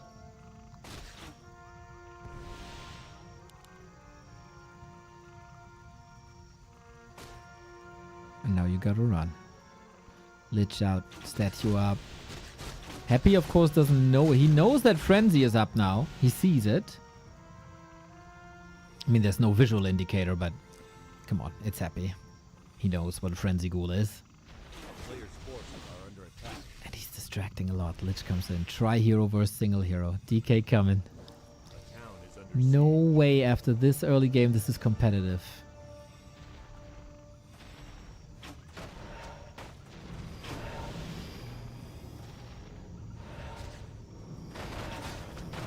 He doesn't like these spirit towers. No, no. Acolytes moving forward. Instantly killed. Lich far forward as well.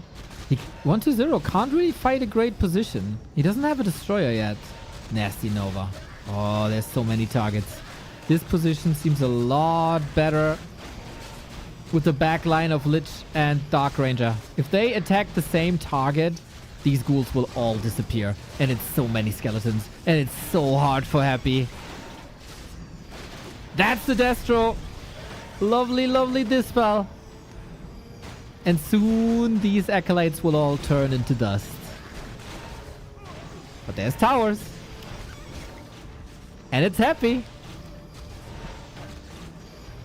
The economy advantage is getting lower and lower, and Happy is halfway to tier 3. Level advantage for 120 is non-existent, really. Is 120 brute forcing this too hard? Should he have gone in the main? 120 has nothing left. This didn't work. He's holding this.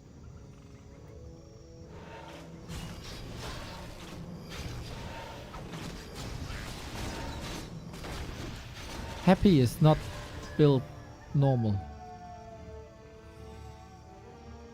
The Destro's down. The DK can level. The tech is around the corner.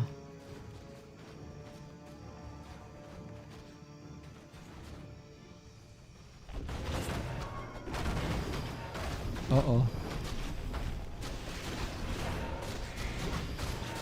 120 is on one base and he doesn't really have another option.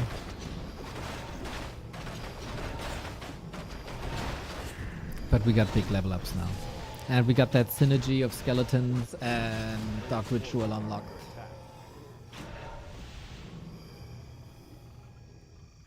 How can you hold that? That guy is like manipulating game files with his mind or something. I don't know. That's the most logical solution I got. No orb up yet. And if you kill the shop, there's also no statues. Happy has one statue. That's not much. But we got towers here. Lich, 35 seconds. Do you have enough damage to kill an altar in 35 seconds with repair? Maybe not.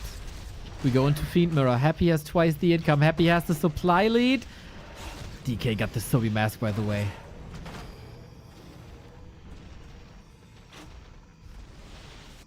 We got a shop here. We got a shop here. The tech tree is intact. The tech tree is intact and 120 is in trouble.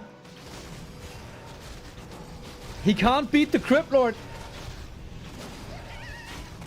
His might cannot be matched.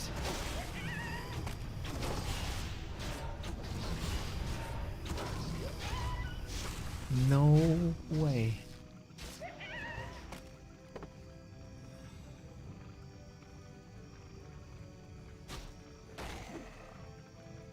This is the last chance for 120, really.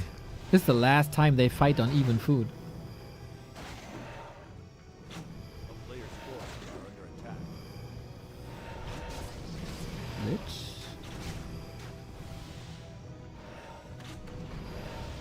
Dark Ranger should be better than Crypt Lord. But we've seen on game 1 what a Crypt Lord can do in an Undead Mirror. Oh, he's luring in the turtle. LOL! He's pulling camps together. Is this Dota now? Are we jungling? What the hell is this? It's a mess. It's a goddamn mess. What item is this? Big heal potion. Nice. Not super game breaking though. Another consumable here up for grabs. But of course, you gotta respect it and you have to use your spells on Happy. DK far forward again. I'm more and more sure that this is on purpose. Nova kills a Fiend. Oh, 120, you're in so much trouble. Only level 1 coil though for Happy. That's a bit of a stretch, but the Destroyer falls against the creeps. No way.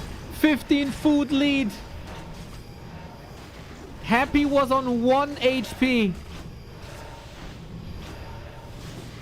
He got his Expo cancelled and his Crypt Lord killed with his altar down. And he still wins the game. A player's forces are under attack. This is unbelievable.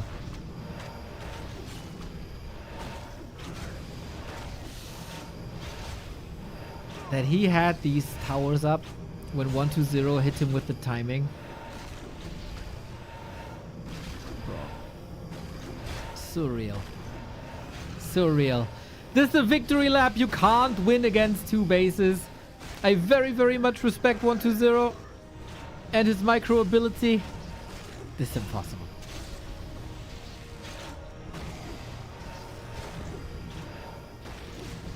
Fiend advantage, hero advantage. All the heroes die. Lich level 3. GG. Oh boy, oh boy, oh boy. We got ourselves a series. Happy strikes back in the most happy fashion ever.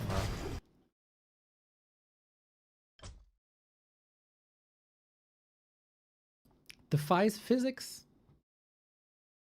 It's just built different. If we go toe to toe, 120 is probably gonna win. But Happy can play Crypt Lord, and he did play Crypt Lord before. And we're still waiting for 120's solution.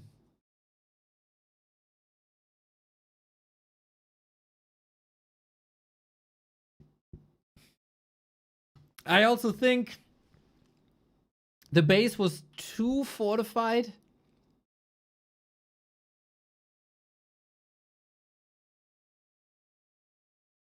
Maybe go for the base, but he saw that too late, and then Happy can react and build tower in the main as he did. Oh man, oh man, oh man, oh man, oh man, oh man. We got these great games, dude. We got such great games. I think the Dark Ranger doesn't have the expected impact. I've seen it twice now on pro level. I think Happy micros too well. So you get the desired value of a black arrow. Maybe even Naga would be better. Or counter expand. But then there's beetle run bys. Well, there are some different opportunities. Game 3. This is usually where we say who claims match points, but it's a best of 7, so it is what it is. Who takes the lead is the narrative. We find ourselves on Twisted.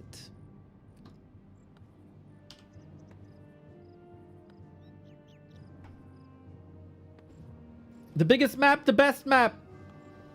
And you are, of course, well, not the biggest community, but the best. If you guys have Prime subs lying around, we take them. Don't let them go to waste. So, who takes it now, guys? Is it Dreadlord? No, it's DK again. Ted Fiends on Twisted.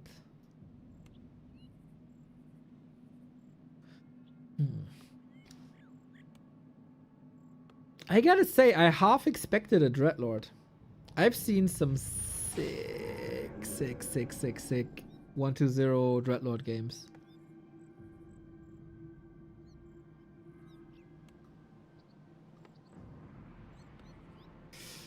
But okay. We get more of the same.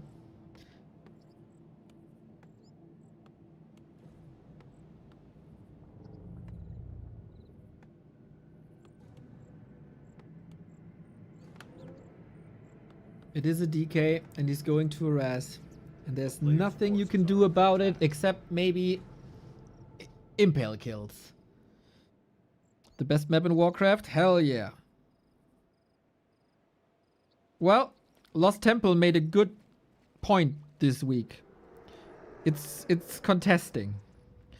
But Twisted is the perfect balance. That's right. So will he be there in time to do significant damage? 1-2-0 knows the timing. You gotta stay passive though. He sees that it's beetles, so he can march forward. No real threat. Boom, there's a steal again. Yeah, he lost the Ogre, the Murloc before for that clean level 2. Ridiculous. So we got a lot of skeletons now. Ooh, didn't get that one. A coil for free. Undershooting a little bit. Demadi, thank you. Ooh, that was a simple one though. Happy not counterplaying this. 1-2-0 kills the Ogre Magi. That is usually not allowed, but he doesn't have impale, so how to stop that except with mass pressure?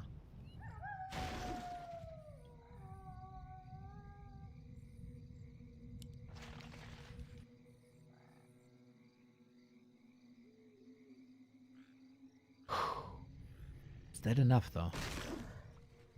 We have a lot of ghouls again. It's the same strategy 1-2-0 played on Tidehunters. It's DK ghouls into Destros.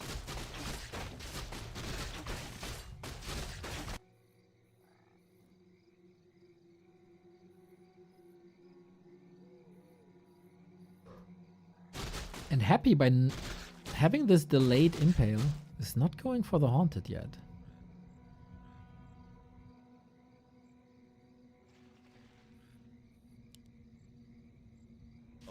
Impale waiting in the wings. DK is far away though.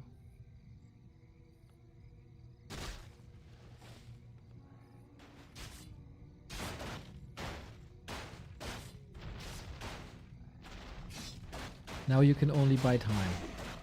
Tier 2 by 1-0 halfway through. And he's going into the main. Some fragile acolytes, some fragile ghouls. He's committing quite a bit. I think this is 5 ghouls on the map, maybe 4.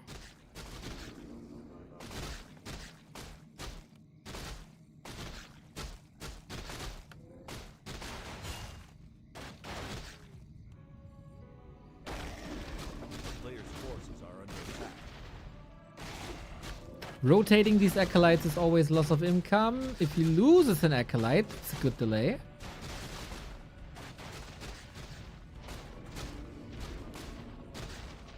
And that hopefully for 1-0, hopefully exposes the expo, which is at 50%, but there's no 4 ghouls. He still has the TP. He can commit quite a bit.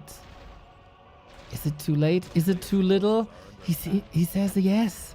He says yes. If he portals now, that's an impale. Oh no! Why didn't he wait? Now it's a town portal and the staff cooldown.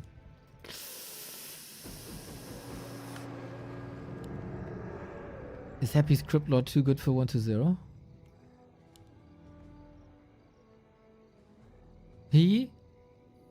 Did Happy lose anything? Wasn't 1-0 1.9 after he stole the Magi? Did he seriously not kill a single thing?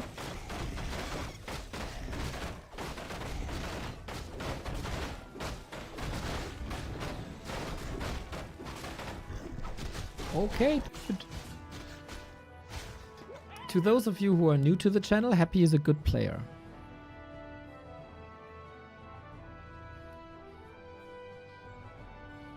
A player's forces are under attack.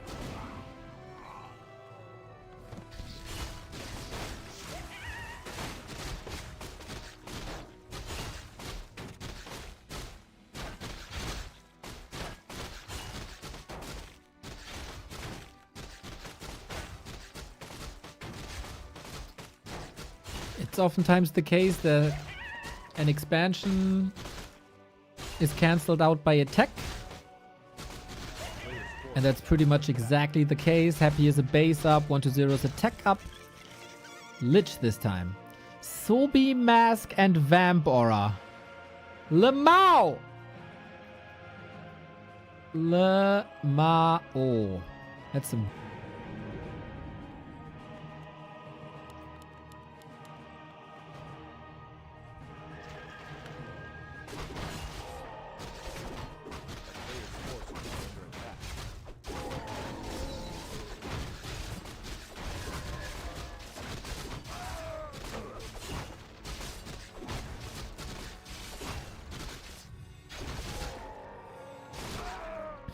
Both have Sobi masks. Okay, evens out, evens out.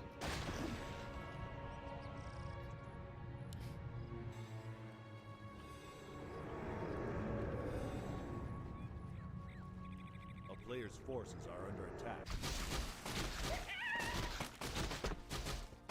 What's the best spell in your opinion?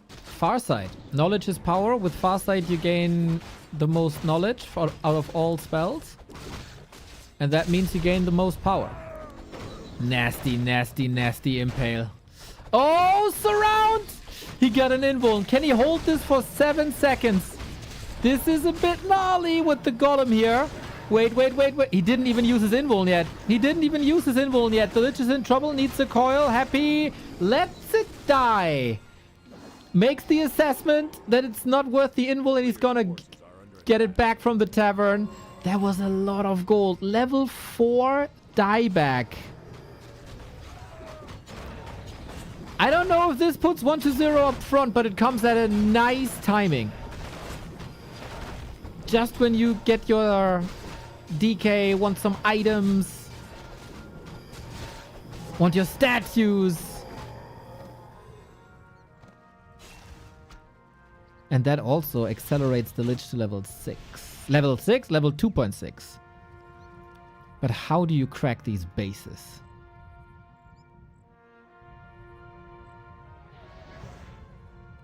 Yeah, I like not using the invuln. I thought if he uses that immediately when the rock golem was still there, maybe. Oh, he got rock golemed?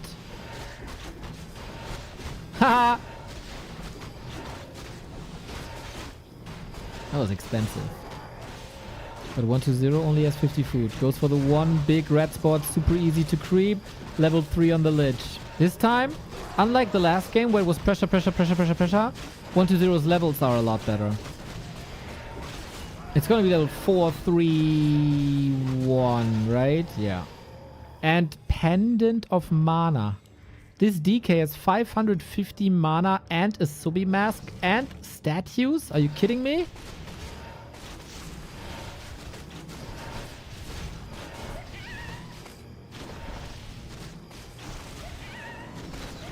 Player's forces are under attack.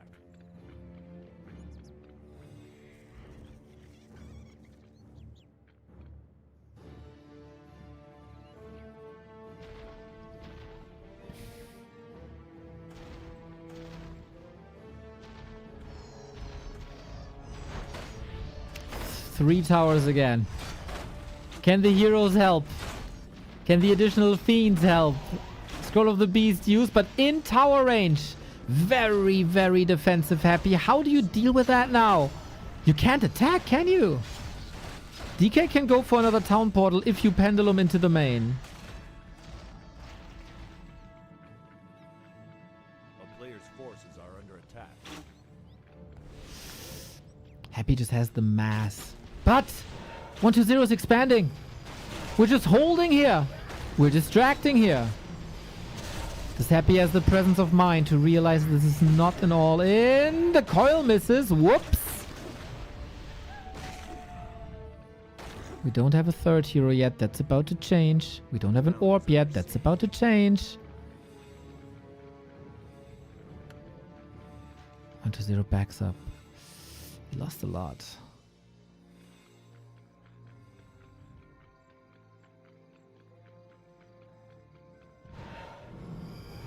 Okay. Great TP by Happy. This is nothing that threatens the Emperor. Expo is up and Happy knows. You got a beetle there. The town is under siege.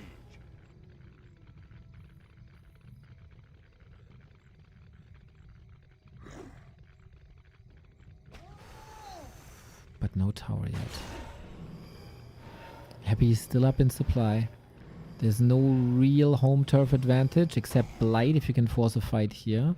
But if both are on Blight, that's fine. Another Destro. He needs this big time. Ghouls onto Acolytes. Nova helps. DK getting semi-surrounded. Voila. Two destroyers, both wept. 120 has no wept for when Happy gets the destroyer, and that is now. So he can't really attack it outside the hero. One destroyer down, second one saved. DK eats the Nova. Two destroyers down. 120 is falling apart, and it doesn't matter what he does. If it's the counter expansion or the ultra pressure, Happy's Crypt Lord is superior. The town is under siege. This time, so many elements were better. The levels, the second base was coming up.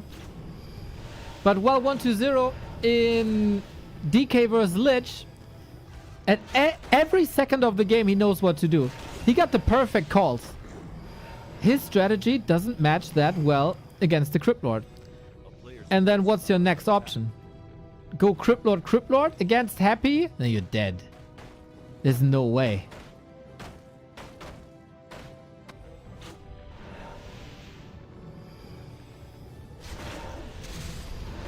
Maybe Lich.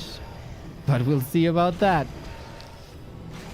Some focus fire on the statue. No more sustain in the fight. a player's forces are under attack. The beetles are so annoying though. We gotta tower up to deal with them now. Nobody has a big bank. Good macro on both sides.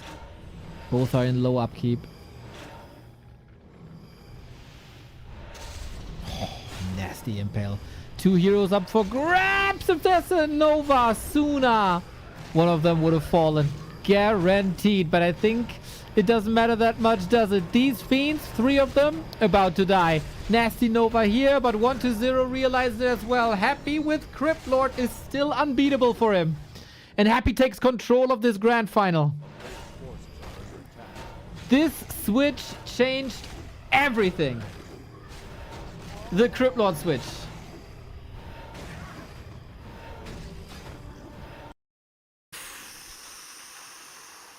Twisted was supposed to be 1-0's best map.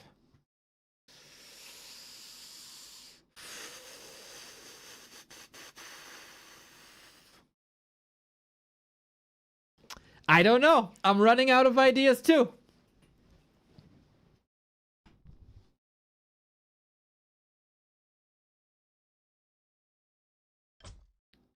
These DK plays, I don't think they're enough. I don't think they're enough.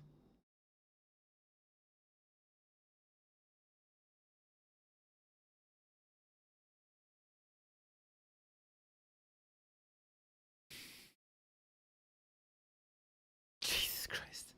You can throw a nuclear bomb on this cockroach and he still survives. We've seen it before.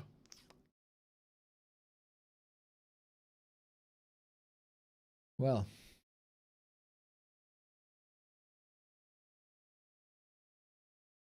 Hammerfall. Happy can claim match points here. And 1-0 has to stop the Happy Avalanche. Somehow. Somehow he needs help. Somehow he needs a better strat. He tried 2 different ones. And it's very, very little time between the matches. So hopefully he has an idea.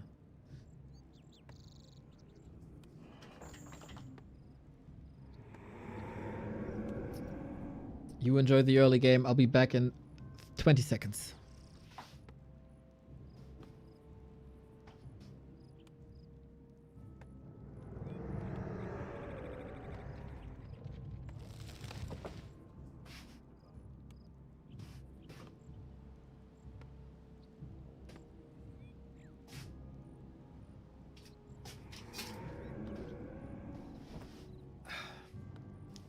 A battle of titans, everybody.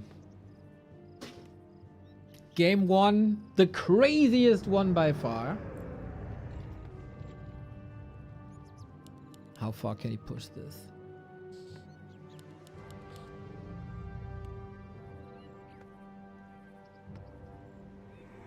We got a DK by 1-0 again. And we got a Crypt Lord here again.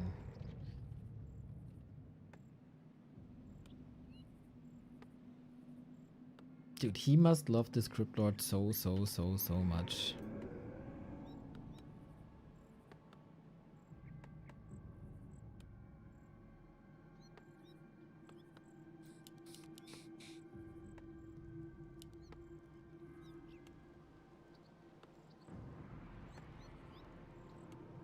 It is the return to Ted Fiends. Straight up Ted Fiends. No 4 ghouls, 5 ghouls, 6 ghouls.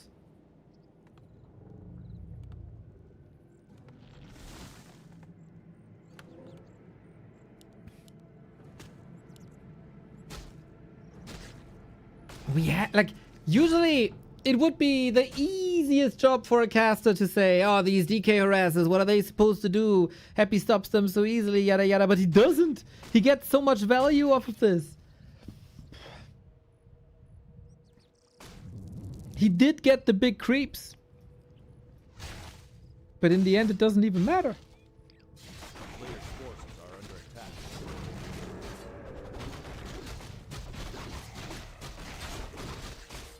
Okay, interesting that Happy is not expanding right-hand side, so the golem couldn't be sniped. Pump fake. Pump fake. Where's the coil? Happy is adjusting so well. He leaves. He could get him now. And he did. Okay, 0.5 of a level gone. I praise him for adjusting so well, and then boom, there was a little bit of damage. Coil cooldown off. 100 damage is coil. This Crypt Lord needs the Taskmaster, I feel, for getting closer to 2. Oh, threatening another surround, but there is no impale. A few more attacks. Gotta include travel time, of course. 60 HP.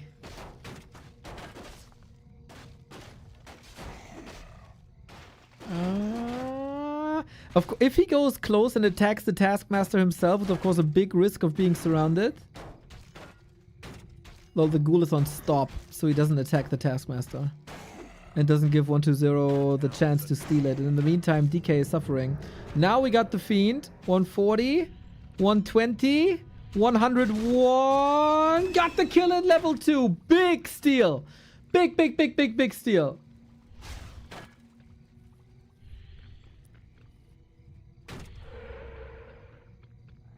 But now you gotta run and the Unholy Aura needs to work.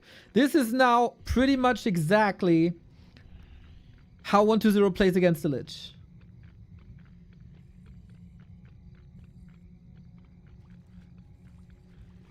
These guys are so good. I mean, how can you watch this and not appreciate it? It's crazy. And that's why Undead Mirror, best mirror.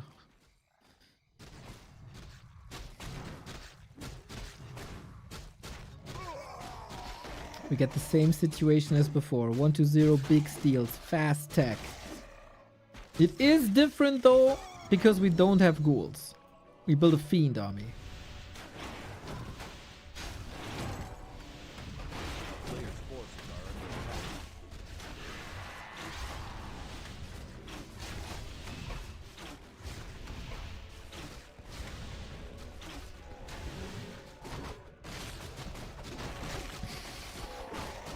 So game 1 we had the Crypt Lord kill.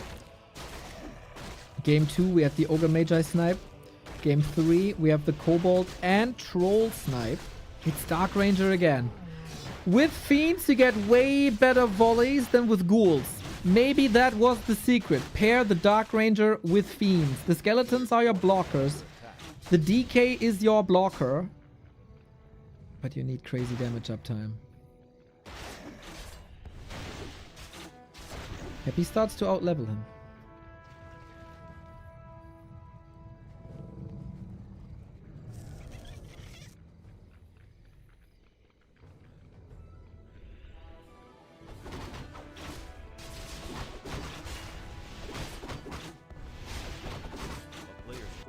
And Happy is chill. Oh, he's not. His tech only started now. Okay.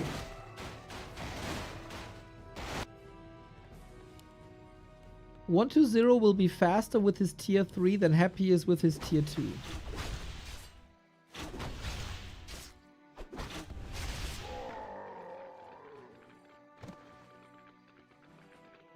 But as long as you don't do anything against the sector, you know, maybe tier 3 Expo again, just with this army. And then better defensive setup. But it's so easy to say, right? Just do this, just do that, just buy this, just get a tower. Finite resources, man. With Tet Fiends, everything is just tailor-made, tight-knit.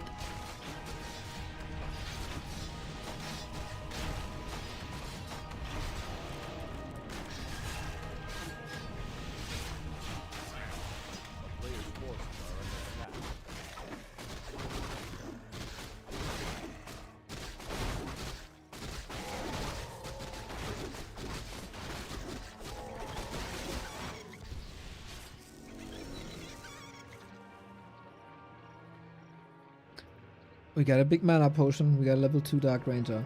I really like the decision by 120 to not go Crypt Lord, by the way. This is not a situation where you fight fire with fire. This is a situation where Happy's fire is like 1,000 degrees hotter than 120's fire. They're both very good with DK. Ted Fiend 1-0 a little better. They're both very good with Lich. But Crypt Lord, Happy is 2 levels above 1-0's Crypt Lord. And then if your opponent plays a Crypt Lord but you don't, you can't expand because Beetles overrun you. Nice snipe. A player's forces are under attack.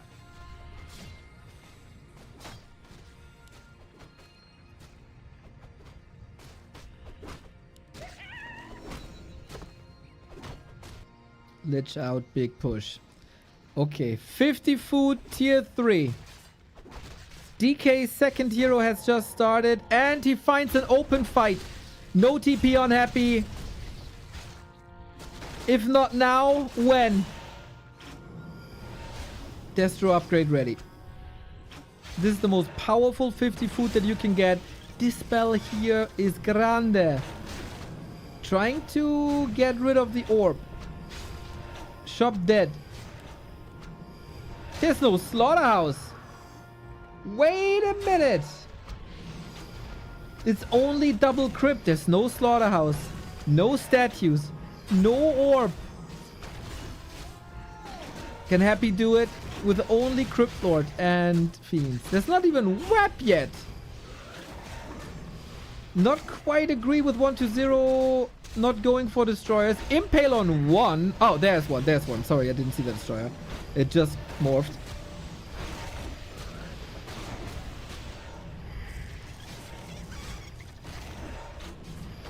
All these ghouls so hurt. Everything ripe for the picking. 1-0 is harvesting Happy's base. But there's a tower. Oh, okay. Happy, you hurt me. That one was better.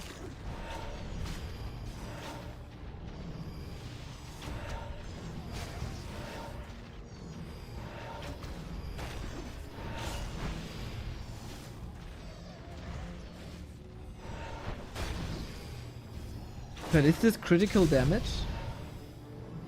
1-0 is not expanding behind it. It's still an all-in. And Happy gets his shop back. Oh, Destro! Not saved and the DK lives! Don't tell me Happy does it again.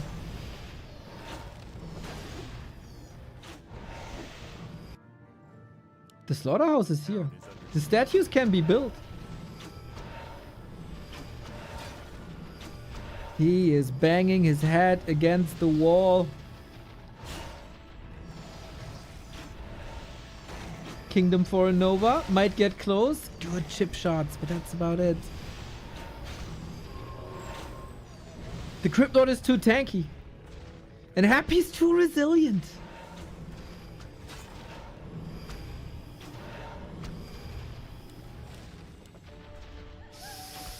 Statue snipe is big though. With Happy not having a slaughterhouse in the base, the sustain is not good. Another snipe would be great, but then he's in tower range for a while. Need to snipe now. Oh, impale. Getting destroyers here is not the worst thing. You can fly over the trees, but statues are bound to ground. Lich! Oh, 1-0, not like this! Not like this! Now statues are flooding in, both of them, and Happy solved his biggest issue, and that's HP and mana regen. 1-0 had to let go, couldn't snipe him. Maybe a step towards the left would have been better. Retreating now, Tekken now, expoing now, but no way. This was all very, very, very expensive. He gets the level 3 Dark Ranger that he wanted for a while, I think. Big mana potion has been committed. Happy is going all out here. Frenzy Ghouls, statues, triple hero. He's got it all. And there's also another Impale very soon. Oh, man. Happy, he can't break Happy. You can't. Whee! This is incredibly frustrating for 1-0 at this point, I feel like. Needs to get a hero kill, but there's too many coils.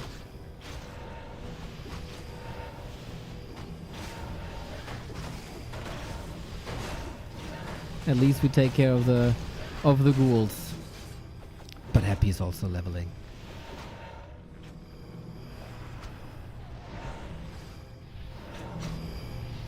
Voila! Destroyer for free. Maybe there is a little bit hope. Is 120 gutsy enough to expand here? Imagine.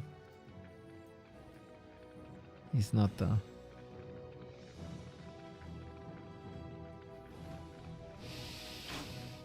He wants to start a creep battle now, but how do you want to win this versus Crypt Lord?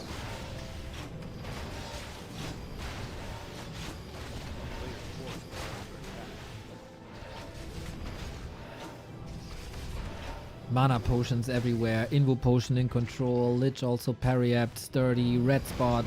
It's all coming together. 3 attack upgrades on both sides super fast.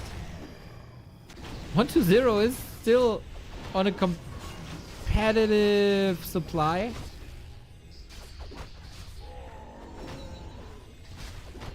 A player's forces are under attack.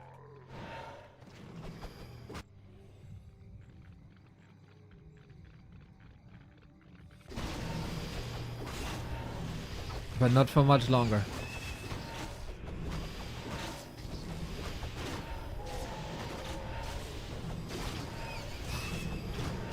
Yep, he's farming up a storm, man. Close to level 5. Very close. A player's forces are under attack. 532.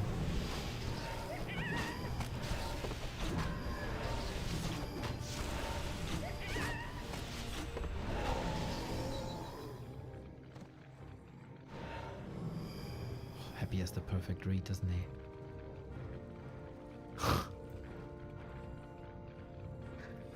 I don't think you can't have a better start with 2 creep kills with such attack, and still Happy is alive, and still Happy will most likely win this. We even use illusions.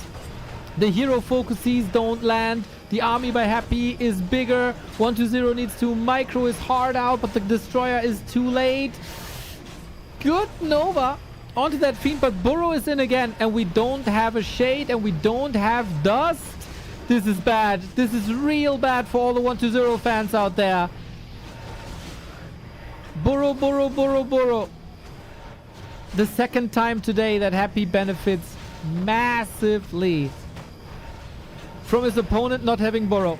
He's forced into, or he feels forced into a TP now as his heroes are dropping lower. 120 is alive, but he's 18 food down.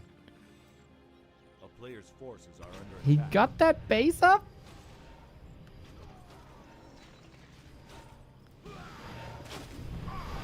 He got the base up? But Happy can't just swing back like a pendulum and hit him straight in the face.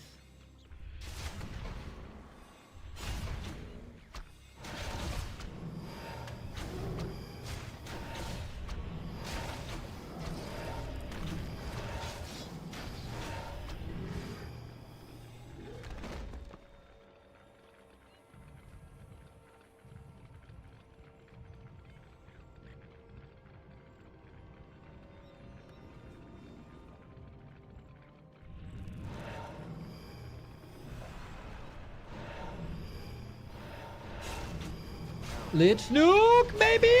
Invo potion ready. Oh, was that the last chance?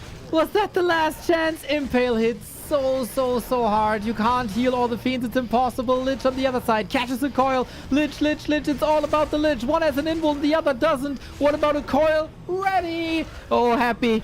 You're hitting all of these coils here today, don't you? And 120. This is now a downward spiral when the hero kills don't land and the DK is in trouble and he is surrounded. Town portal away with all these lost fiends.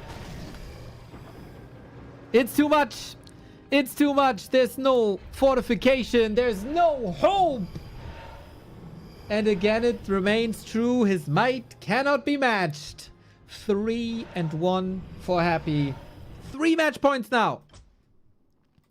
Not a single Crypt Lord game was lost for Happy. If you see these games, you understand why he's trying to brute force it versus versus human. You seem to love this hero. He's pretty perfect with this hero. While in other matchups, other people might be better at the moment with the better strats. In Mirror, when you see the Crippy, run.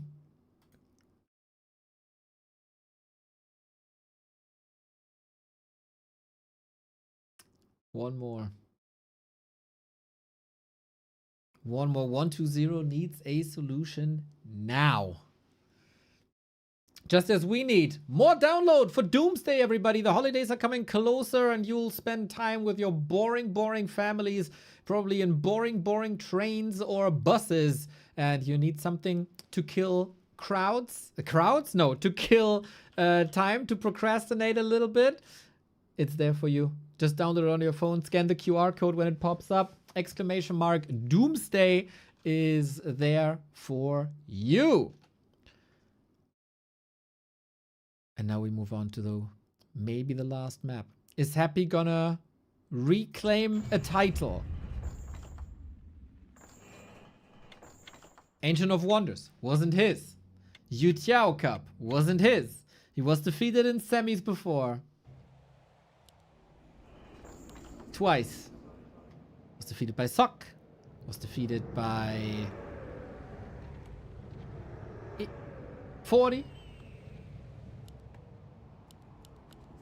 But now he got his hands on the title once again. 1-2-0, you are oftentimes a genius.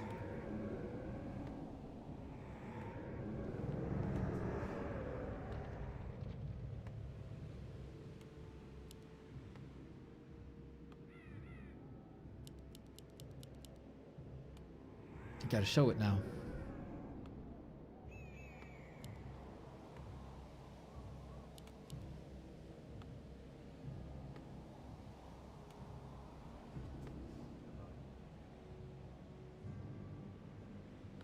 For Happy, I don't think there's any reason to change anything, right?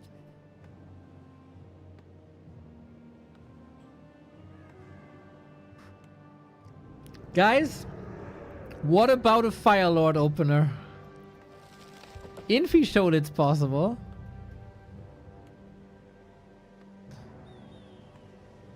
It's Lich. Okay, now we're talking. Now we're talking. For aeons, Happy was the one going Lich in Mirror against 1-2-0's DK. And he was the one to switch, and now 1-2-0 is the one to switch it up as well.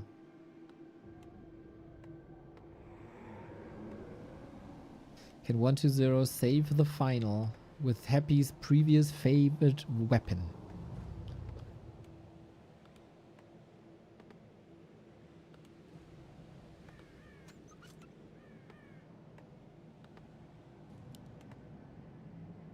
It will offer range attacks. That's in general good against Cryptlord Ghouls. AoE attacks, very good against all the Ghouls Beetles.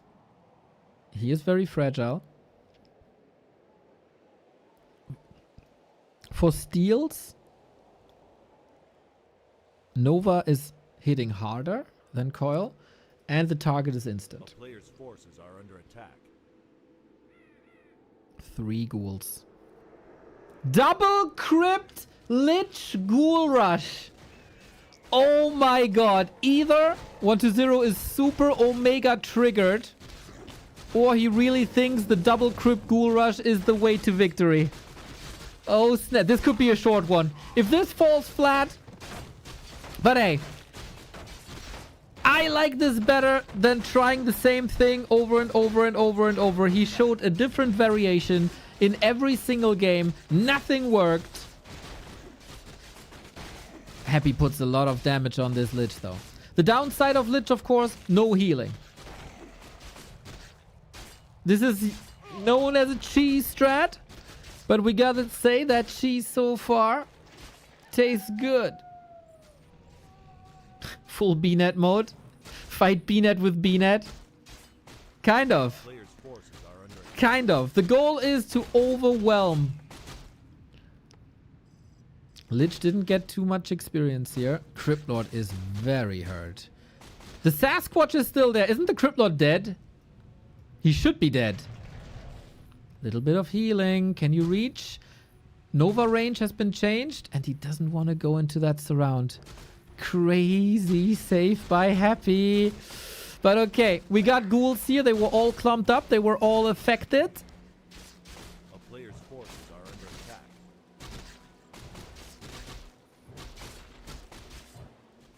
Another kill. That's a lot of ghouls falling. But how do you heal up that Lich? You got a one sacrificial dagger. And Happy knows now that it's double ghouls all in.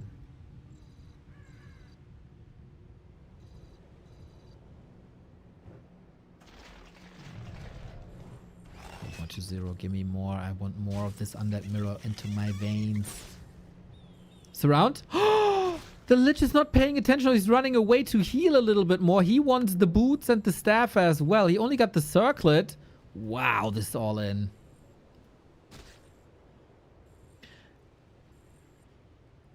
Could Happy just tech? Forces are under attack.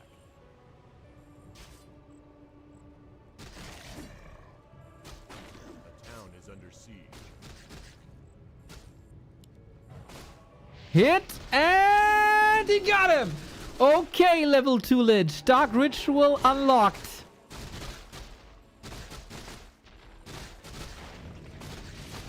And that is Infinite Nova, isn't it? Crippy, back. Lich got boots now. So he can run away easier. We have Impale, but no mana. 1-0 for someone who got double crypt. The supply lead is not really there. We also don't have a lot of necromancy anymore. Here we go. Nah, do you want to fight face to face? He's chasing. Eating. Nova again! 2 kills in the early game. 2 tavern revives in the early game. But the ghouls were not part of this fight. The ghouls were working on an expo.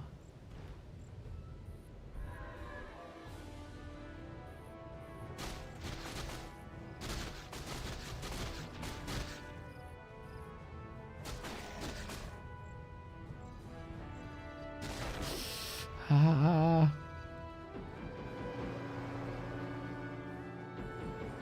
She's gonna bring this back now as well. It's still tier 1 double crypt ghoul rush. Forces are under attack.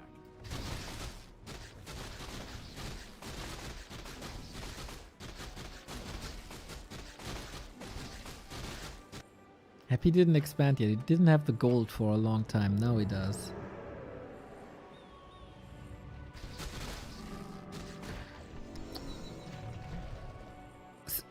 I mean, is it even that much worse than the games that we've seen prior? Forces are under attack. I don't know.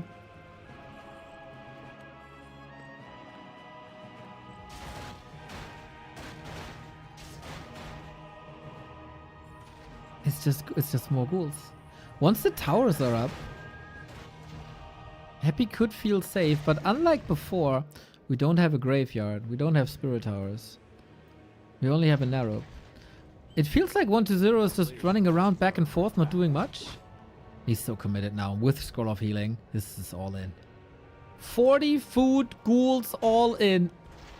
Not much mana on the Crypt Lord. Nice splits. One ghoul group here, one ghoul group there. Boink. But we got level 3 now. And a lot of necromancy. Would love to see backpack with this strategy, man. Would love to see backpack.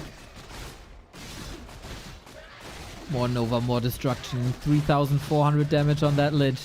He's not attacking this expansion. And he's moving in a weird spot. He's still not committed. He's letting this Haunted Goldmine come up. But he got that level 3 Lich. He's 12 food up. The Crypt Lord died twice. This has to be a 1-0 win, no? Are the beetles too strong? He got level 2 beetles.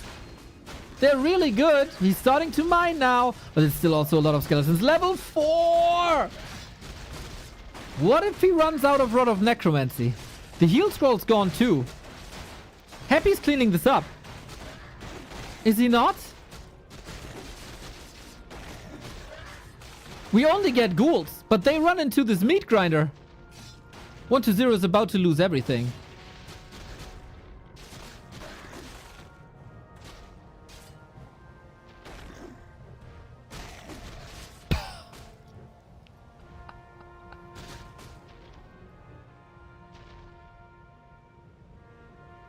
How much of an early game advantage can you get?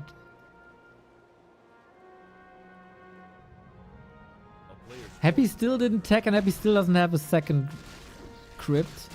But Lumber is looking fine.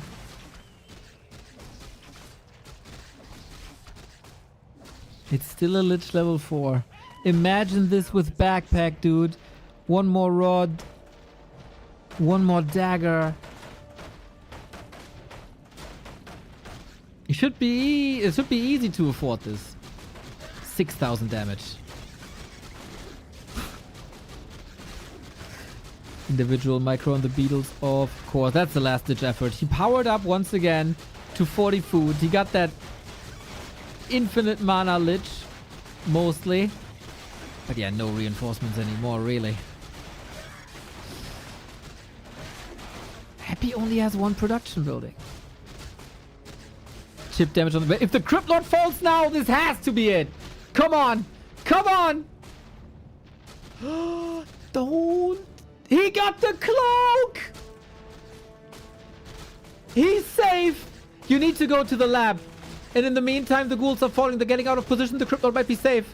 He's not going to the lab. Oh no. Lamau.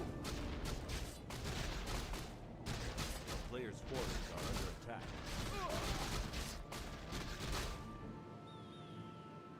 1-0 pauses the game.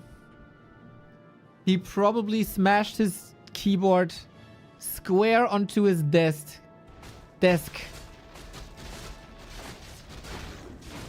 Crypt Lord revealed, but he healed too much on Blight. He healed way too much on Blight.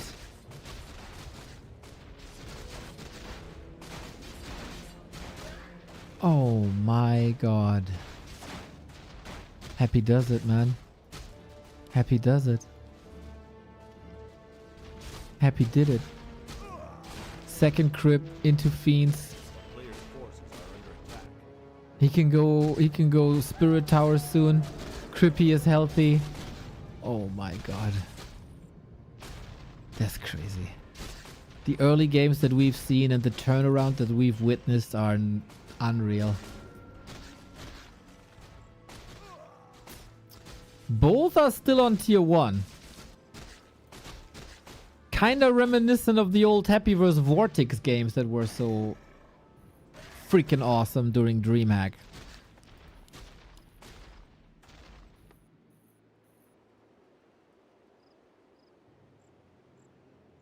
What a I mean, this can break you. If you're like 10 HP away from killing your opponent's first hero for the 3rd time, and he got that cloak, and then he souls it. He souls it? He sells it.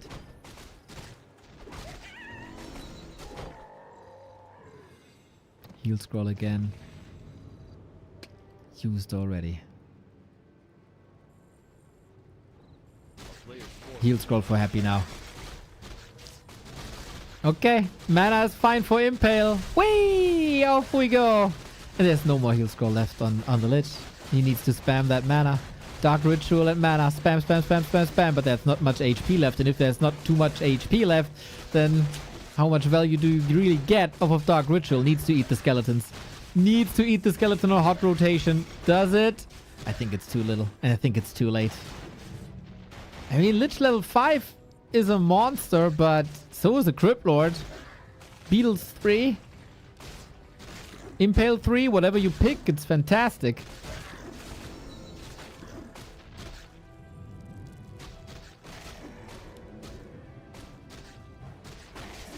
There is no scroll available for 20 seconds.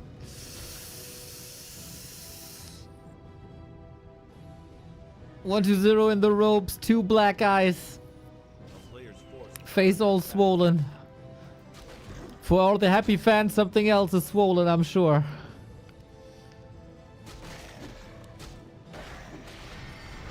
Invo potion also. Man, 1-0, you got some homework to do.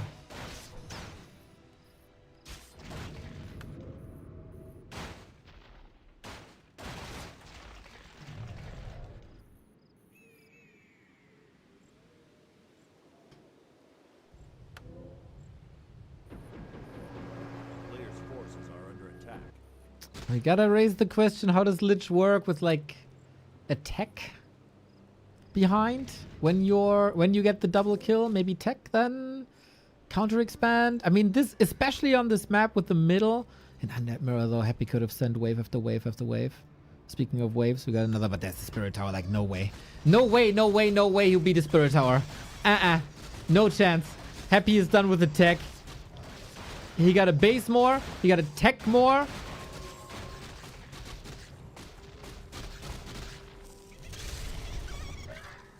And that's it. Wow, 4 in a row.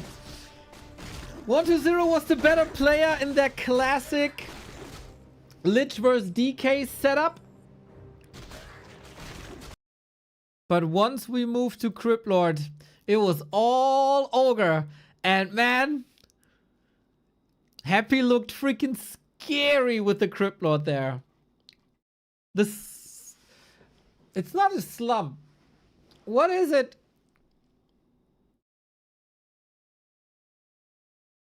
When you just didn't have the most success recently. He was playing good, but he just didn't win the tournaments anymore for the past 2 tournaments. Today he was back in great fashion. We gotta say, $700 by the way. $700 for Happy for this. We gotta say, life handed him the win a little bit on Echo Isles in the semi. Apart from that, freaking great games. And there... Once the Crypt Lord was there. Happy looking good again. He did lose to life in 2 minutes 50 on Last Refuge. Lol. But yeah. Happy's back. Happy's back. Back on the throne. And you know, there's some people saying Undead is in such a bad state. Yet they are in the grand final. Winning against Night Elf and Human both. Maybe it's all about player performance and shape of the day instead of anything else. Maybe. Maybe. Mr. Schildpad, welcome. Yeah, great day, great games. Just phenomenal. So good. Was a lot of fun. I'll take some time now to get some food. And then I'm back at round about 7:15, which is in 1 hour, 15 minutes. I got Sharky versus Rain from Creep Camp, Division 1, I would say. Then we got a Diablo Immortal placement. It's also gonna be fun. Gonna be a group stream. And then we have a little fun together this evening. Very, very hectic day. I was a bit late. Sorry about that. But at least we had no desyncs, right? So that was cool. Very cool vibes, first and foremost. Most of the time, at least. So, yeah. Take care. See you in 1 hour, 15 minutes.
habe.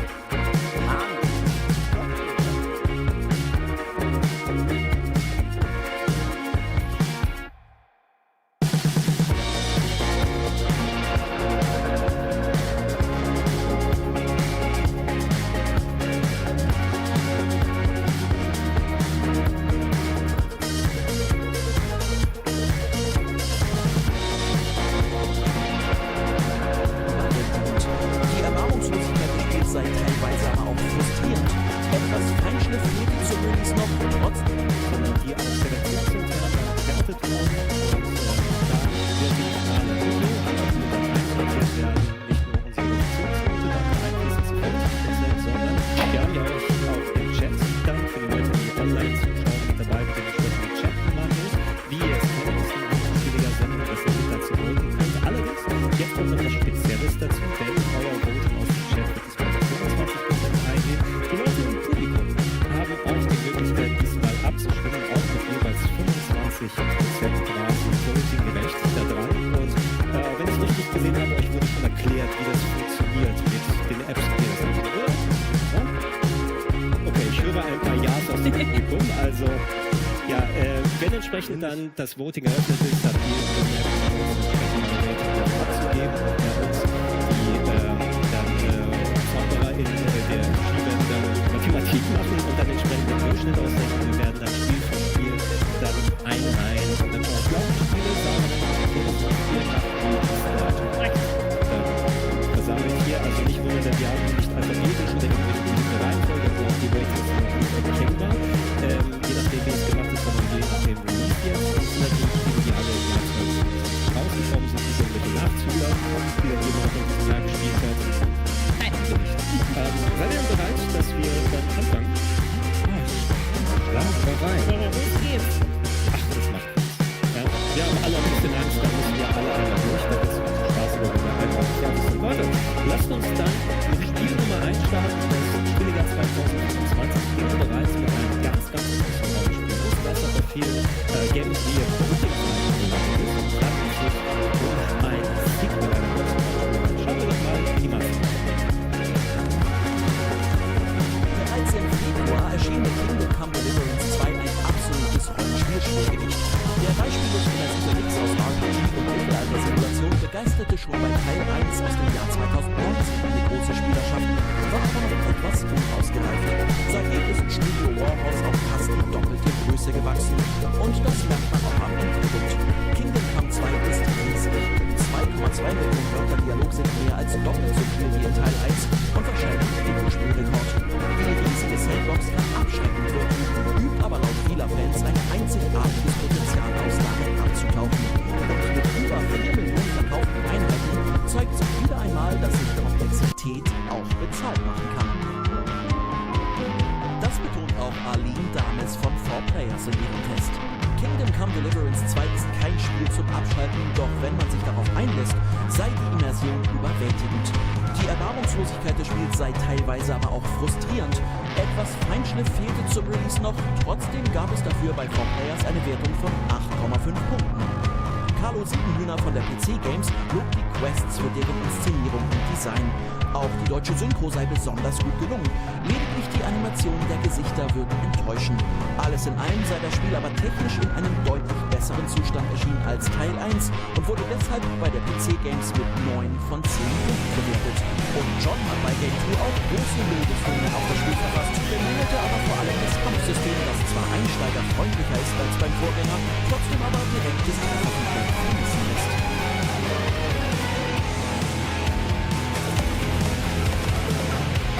Gleich zu Beginn ein großer Brecherfall bei der Redaktionswert angeht. Ich speziell habe mich enthalten, denn ich habe einiges an Stunden investiert, aber gerade bei Game of Thrones, selbst wenn du mal deine 10 oder 15 Stunden gespielt hast, sowas adäquat einzuordnen, wird schwierig. Ich glaube, ihr wisst es ja und das erwähnen wir gerne nochmal, wenn ihr dann jetzt auch das Voting freigegeben ist. Bitte votet dann auch nur, wenn ihr die Spiele wirklich ausführlich gespielt habt, um zu sehen, mit wie viel Punkten es ihr von 1 bis 10 einordnen könnt, weil ansonsten fälscht das natürlich letzten Endes die Wertung. Deshalb sieht man auch, die Leute, die hier eine Wertung abgegeben haben, haben auch im Durchschnitt eine 9,0 ergeben. Hat sich jemand von euch hier beteiligt? Ist hier ein großer Kingdom Come Deliverance 2 von euch? Ja, du hast ja natürlich höheres Flüstern. Ja, es ist Flüstern gemacht, das ist verliert. Den haben wir auch nie wieder. Ja, also ich bin eigentlich ganz froh, dass ich nicht schon im Februar gespielt habe, weil es mein komplettes Leben verloren hätte. Also wenn du Kingdom Come 2 spielst, dann machst du das Jahr auch nichts anderes. Das kann klar sein. Ich bin ganz froh, dass ich es im November angefangen habe. Nochmal nachgeholt. Ich bin schon viele Stunden drin, aber ich glaube, ich bin immer noch über den Prolog hinaus. Ich glaube, ich bin immer noch in der Prolog-Map nach 30 Stunden. Es geht noch ewig so weiter. Was ist denn so das, was dich am meisten einbezogen hat? Du kannst ja in viele Richtungen gehen. Was ich hatte mit dem Kampfsystem, das ja auch so meine Probleme, also aber halt die verschiedenen Sachen, die du dann mit rein und da einstellen kannst. Was hat dich am meisten einbezogen? Ja, also das Spiel ist weit davon entfernt, perfekt zu sein. Aber ich finde, es ist eines der letzten Rollenspiele zu meinem Verhältnis, was so ein Spirit von diesem Anfang 2000er Rollenspielen spielt, Gothic, Morrowind, Oblivion auch noch, die halt wirklich unglaublich große Ambitionen haben, die unglaublich große Welt erschaffen wollen, in der du sehr viel agieren kannst, kannst Tränke bauen, kannst fliegen, kannst Ritterturniere veranstalten, es gibt super viele Quests, hast super viele Möglichkeiten, Einfluss auf die Welt zu nehmen und allein diese Ambition finde ich sehr spannend. Das sehe ich ganz selten heutzutage in Rollenspielen, westlichen Rollenspielen hauptsächlich. Und da kann ich mich super gut verlieren. Also vollkommen richtig, das Kampfsystem ist super spannend und das Spiel sagt, gibt dir wirklich keine Hinweise, wie du mit dieser Spielwelt interagieren sollst. Du musst alles selbst erlernen, alles dir selbst erarbeiten. Und ich glaube, das ist aber auch das Ziel von den Warhouse-Studios, dass die halt sagen, ey, das ist halt das Mittelalter war fucking dreckig und einfach krank. Und dich dazu behaupten, das musst du halt erstmal hinkriegen. Und genau das Gefühl hat man auch beim Kämpfen. Gut, wenn ein Game sich auch überzeugt mit seiner Unzulänglichkeit. Ja, das ist so wie bei den ganz alten Teilen. Ja, das ist kein ausgebildeter Kämpfer, das ist ein ja, das ist so in dem Sinne. Jemand hier aus der Runde noch hat das Einordnung auf den. Ach, ich mag es halt, was ich halt am Kingdom Come mag, ist, weil man das dass du halt einfach wirklich, oder dir wird das Gefühl vermittelt, dass du Teil dieser Welt bist. Und das mag ich in meinen Rollenspielen und ich finde, das ist nicht mehr so super alltäglich, dass du halt wirklich dich auch ausleben. Dass du halt einfach auf so einen Tagesablauf machen kannst. Du merkst, die Welt ist auch ein Tagesablauf, da passiert was, du kannst du einfach mal gehen lassen. Also es ist ja, wie wir es bei Jasper gesehen haben, wenn man sich darauf einlassen kann und dementsprechend alle anderen Verpflichtungen wegschiebt, ist es auch schön, wenn ein Rollenspiel einzieht und wirklich sich da komplett fallen lassen. Und wir haben schon gesagt, auch in der Redaktion. Die Leute, die es wirklich gespielt haben, das ist einordentlich für 9,0. Hat jemand noch was zu erwähnen? Ich würde doch für alle, die spielen wollen, vielleicht sagen, es ist das Gegenteil von einer Power Fantasy. Also ich glaube, ich habe die ersten 4 Stunden nur damit verbracht, Äpfel zu sammeln und überhaupt erstmal Klamotten zu finden, dass ich die Nacht überleben kann. Also es ist eins von diesen Spielen. Aber hast du auch Kingdom Come gespielt? Ja, Kingdom Come gespielt. Ja, genau. Aber am Ende von Kingdom Come ist man eigentlich schon relativ fähig und ein ganz guter Ritter. Das wird bei Kingdom Come 2 alles wieder genommen. Du fängst wieder in der Bosse an und musst nach oben arbeiten. Also jeder, der auch gerne ein bisschen leidet bei diesem Spiel, leidet, wenn es nicht geht, der sollte nicht auf jeden Fall können wir mal bei der Regie fragen, wie es denn aktuell schon in den Welten ausgestattet hast, dass wir zusammenzählen lassen können oder brauchen wir noch nicht? Okay, wir können jetzt nicht auf das Rating. Wie gesagt, morgen gucken wir das Redaktionsrating mit den Sachen ausgeschätzt. Der Chat selber gibt eine 8,9 und da ist schon Regie, aber auch das Publikum hier mit reingemischt, oder? Sehr gut. Oh, das Publikum kommt jetzt nochmal extra. Oh, jetzt bin ich mal gespannt. Also 8,9 von der Community und von dem Publikum hier ist es ein bisschen drunter. Soll ich das nur nennen, Regie, oder kriegen wir da auch eine Einblendung? Okay, also, es ist ein bisschen niedriger. Ja, es wird gleich eingeblendet für euch. Nicht zu weit niedrig, aber wenn ich das richtig gehört habe, sind wir bei einer 7,8. Jetzt hier, was das lokale Publikum angeht. Und so können die Meinungen ein klein bisschen auseinandergehen. 7,8 ist jetzt keine schlechte Wertung per se. Aber wenn du natürlich so hohe Ratings hast, dann kann sich das schnell bei der Schnittmenge der Leute auch nochmal dann anpassen. Wir lassen es kurz zusammenrechnen von der Regie und kommen dann die erste Punktzahl. Weil bei 2 hätte ich das noch im Kopf machen können, aber bei 3 wird es im Durchschnitt zu arbeiten. Das schaffe ich. Insgesamt haben wir eine 8,68 bedeutet das. Also ein sehr stabiles Rating, womit sich Kingdom Come Deliverance 2, wer ist überrascht davon, auf Platz 1 setzt, nachdem wir das erste Spiel bekommen haben. Das wird hier gleich eingetragen und ja, geht schon mal gut los. Ich glaube, eine 8,68, da müssen wir erstmal drüber hinwegkommen. Ach, da steht es gerade, da sehen wir es auch. Ja, du musst sehr auf diesen Moment. Da kann es bleiben. Das ist natürlich sehr schön, wenn man hier in Experience in Hamburg ist mit der großen Videowall an der Seite, da kann man sehr viele Sachen darauf einblenden. Und sehr schön, dass wir hier quasi unser virtuelles Studio mit den physischen Sachen da einmal reinpacken können. Wir werden gleich uns mit dem nächsten Spiel beschäftigen. Allerdings, bevor es da losgeht werden, ein bisschen länger jetzt hier ja vorbei, ein bisschen länger Zeit haben. Ich glaube, eine kleine Stärkung wäre jetzt gar nicht mal schlecht. Und deshalb müssen wir noch ein klein bisschen uns gedulden, bis wir das kommen, weil wir müssen uns natürlich dann adäquat vorbereiten. Ich habe auch ein bisschen vergessen, heute muss ich zugeben, ich bin ja nicht bei den nächsten 2, 3, 4, 5 Stunden, je nachdem wie wir. Ich hoffe, ihr habt gut Zeit hier mitgebracht. Dann das in Ruhe dann fertig machen. Und ich will euch nicht zu lange auf die Folter spannen. Wir haben hier mit unserem Partner Lamia Grande tatsächlich einige leckere Pizzen bereitstellen lassen. Die lassen wir jetzt reinbringen. Einmal bitte hier zum Verzehr für die Leute auf dem Publikum. Also ich hoffe, ihr habt einiges an Hunger mitgebracht.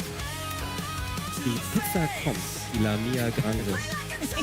Sehr, sehr schön. Und da, kleiner Applaus. Liebe Sarah. Dankeschön, liebe Sarah.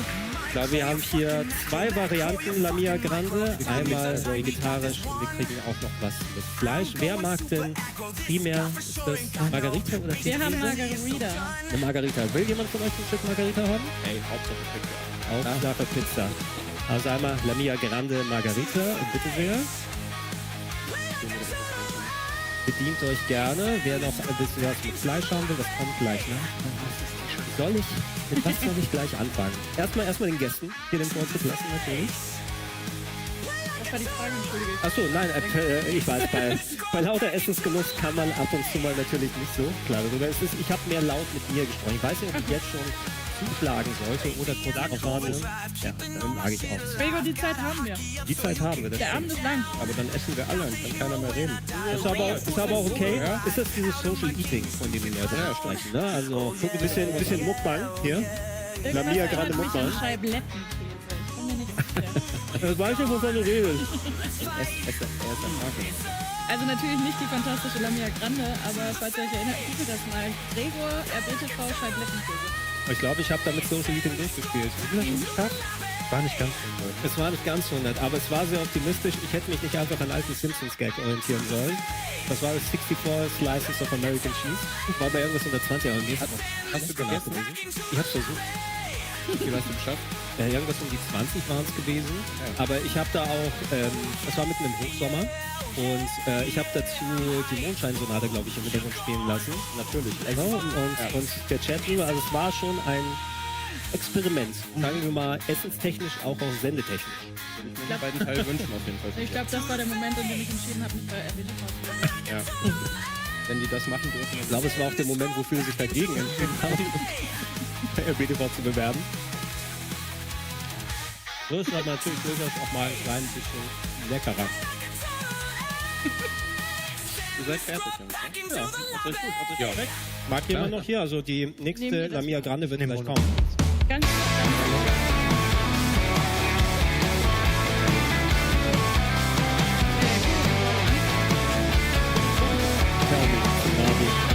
Nein, nicht mit mir, mein Freund. Ich weiß nicht, jetzt falsch. Ist aber auch, wenn ich zuletzt wieder, ich habe schon viele Jahre Führerschein, aber nicht mehr lang gefahren. Und ich bin jetzt hier nicht gefahren, ganz selbstverständlich die alten Wege, die ich kenne. Und mittlerweile irgendwelche Einbahnstraßen, also nicht, dass ich in eine falsche Einbahnstraße reingefahren bin, aber ich bin einfach wirklich meine alten Wege hier durch. Der ganze Straßenverlauf, der immer Tag. Ja, das Problem ist, dass If I burn my eyes, can I still be proud? Wir haben noch eine Lamia Grande hier, die angedeutet hat, mit ein bisschen mehr Fleisch drauf. Also wenn ihr das Fleisch ist, dann ist es gerne gleich mal. Hier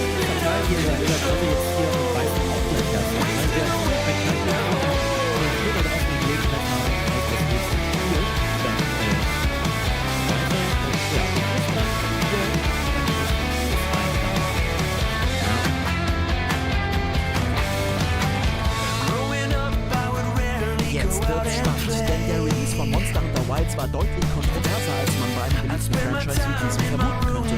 Monsterglocken, Ausrüstung, Crafting, das Core-Gameplay blieb natürlich erhalten und wurde von Neuerungen wie dem Seilgerät, das nicht nur eine zweite Waffe tragen kann, sondern vor allem auch als Notfallrettung dient, sinnvoll erweitert. Auch Features wie Crossplay und das neue Ökosystem, mit dem Schwachstellen direkt analysiert werden konnten, wurden positiv aufgenommen. Das macht der Option einer sehr Ökosystem realistisch agieren. Allerdings schienen wir auch ziemlich hardware-mäßig zu sein, schon bei der Performance selbst auch als Endrechner stark kritisiert. Zumindest änderte sich daran wenig und auch der niedrigere Schwierigkeitsgrad Champions waren ein Wermutstropfen für viele Fans der Reihe. Besonders in der internationalen Presse wurde der Schwierigkeitsgrad auch in Reviews moniert.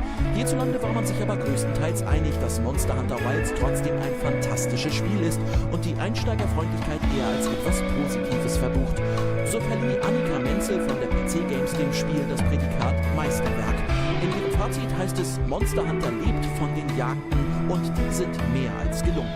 Elena Schulz von der GameStar sieht in Monster Hunter Wilds in fast jeder Hinsicht eine Verbesserung des Vorgängers Warcraft. Beide verdienen ihren Tests einen 9.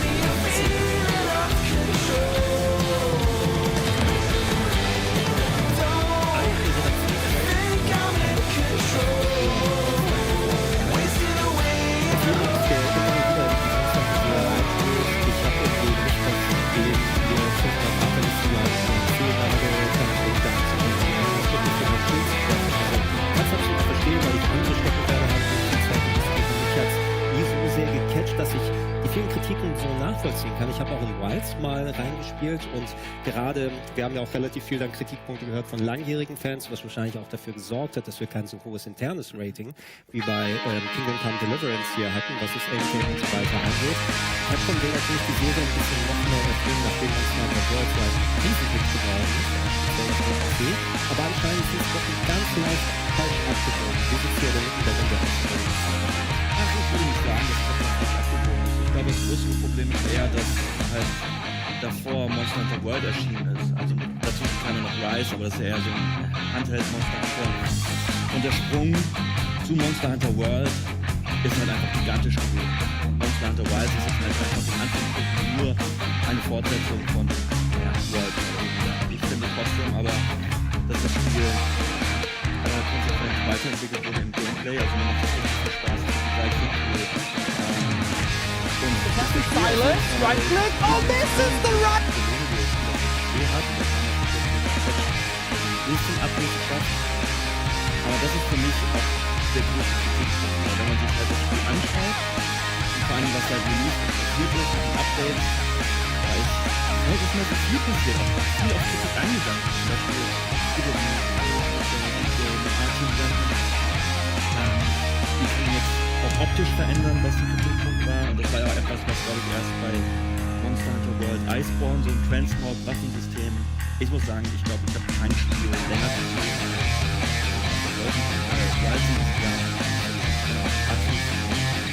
Weil das Gameplay oder das Monster Hunter Gameplay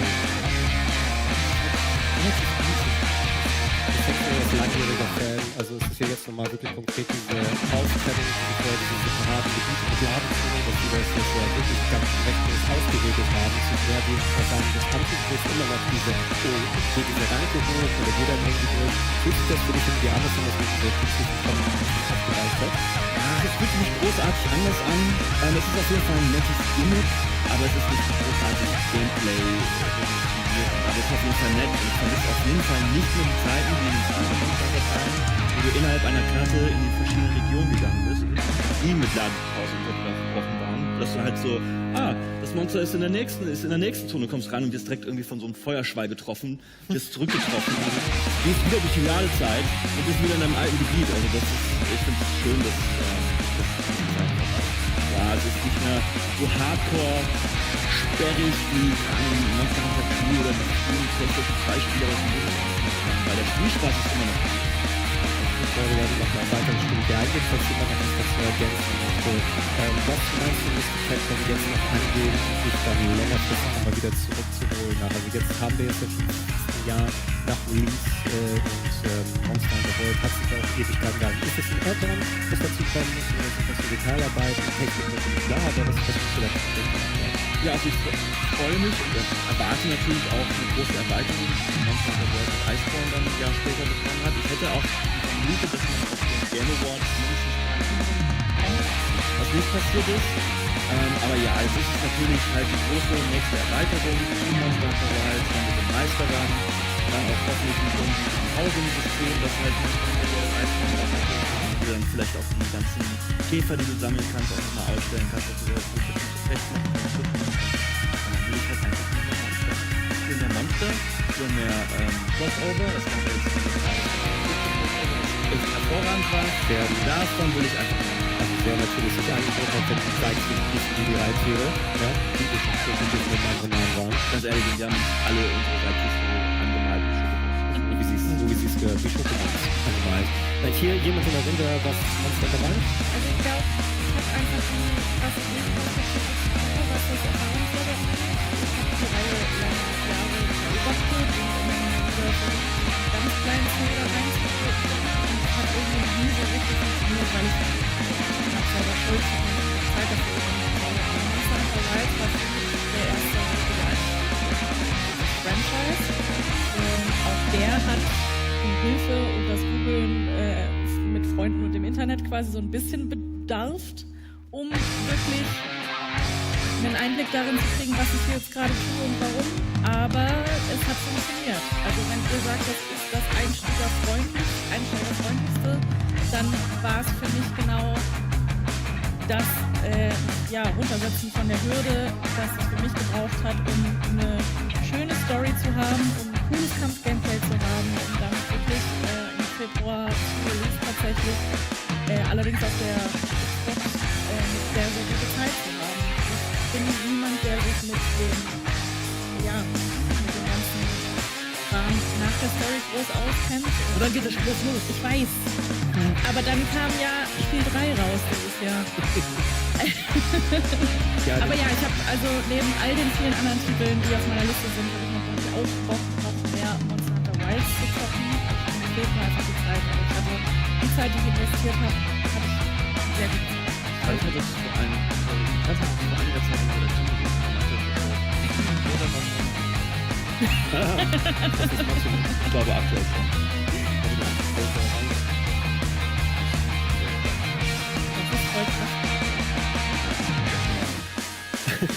Niemand Wer wird schon bekannt sein? Hast du hier noch was die ganze Zeit fragen, Sarah?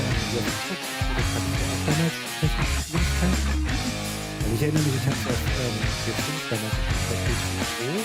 Da war es auch okay. Ich glaube, es war nicht alles perfekt, aber man konnte es spielen. Die Kritik, da hat mir das nicht leid getan. Ich weiß nicht, wie das mittlerweile der Status ist, aber wenn du das halt 10 Monate nicht auf die Gruppe kriegst, ist das halt einfach verheerend schlecht für so ein Spiel.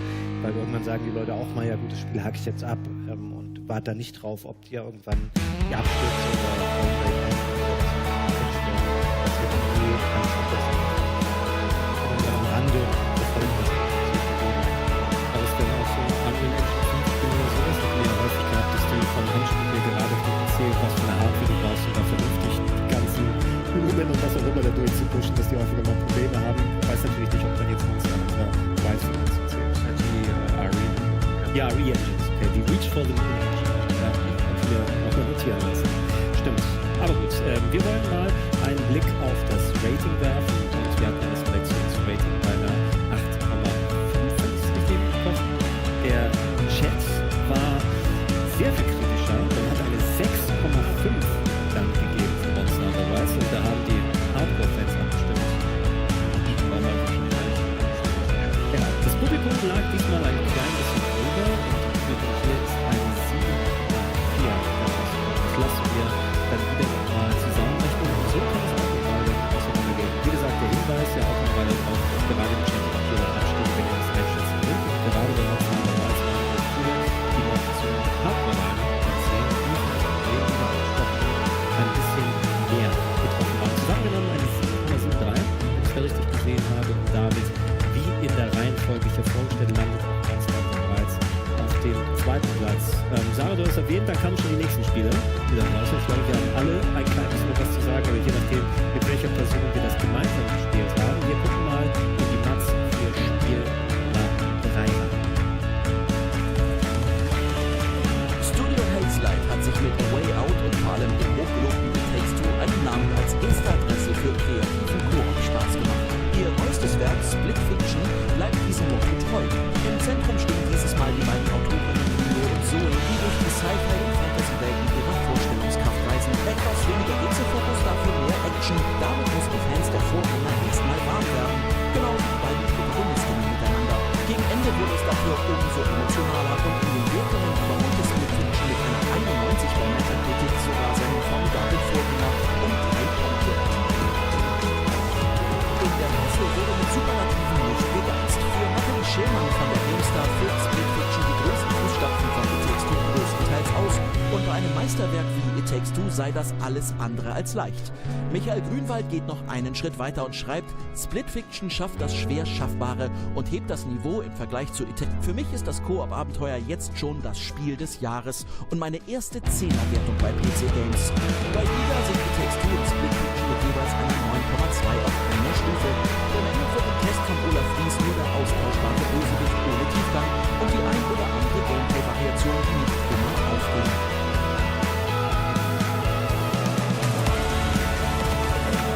Innerhalb der Redaktion waren wir klein wenig verwundert, muss ich sagen, weil ich hätte gedacht, gerade hier auch, je nachdem, wie wir diskutieren werden, für mich war es tatsächlich eine Überraschungsteil in der Hinsicht. Wahrscheinlich einer der It Takes Two nie richtig gespielt haben. Man muss natürlich durch die Natur der Games als Zwei-Player-Games immer die passende Person dann für das Spiel dann finden und Zeit freischauen. Das ist hoffen, deshalb wirkte Split Fiction vielleicht für mich auch noch ein bisschen frischer als viele andere, aber ich war sehr erstaunt oder erfreut dann darüber, wie viele lustige Ideen da drin stecken und teilweise auch nochmal Anspruch dann drin gewesen ist in diesen Games, also ganz alleine, da solltest du nicht mit jemandem komplett Videogame unerfahren da dran gehen, aber Ideenreichtum, Abwechslung, Spaß, ich fand auch die Charaktere und die Story, die dann ein bisschen verkopft ist mit den beiden Fantasy-Autorinnen, da auch ganz nett und wie das da so interagiert wurde. Ich persönlich glaube, ich habe ein bisschen höher gegeben. Fabian, du hast ein bisschen den Griff geschrieben. Für dich habe ich was auch ein recht positives erlebt. Finde ich sehr persönlich deutlich besser. Ich habe das mit Andreas durchgespielt und wir haben uns auch ein bisschen Zeit genommen und gedrungen, weil wir das nicht online spielen wollten, sondern treffen. Und fehlte nach der initialen Session einfach noch Kran für dich oder lange gebraucht haben. Was vielleicht auch mein einziger Kritikpunkt wäre, weil es ein komischer Kritikpunkt ist. Ich finde, das Spiel ist fast länger als es sein müsste. Ich habe als Kind ist es ein bisschen selbst. Es kommt nicht mehr so viel zu, dass man richtig doll überrascht wird. Aber sonst, was du vorher an lustig einfällt, hast du kreativen spielerischen Ideen dann findest. Das ist wirklich unterhalten. Wenn du persönlich überzeugt die Reifen zerstechen dann, ne? Nee, ich weiß es, wollte ich sagen. Okay. Aber wir wollen hier natürlich nicht verraten. Hat jemand hier gemeinsam aus dieser Runde das Spiel gespielt, jedenfalls? Also ich muss sagen, einfach It Takes Two, der Story cooler und The Way Out fand ich von allen drei Typen immer noch überzeugend. Also mir macht es am schwächsten. Ja, mir macht es, also macht mir auch Spaß. Aber ich war einfach so alt. Das hat mich einfach, also die Charaktere haben mich nicht gehuckt und ich fand es sehr, sehr klischeeig. Verstehe ich den Punkt, ich war jetzt auch nicht so mega begeistert von der Geschichte. Ich habe offen gesagt, müsste ich gar nicht so den narrativen Part dazwischen haben. Aber du fandst das schlimmer als jetzt zum Beispiel bei It Takes Two. Das Ganze mit den Eltern und der Liebe und so. Das war Ja. Oh Gott. Ja. Ich fand's halt einfach irgendwie so als Erlebnis oder als Erfahrung greifbarer als halt dieses ach du schreibst Sci-Fi-Bücher? Sci-Fi finde ich doof. Ich mag Fantasy. Ach, Sachen sind aber auch lame. Das ist so... Ja, aber daraus entspinnt sich ja. Ja, vielleicht war ich auch einfach nicht in dem Mut.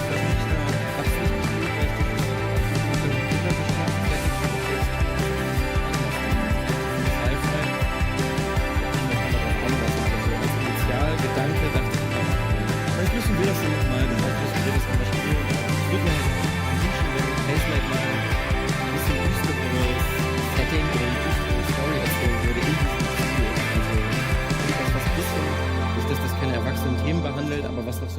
Grid hat, würde ich mir also ein bisschen mehr für Way Out, da würde ich wieder zurückgehen. Ich würde mir wünschen, die würden einen neuen Kniff finden, weil das ist jetzt so das, also klar, grundsätzlich ist es immer noch super kreativ und im Verhältnis zu vielen anderen Sporterfahrungen relativ einzigartig, aber ich finde, ist mal wieder so recht Kreischwander. Ja. Macht die Hürde noch größer. Also ich habe die beide gespielt und es gibt für mich keinen klaren Gewinner. Ich finde, die haben beide die einen eher der Abwechslung der Charaktere in ihrer Story nochmal mehr Charme. Ich hatte auch das Problem, dass es am Anfang bei ein bisschen genervt Wiedergaben sind. Das ist halt einfach so ein gewisser Trope, in dem man, glaube ich, den man Bock haben muss, aber der hat dann für mich auch eine tiefergehende Story geöffnet, die mich schon auch in Teilen echt berührt hat. Und ich finde halt, dass Hazelight wirklich diese Formel perfektioniert hat, allerspätestens jetzt mit Switch. Und das war ein richtig gutes Wochenende. Und ich finde, dass es mehr von diesen Charakterformen braucht. Ich habe das Gefühl, das geht ein bisschen in den letzten Jahren immer verloren. Und das ist ein guter Weg, auf dem wir gerade sind, dass sich das mehr in die Richtung entwickelt und dass Hazelight jetzt vielleicht auch in ihrer Anführungszeichen mit dieser Art von Betrug und so eine Art von Spiel zu machen. Ich glaube, da stehen jetzt dann auch die ein oder anderen Legenden so mit auf den Zug und machen da wieder Konkurrenz. Antreibt das Ganze nochmal. Ja, wir haben ja das Game Awards, da gab es ja auch Spiele, die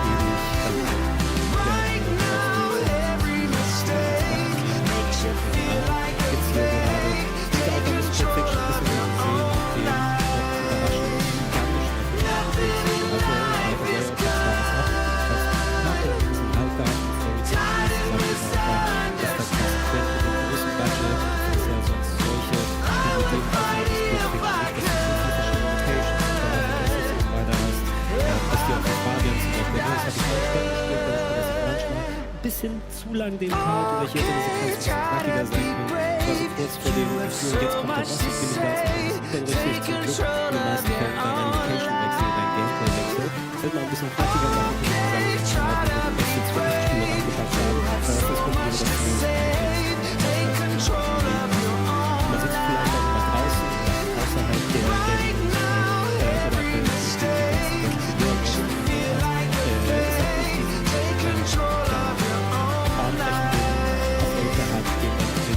weil einfach auch die Leute gewohnt waren, wie es ist. Muss nicht heißen, dass Split Fiction unbedingt schlechter ist, aber da haben ganz andere Spiele dieses Jahr ein bisschen Vorrang dann gehabt. Wie sieht es denn aus mit dir? Haben wir welches Recht? Der Chat gibt für Split Fiction eine 7,4. Lie awake at night? Are you afraid to turn out the lights? Is there something you're scared of? Das Publikum What's there out in the dark? Make sure to keep all your windows locked. Do you surrender?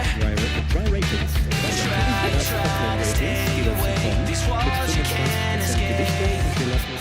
Here's one for the lonely hearts, for the ones that feel the dark. You better run out of here. Bet you can't look the other way.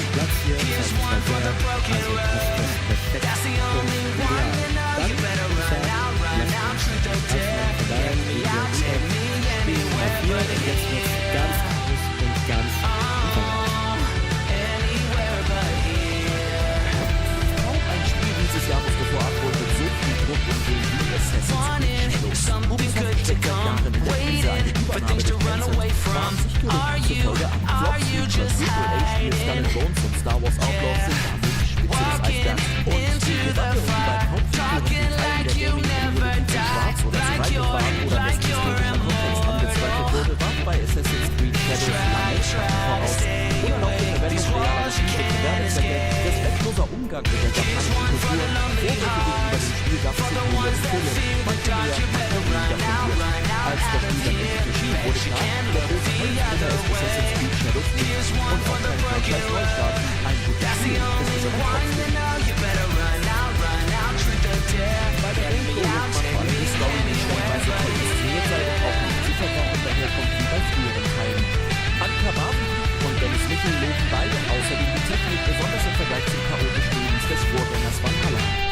Assassin's Creed Shadows schafft Ubisoft Formel 2 komplett ab, sei aber ein Schritt in die richtige Richtung und einer der besten Teile der Reihe. Dafür gab es schon 1986 einen weniger Story-Modus, Steffen Heller legt die Möglichkeit beim Schleifen hat, um die Spieler die Unterschiede der beiden Hauptfiguren kritisiert allerdings die Aufgaben. Der Review bei den Tools-Partys ist ähnlich. Daran sei das vor allem, weil man viele dieser Aufgaben nicht einfach auslassen kann. Story und Spielwelt seien zwar super, würden durch das repetitive Game-Design aber unbedingt verbessert.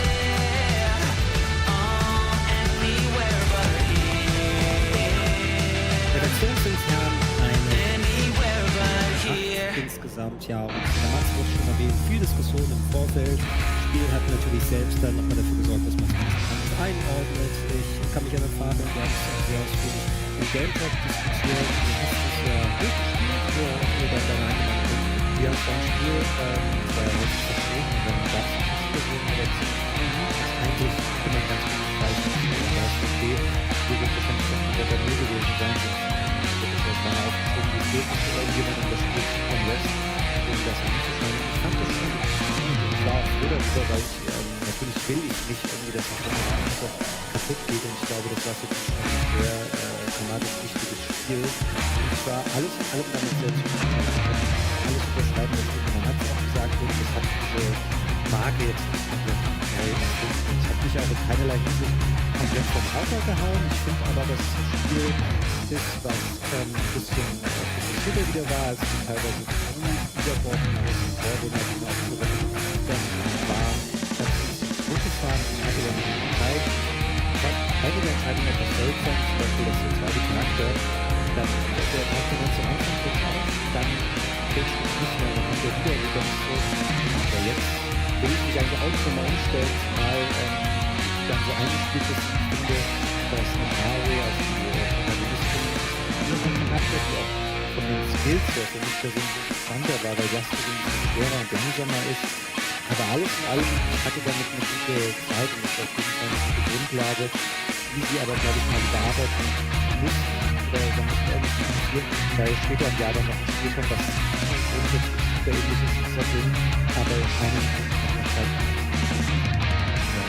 werden wir über das Spiel ein bisschen später hier sprechen, aber auch einer der Spieler, obwohl mich das Setting da interessiert, aber da hatte ja auch ein Spiel vor etlichen Jahren schon mal die Assassin's Creed Formel anders ins feudale Japan gebracht. Und das dieses Mal so lange hier ein bisschen dafür aufgespart. Haben wir in der Runde noch Assassin's Creed Spieler gehabt, die scheinen in der Zeit verbracht haben. Ja, ich habe damit auch viel Zeit verbracht, aber afraid to turn out the lights? Is there something you're scared of? What's there out in the dark? Make sure to keep all your windows locked. Do you surrender? Try to stay away. These walls das geheime andere Japan-Spiel. Nee, aber das sieht wirklich fantastisch aus. For the ones that fear the dark, you better run out of here. Ja, es ist die Sache mit den zwei Charakteren, die wirst du, glaube ich, auf dem Papier ganz cool, aber umgesetzt ist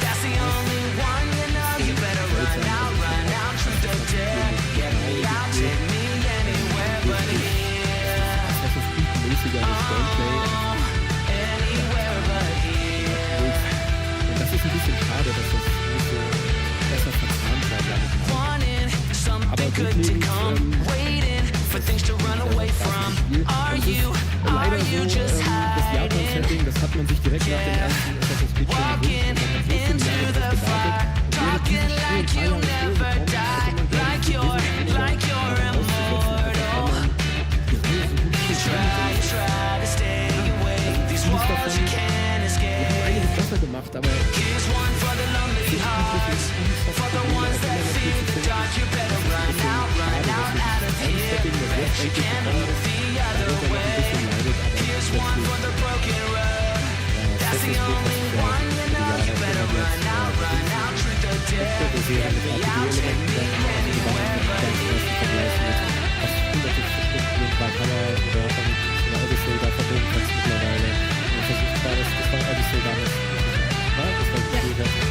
Here's one for the lonely hearts, for the ones that fear the dark. You better run out of here. Bet you can't look the other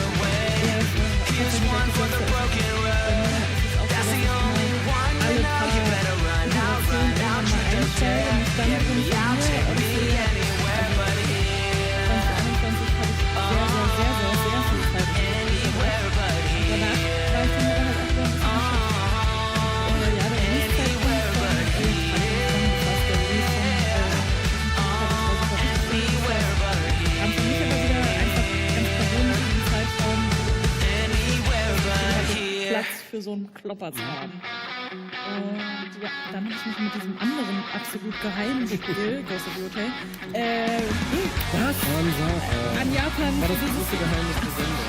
Darf ich dir einen Kuchen? Nein! Der Cliffhanger. Haben wir noch wen hinter der Couch? Naja. Ja, das war's mit Geheimnissen. Aber ja, das hat dazu geführt, dass ich da nicht wirklich Bock drauf hatte und ich es jetzt auch nicht brauche nach. Ja, wie so häufig, selbst wenn man nicht zum Launch spielen konnte, Ubisoft-Spiele, du bekommst ja irgendwann auch einen hohen Discount und dementsprechend, weil ja so viele auch aus der Assassin's Creed-Serie dann die Gelegenheit haben, es nachzuholen. Die Ratings sind mittlerweile dringend und du kannst gerne nochmal wiederholen. Wie war das mit der Version, bitte? Okay, der Chat hat Stick-Chats gegangen. Wir haben 5,684. Was aber auch ein bisschen natürlich zeigt, wir haben von den ganzen Kontroversen dann gesprochen und manche Leute haben sich natürlich an bestimmten Punkten nochmal mehr gerichtet dran und dementsprechend hat es auch im Chat dann nochmal für eine Diskrepanz von den übrigen Werten jetzt hier gesorgt. Da wiederholt einfach mal, wenn ihr es vernünftig einschätzt. Und wir gehen ja davon aus, dass ihr da draußen, wenn ihr dann abgestimmt habt und stellt, dass ihr das Spiel auch adäquat gespielt habt, entsprechend dann einzuschätzen, 5,6 hier. Und wie sieht es bei dem Publikum hier aus? Das Publikum ist einig mit uns diesmal und hat eine 7,8. Und ja, das lassen wir dann einmal wieder zusammenzählen. Das ist der etwas niedriger Wert aus dem Chat. Sollte immer noch ein solides Rating rauskommen. Und dann insgesamt 7,25 von Monster Rise momentan auf dem 4. Platz. Und ja, gerade das Frühjahr 2025, also wenn ich mal angucke, was jetzt der Reihe nach für Gamescom, da werden wir auch, glaube ich, erhitzt vor Freude oder vor Diskussionen dann hier auf der Couch in Rage reden, je nachdem. Das nächste Game, ich sage schon mal vorweg, für mich persönlich ein ganz starker Game für die Kandidaten. Das ist überraschend, ich bin gerade mit uns nahegelegt habe, die Games, wo ich dann ausprobiert habe und Schluss waren dann irgendwie mal 60, 70 Stunden weg. Schaut euch an, welche Spiele ich meine.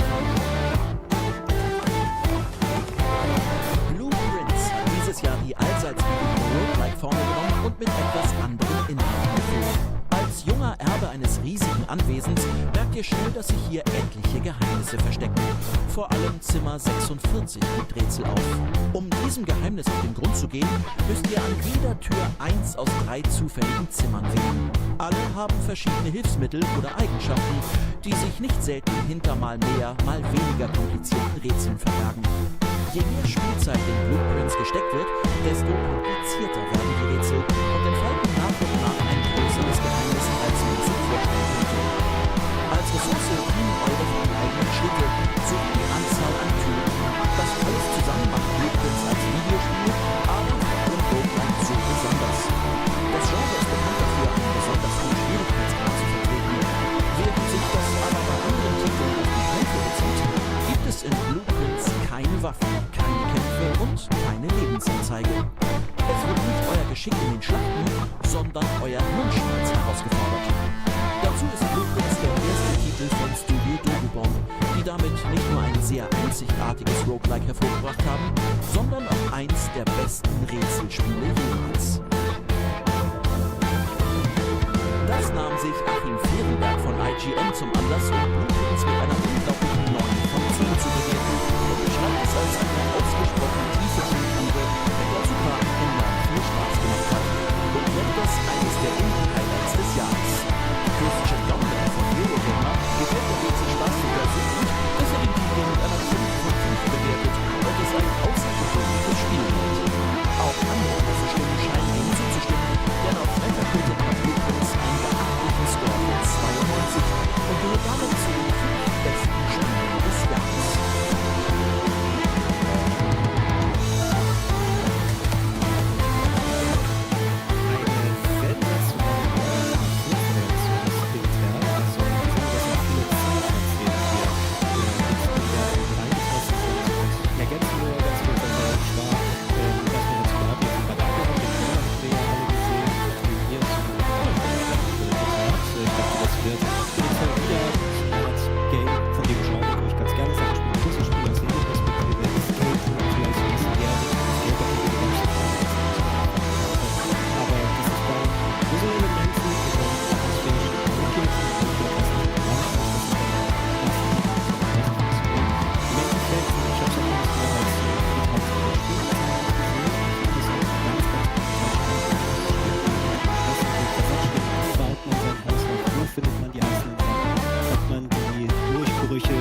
und nach sich so entblättert oder was man über dieses ganze Haus gegen und so weiter erfährt.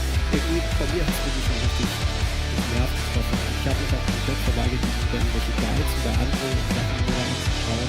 Das war teilweise oft ein Stochern im Dunkeln mit vielen Runs und so weiter. Auch wenn man mal das ganze Haus mal ausgeführt ganz nah vor der Lösung war, den Mysteriösen extra Raum zu finden, was anderes entdeckt hat. Also ich finde es absolut fantastisch. Vielleicht ab und zu mal ein bisschen zu schwer, aber wenn es leichter gewesen wäre, wäre wahrscheinlich der Anstieg dazu. Also ich habe auch eine 10 gegeben, was soll ich sagen? Es ist nicht nur meine Spiele des Jahres, sondern ich glaube auch, dass es darüber hinaus sehr, sehr lange bei mir einbrennen wird. Es hat eine Einzigartigkeit, die ich so noch nie gesehen habe. Ich habe es im April gespielt und ich habe gerade hier Backstage Dinge zitieren können, Räume, Rätsel, die sich so bei mir eingebrannt haben.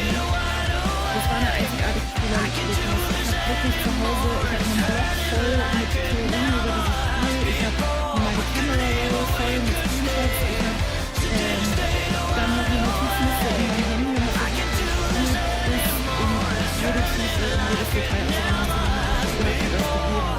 Genau diesen Detektivfaktor, dieses trotzdem ein bisschen glückbehaftete Roguelike-Ding, wirklich dieser Moment, dass du das Genre nimmst und es nicht durch Skill oder durch, ja, du bist jetzt aufgepowert und bist stärker irgendwie, ja, in die Länge ziehst. Also, ihr wisst, wie ich meine, du bist durch irgendwas immer besser, immer stärker, immer schneller, um in dem Roguelike weiterzukommen. Hier ist es das Wissen.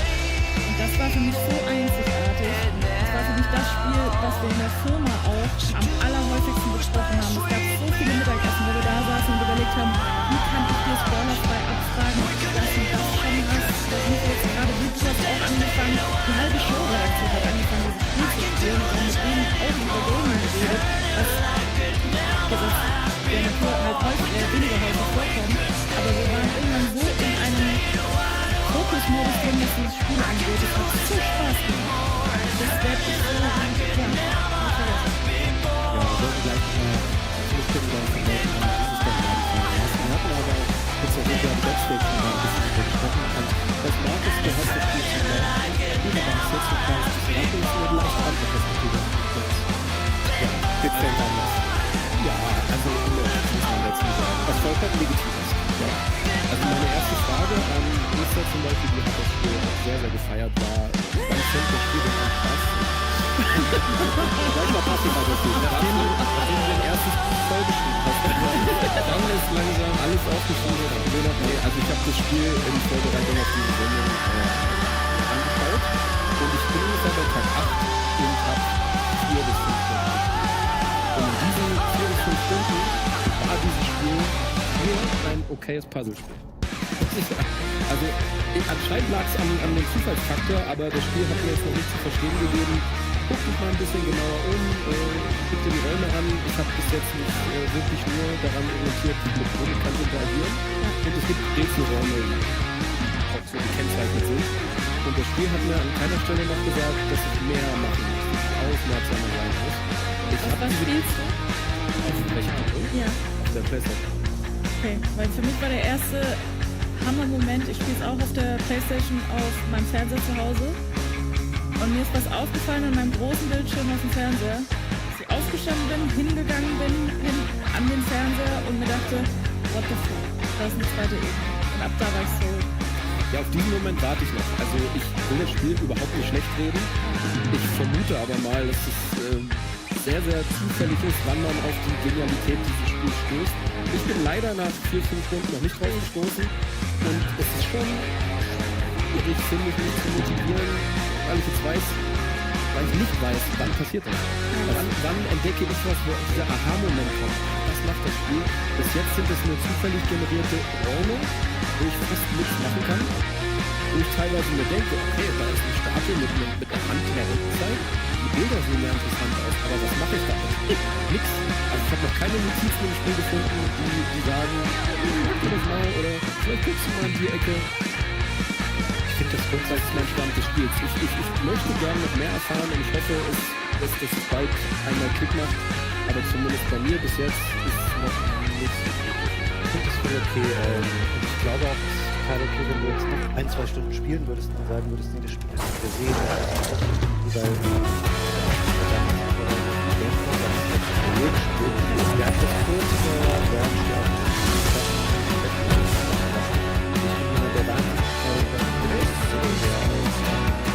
ungern an Rätsel und dann eine Liebe mit am ersten Tage, also Umwelttage, auch so, dass immer neue Sachen ich mache gar nicht so Fortschritte mit dem Spiel, sondern ich bekomme immer neue Fragen, auf die ich gerade keine Antworten habe und so. Der Tipping Point, dass man sagt, also das ist zu viel, ich weiß gar nicht, was soll ich eigentlich machen und ich habe nicht böse das Spiel, sondern das Spiel wird immer negativ. Aber hatte ich auch die Momente, die dann dafür gesorgt haben, dass ich dabei geblieben bin. Aber das Spiel ist sicherlich jede gemacht. So 9,5, die wir haben. Das ist, glaube ich, ein Abbild von, wir haben sicherlich in der Redaktion sehr viele Menschen, die das Spiel mitgemacht haben. Könnte aber auch in der gleichen Gruppe von Partnern Leuten, könnte das Spiel auch eine komplett andere Wertung haben, weil es sehr, sehr speziell ist. Ich glaube, wir können bei Runde auch, wenn wir alle mal länger gespielt haben, uns mehr darüber auslassen. Aber in der Zwischenzeit sollte auch das Voting des Chats die Regie nicht, aber die Regie sagt Bescheid, dass der Chat eine 8,1 gegeben hat für Bits. Also auch immer noch eine hohe Wertung, aber die in der Redaktion und wie ist denn die Leute im Publikum sind sich relativ einig, es gibt eine 8,2. Das Rechnung der einmal zusammen, mal gucken, ich habe ja eine große Redaktionswert das gibt immer Platz 1. Aber die Magie der Mathematik. Und es ist der kontinentalläufige erste Platz mit einer 8,83, also den Durchschnittswert von der 9 knapp, aber die Kurzzeit mit festzusetzen, wenn nicht gar Game of the Year. Bevor wir zum nächsten Spiel gehen, möchten wir einmal kurz innehalten. Es hat ziemlich wildes Jahr spieletechnisch gegeben, aber wir haben zum Glück auch viele Partner an unserer Seite gehabt, wie zum Beispiel Peugeot, die vieles da möglich gemacht haben, unter anderem sehr viele Shows und Videosen unterwegs auch hier, dementsprechend Leute zu der Show hier mit vorbeibringen und wir wollen nochmal uns kleine Spots anschauen und sind danach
wären wir wieder zurück. Wie gesagt, großen Dank an unseren Partner Joe für die Zusammenarbeit.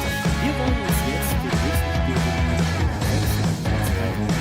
Eine Auflösung der Bench. Wir bieten uns ein Game of the Year Kandidat an, haben wir mit dem nächsten Spiel ein Spiel, das bereits zum jetzigen Zeitpunkt quasi rasiert hat, das Game of the Year Awards angegangen ist. Ein bisschen der Baldur's Gate 3 Moment von 2025 für viele überschüttet mit Preis. Vielleicht auch hier, da wird nicht denken, welches Spiel es ist.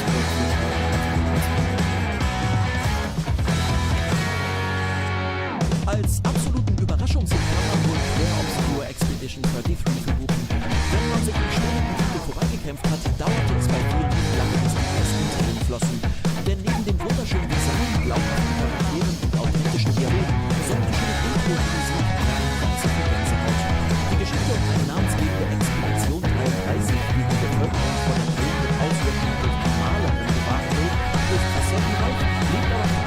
Interaktion der Charaktere und das zauberhafte Setting. Aber auch beim Gameplay ist im Feuer aufs Spiel zu überraschen, denn das rundenbasierte Kampfsystem mit Echtzeit-Elementen glänzt durch ungeahnt viel Tiefgang. Über 190 aufrüstbare Videos bieten schier grenzenlose Möglichkeiten für Builds und die Gegner im Spiel stellen auch eine herausfordernde dar. Kevin Inziger von der GamePro tituliert dazu: die beste RPG-Story seit Jahren, das beste Kampfsystem seit Jahrzehnten. Mehr als bemerkenswert sei das vor allem auch vor dem Hintergrund, dass es das Debüt von gerade mal 40 Mitarbeitern starken Studio Semifinal Interactive ist. Christopher Mahler von Diablo sieht das Risiko zu.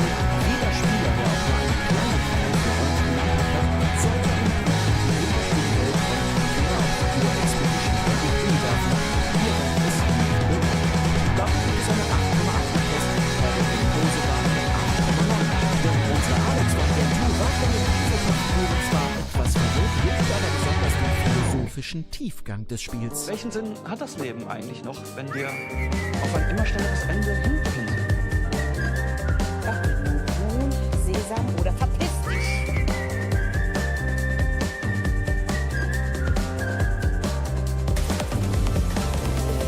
Ja, auch für Claire Obscure eine riesig hohe Wertung mit 9. Ja, ich werde mich größtenteils aus dem raushalten, weil ich einfach nicht adäquat genug Zeit hatte, das Spiel vernünftig einzuordnen kann. Mit diesem raus kann sagen, ich habe parallel Cannibal Chronicles X Definitive Edition gespielt. Ich habe 100 Stunden. Vernünftig. Und fast das Gleiche. Ich kann keine 2 RPGs parallel anfangen und dann die Zeit verwende zwischendurch für dieses Spiel da ein bisschen gefunden. Das natürlich auch nicht, dass wir das Knie brechen. Aber wenn das nicht hier viel rausholen, dass wir durch nur 2 kleine Punkte da dahin. Ich finde es einerseits ganz spannend, wie sich die Leute allgemein aus dem Spiel dann versammelt haben, einfach, weil es ja sehr vieles macht, was sie aus Versatzstücken aus vielen anderen Games schon kenne. Also alleine, dass ich da Final Fantasy so Gameplay-Geschichten da drin sehe, da sind auch Vorbilder und die Entwickler da auch dieser Kabushi genannt von den der Game Awards zuletzt. Und ich habe endlich den Kampf aufgegeben, oder Kampf kann man es jetzt nicht direkt nennen, aber viele Leute dieses Spiel als JRPG bezeichnet, Japan-RPG. Steht eine Ortsbezeichnung drin. Japan. Das Spiel kommt nicht aus Japan, Leute. Das wird ein bisschen den Spielen aus Japan ungerecht, aber es wird trotzdem eben wegen der vielen Versatzstücke gerne als JRPG bezeichnet. Ich persönlich dem nicht verschreibe, aber da bin ich auch in der Minderheit. Hugo, wir haben dich hier kurz gesehen. Für die Tour hast du da mitgespielt oder warst du auch maßgeblich für den Beitrag verantwortlich? Ich war nur, ich glaube, involviert, aber ich habe dann selbst angefangen zu spielen. Ich habe relativ schnell gemerkt, dass ja etwas Besonderes ist. Es gibt ja auch Einstieg, passiert etwas. Und ich musste weinen, also ich habe echt bitterlich geheult und habe ich Pause gebraucht, ich weiß nicht.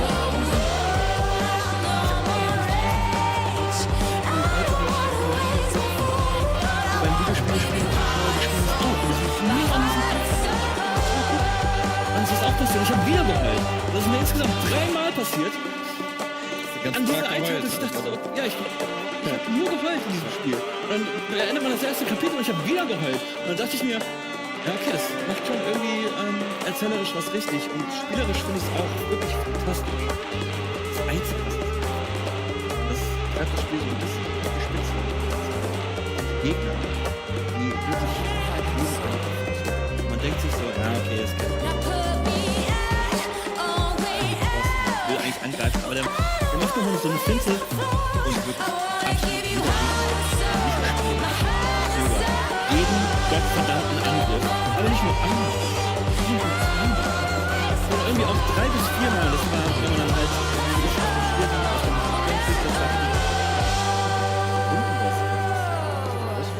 ja, du kannst halt Angriffe blocken bzw. parieren. Das ist Paper Mario und ein bisschen realistisch. Ja, alles klar. Okay. Und das ist dann aber, wenn der Gegner halt so dann drück ich R1. Schuh zu binden und dann gibt's aber so einen Sucker Punch und der macht dich dann einfach komplett fertig. Das sind einfach durchgehen. Wie ist denn sonst hier in der Runde? Kann jemand das Spiel vernünftig anschauen? Ich fand es toll. Ich weiß, im Game Talk damals, ich erinnere mich da ganz gut dran, aber das ist glaube ich nicht da, aber Sebastian war da, der ehemaliger Game-Kollege. Der fand es nicht so gut. Und dann haben wir das Spiel im Nachgang, würde ich sagen, vielleicht ein bisschen unterverkauft in dieser Folge, weil ich dann auch dachte, mir hat es so gut gefallen, aber vielleicht müsste ich das mal hinterfragen, weil Sebastian viele gute Punkte hatte, die er nicht optimal fand am Spiel und dann später ist dieses Spiel so explodiert und hat die krassen Wertungen eingefahren. Und ich kann das schon nachvollziehen. Ich finde, im Kern, wenn das Spiel ist ja dann für mich, warum das Spiel spielerisch Spaß macht. Die Kämpfe sehr gelungen, auch wenn ich auch sehe, dass ich Verzögerung. Manchmal hätte ich mir auch gewünscht, dass es ein bisschen schneller auch vorangeht, dass der Kampf auch schneller vorbei sein kann. Aber dann kommen halt auch so viele Sachen drauf, wie die Welt ist wunderschön, Soundtrack ist wunderschön, Sprecher ist toll, Geschichte ist wirklich toll. Ich denke auch, das gerne skippen und nur zum nächsten Kampf. Und in der Summe war das für mich, glaube ich, schon echt das, ich weiß nicht, ob es das beste Spiel für mich war dieses Jahr, aber das beste Rollenspiel auf jeden Fall. Also die Regie hat auch schon gesagt, so von wegen, wenn dann zu viel Schelte gegenüber dem Spiel ist, wird persönlich hier nochmal gut. Lass mal mit Jasper reden. Nein. Ich habe gar nichts Negatives zu sagen. Ich habe es nicht gespielt, weil auf den ersten Blick triggert das nichts in mir, was ich gut finde. Das sah irgendwie ein bisschen kitschig und langweilig aus, aber ich habe jetzt schon häufiger Diskussionen geführt. Zum ersten Mal, immer gesagt wurde von Esther und Sarah und Matthias, dass das Spiel einfach auf 5 Stunden. Ich will eigentlich schon genug im Leben. Ich weiß nicht, ob ich das jetzt noch brauche, so 5 Tage durchmalen. Weiß ich nicht, aber ich werde es schon nochmal probieren. Aber ich freue mich für das Spiel und ich glaube, es hat eine gute Auswirkung auf die Videospiellandschaft. Aber muss es 9 Game Awards kriegen? Hätte man Kingdom Come wenigstens 1, 2 nochmal so ein bisschen? Das hat gar nichts bekommen. Was ist das für eine Welt? Ja, in der Welt, wo die Leute durchweg Clair Obscur besser fanden bei den The Game Awards. Ja. Na, die ja auch, glaube ich, von den Ratings, also die haben ja auch ihre Jury, die das festlegt, plus ein gewisser Einfluss, was dann die Zuschauervotings sind. Und, aber die perfekte Überleitung, denn die Zuschauer hier haben vor Freude geweint, denn vom Chat gab es eine satte 9,0 für Clair Obscur. Also nicht ultra weit weg von dem Rocket Beans Voting, was wir hatten. Und dafür nochmal gegenchecken, wie sieht es denn beim Publikum hier aus, wird Die Leute im Publikum, ein kleines bisschen runter, aber nicht zu weit, haben eine 8,7 gegeben. Also man sieht bei manchen Titeln, da geht die Wertung nicht allzu weit auseinander. Und ich glaube, bei Clair Obscur, weil es eben ähnlich wie Baldur's Gate 3 so ein unifying Moment gewesen ist und so diese positiven Geschichten drumherum sich gerankt haben, das Spiel, das wieder passiert ist. Eine 9.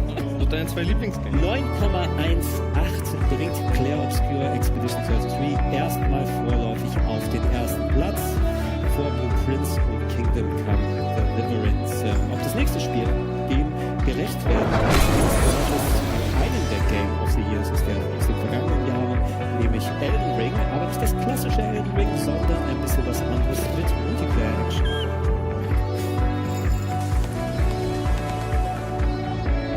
Games von From Software waren in der Vergangenheit vor allem Singleplayer-Erfahrungen. Daher überraschte die Ankündigung von Elden Ring Night Rain. Es sollte ganz untypisch ein Roguelike mit Multiplayer at its core werden.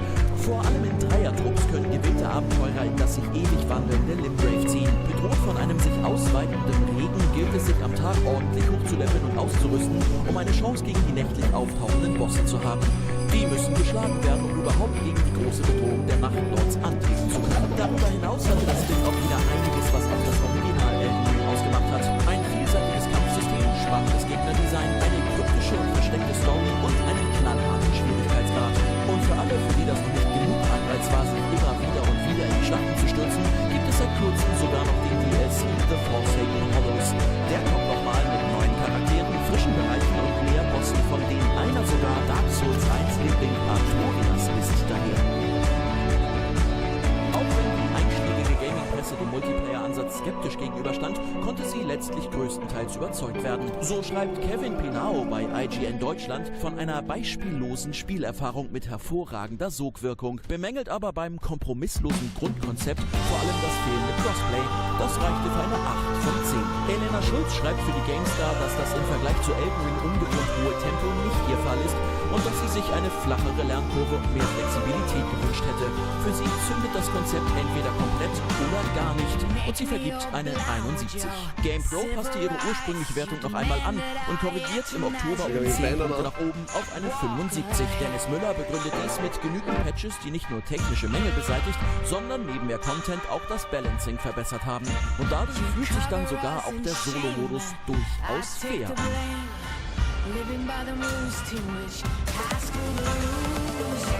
Von der Redaktion zusammengenommen eine 7,2.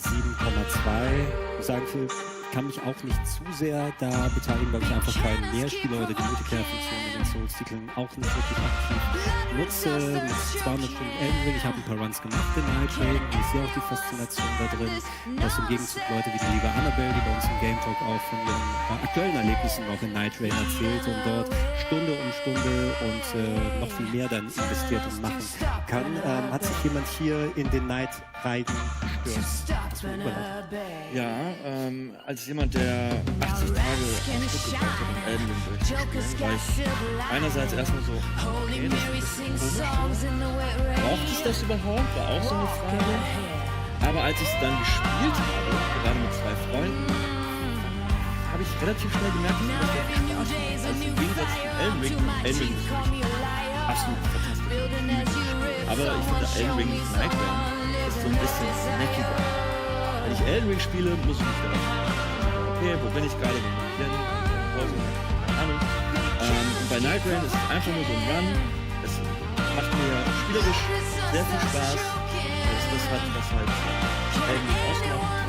Auch der Fähigkeitsgrad ist hoch. Ich finde es ein bisschen flotter, was mir aber irgendwie ganz gut gefällt. Das habe ich sehr gemocht. Ich finde es bemerkenswert, weil es halt irgendwie mal, du merkst so, okay, hier ist das B-Team von Software am Werk, aber die machen mal was anderes. Und das fand ich ganz cool. Und dafür, dass das irgendwie kein Vollpreistitel war, irgendwie 40 Euro gekostet hat, bin ich wirklich sehr charmant gemacht. Das ergänzendes Game natürlich, solange es nicht die Aufmerksamkeit vor dem nächsten großen Spiel wegnimmt. Vielleicht auch ein bisschen so ein kleines Punkt dafür, wir haben ja parallel die Entwicklung auf dem Dustplatz, auf dem das ja ein vollumfänglicher mit Souls-Elementen und Multiplayer-Titel dann sein wird. Dann sehen wir, dass da eigentlich hier noch Night Rain warum? Kurz dazu sagen, dass es das erste Mal seit längerer Zeit ist, dass ich online Multiplayer-Game spiele. Und das auch immer noch toll ist, wenn wir zum Abstand oder wenn wir Dreier-Squad haben, die sich selten trifft, aber es macht Bock, sich da für 4-5 Stunden am Abend reinzuhauen und währenddessen irgendwie noch, keine Ahnung, den Tag zu besprechen. Aber also wir sind nicht krass am Grind. Ich habe auch noch nicht alle Night Lords besiegt und ich brauche auch das DLC-Content, weiß noch nicht, weil wir einfach letztens ist einfach Frage das war so ein Update, wo ich dachte, genau, ich bin nicht so krass drin, aber es macht auch sehr, sehr, sehr viel Spaß gemacht. Deswegen fand ich es erfrischend, das Konzept, was ich gemacht hätte. Besser geworden. Das wird sich, glaube ich,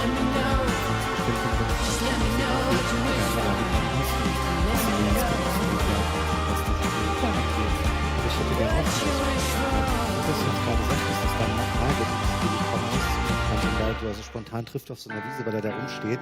Ich hätte einfach gern noch mehr Elden Ring gehabt und mich hat es leider gar nicht abgeholt. Ich habe versucht, das zu spielen, aber ich finde, das läuft so viel mehr zu dem, was Elden Ring mag. Dass man zu Hause sitzt und mit Kamera bis dann irgendwie 80 Tage spielt, die Welt nach und nach entdeckt und sich da durcharbeitet. Und ich möchte, also ich kann es voll annehmen, wenn ihr sagt, ihr habt damit Spaß und so, das ist nur meine subjektive Meinung.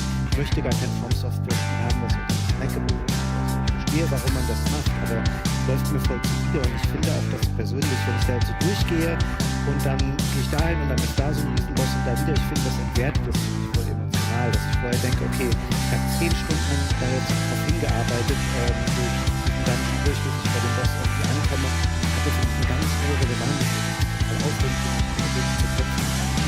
Da ist einfach so, okay, wir kontrollieren das auf eine kurze Spielerteil runter, ballern da alle Bosse rein und wir spielen und bei der ich freue mich, wenn wir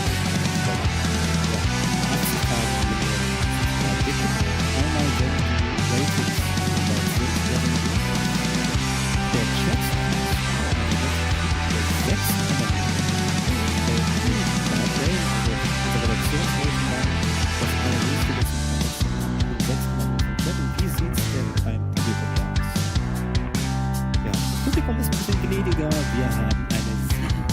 4. Das heißt, die höchste Wertung in dem Kontext hier, wir haben es ja schon gesagt, 50% unserer Redaktionswerte und jedes 25% dem Publikum und Chat jeweils noch vergibt.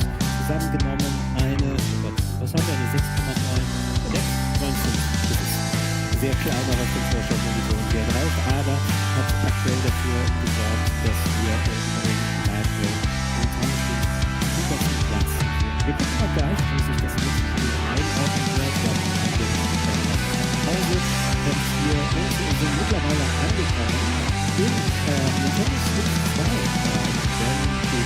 Mitte des Jahres in Warcraft 2. Ist die Nintendo Switch 2 erschienen. Und ich habe noch der Launch-Titel, aber es gab den einen, der so gut ist, dass man 90 € als Video oder so ausgibt.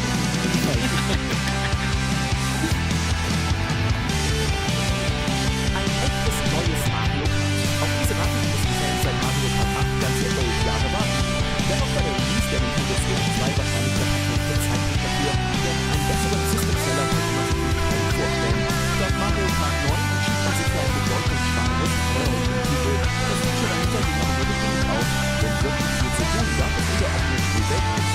Überzeugender waren da eher die neuen Moves beim Fahren, das auf 24 Spieler erweiterte Fahrerfeld und der neue Blockout-Tour-Modus. Dennis Brown von Gameswelt legt die präzise Steuerung und die flüssige Grafik, beides im weltlicher Generationssprung, der Skill beim Fahren wieder mehr priorisiert. Der beliebte Chaos-Faktor käme durch mehr Kontrahenten auf der Strecke aber auch nicht zu kurz. Der neue K.O.-Modus sei der wichtigste Kaufgrund, gerade in Kombination mit dem vergrößerten Fahrerfeld. Dass sich nun 24 Charaktere auf der Strecke tummeln, hat aber auch Nachteile, wird zumindest bei IGN kritisiert. Denn die sehr breiten Strecken verlören dadurch Charme. Darüber hinaus fehle es noch an etwas Feinschliff und die Open World könne nicht überzeugen, weshalb es nur für ein sehr gut und eine 8 von 10 gereicht hat. Fans sahen das anscheinend ähnlich, denn der initiale Erfolg von Mario Kart World ließ schnell nach. Zwischenzeitlich überholte sogar Mario Kart 8 Deluxe seinen Nachfolger in den Verkaufscharts. Nintendo steuerte mit einem großen Patch nach, der einige der wichtigsten Kritikpunkte anging, entzerrte beispielsweise das Streckenlayout und erhöhte die Wahrscheinlichkeit von Rundenrennen bei der Streckenauswahl. Allerdings erst nachdem man die Rennen zugunsten der neuen linearen Rennen mit Zwischenstrecken erstmal reduziert hatte und die Fans lautstark Kritik äußerten. Tja, einfach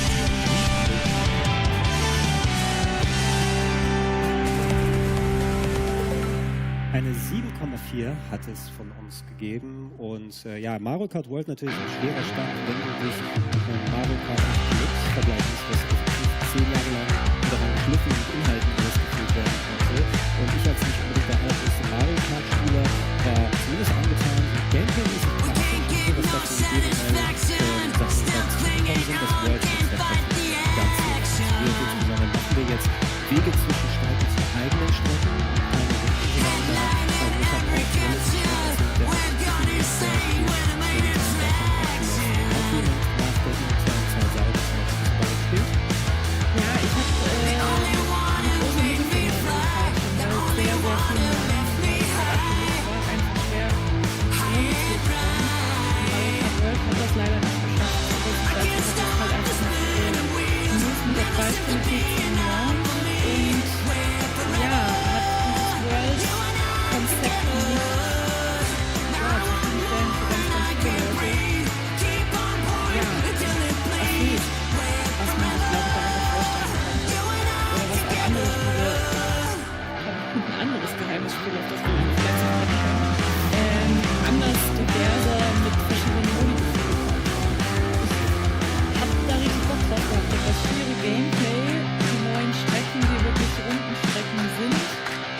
Gameplay-mäßig fand ich echt sehr, sehr stark. Also gerade was du mit diesen Stunts und was du für Anknüpfungen finden kannst, ist schon richtig, richtig gut. Und der K.O.-Rennen, die es gibt,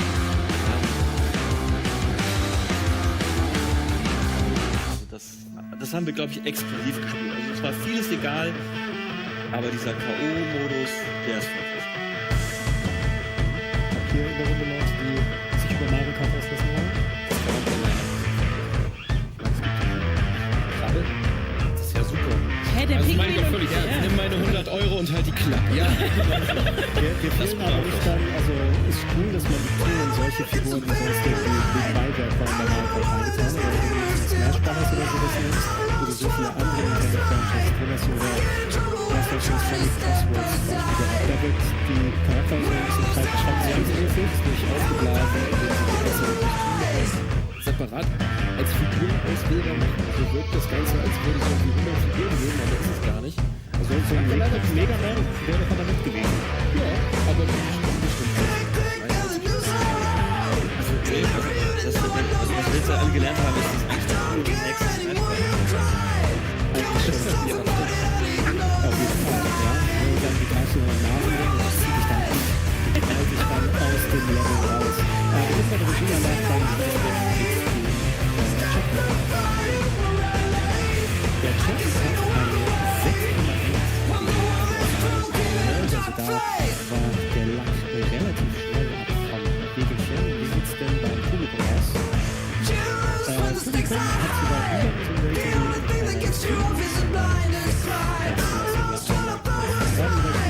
über je nachdem, ja, der Vorfall von den Tests Spiel sein. Die haben immer so diesen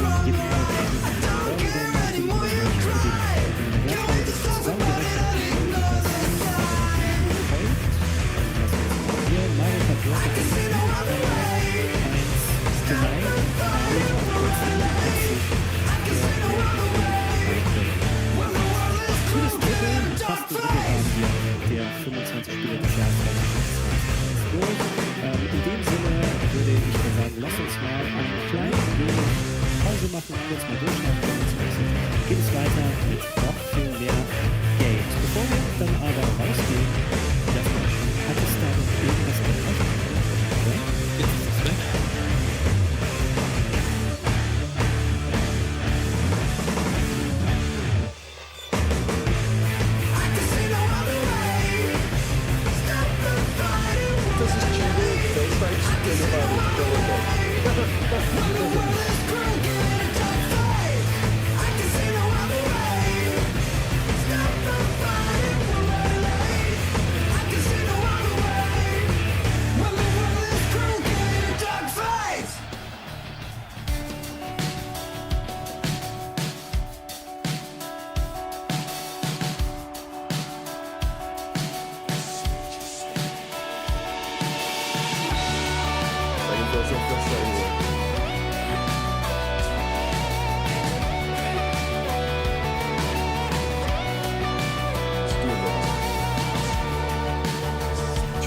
Taps the word great. Yeah! Come on! Come on! Give it the love. Shove it! Shove it! Shove it!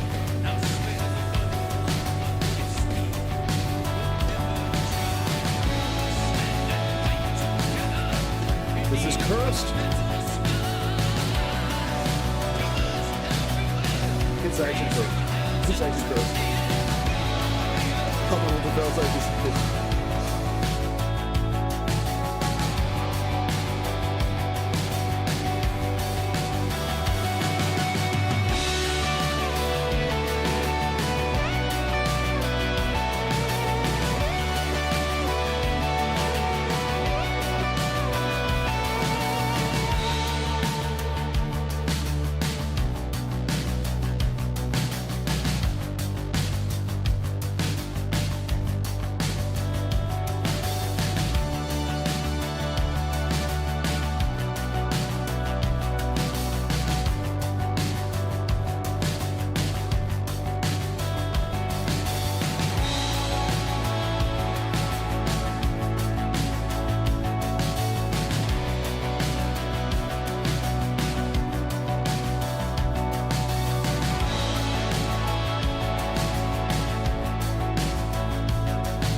oder siehst du da den blauen Punkt?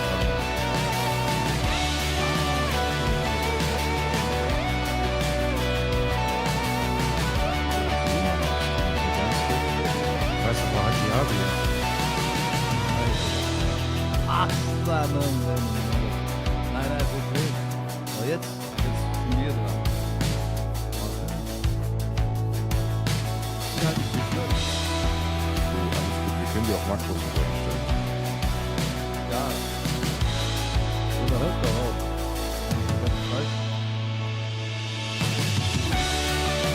Paul? Was bist du für mich?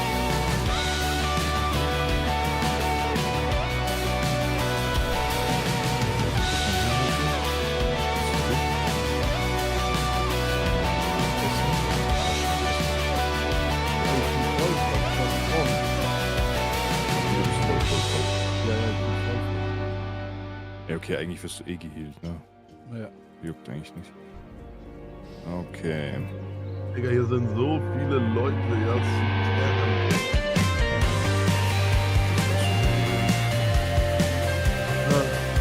Hier bei Eventstadt.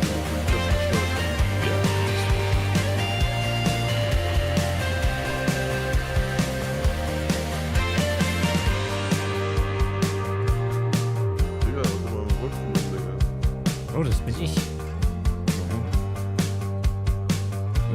Bro, ich heil dich, geb dir ein Schild, klopp dem das Arschloch wund, salutiere und alles, was von Kroko nach 2 Sekunden kommt, ist. Paul? Mach mal auch mit B dein Inventar auf. Ja. Und dann zieh die Flaschen irgendwo nicht in die oberste Leiste, sondern das ist gut an. Kann man das Wasser auch nicht trinken, oder? Okay. Pass auf, Coco. Du siehst doch, unsere Schrift ist so hellbläulich, ne, wenn du unsere Charaktere anguckst. Das wird eine geile Session, das sehe ich jetzt schon. Ja. Unsere Schrift ist hellblau. Doch, guck mal, warte, ich stelle mich neben den Typen hier. Weiß. Okay. Stimmt von dem Typ ist blau. Alles weiß. Okay, auf jeden Fall da nicht so. Das ist nicht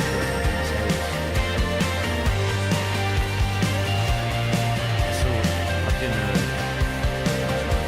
Ja, diese Fickwölfe droppen keinen Loot mehr, ja. Achso, oh, warte mal, mach mal. Das Ding ist hier. Ah, geil. Nee, ist gefeit.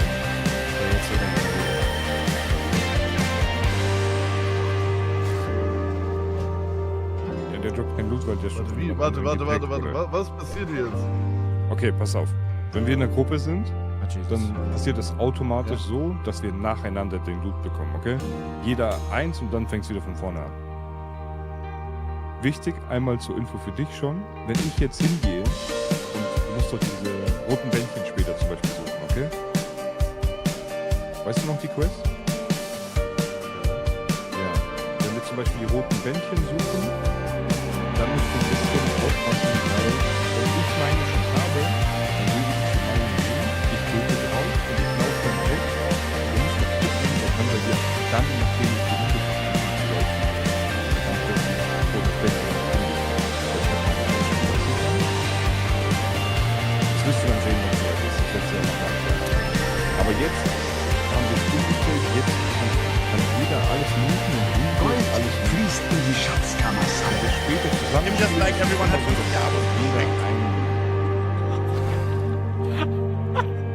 Digga, da kracht's! Sogar bei Kalle! Jo, heilige Scheiße, Digga. I'm just like everyone. Vielen lieben Dank für 50 Tipps.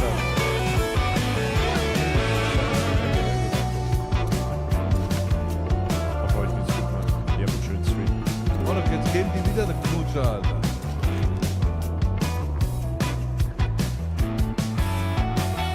So. Coco, wollen wir einmal Basics durchgehen? Das ist ja wichtig. Ja. hören dich gerade nicht, falls du was sagst. Krass, ich glaube, das ist echt ein Problem. Warte, vielleicht Discord Sensibilität. Sprachaktivierung.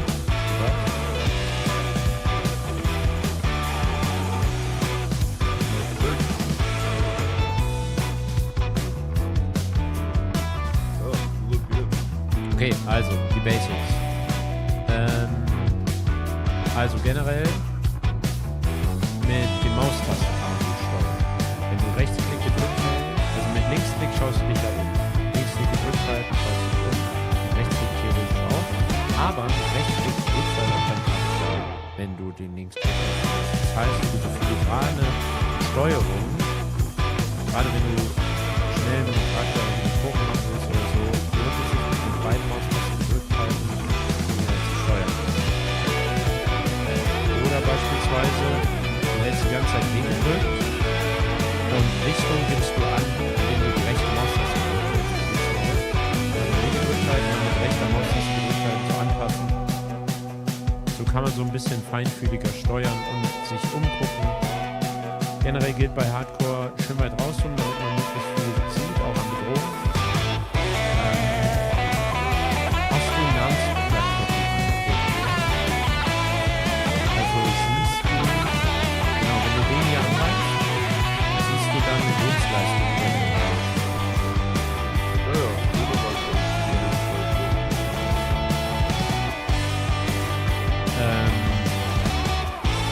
So, dann kleiner Geheimtipp.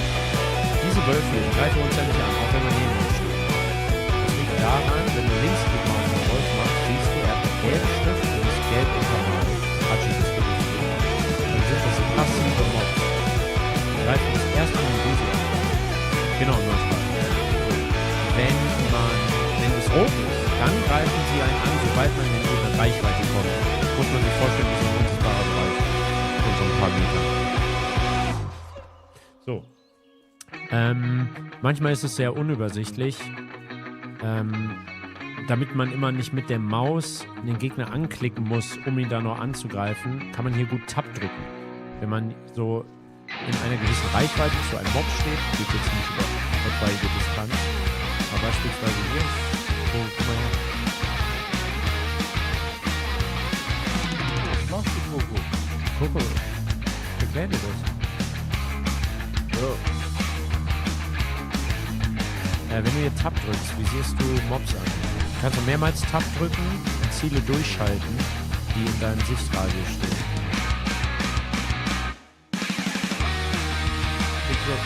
Läuft der bei dir selbst? Coco?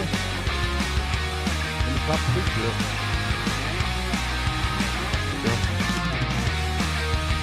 So kann ich irgendwas anders besser machen. Was? Nee, alles gut. Bist du stoned? Nee, ich fürchte mich einfach nur. Oh was? Also vor dem Spiel. Okay, kann ich dir irgendwie helfen? Nein. Hast du Fragen? Fuck dich was ab. Nee, ich muss einfach, nein, ich muss einfach gleich meditieren. Ja, ich fuck was ab. Das kann man beheben. Wenn du mir sagst, was es ist. Nein, man kann es nicht geben. Man kann es nicht geben.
trail.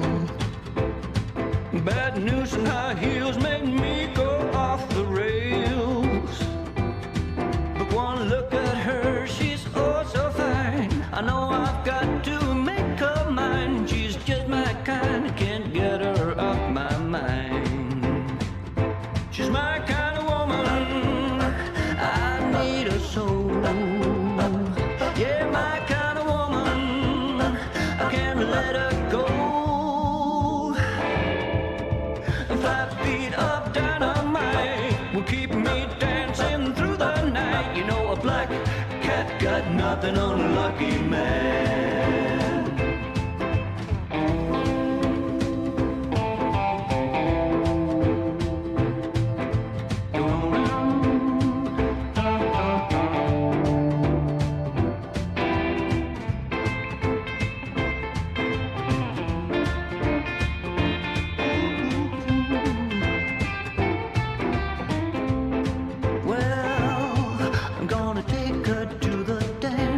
Saturday night.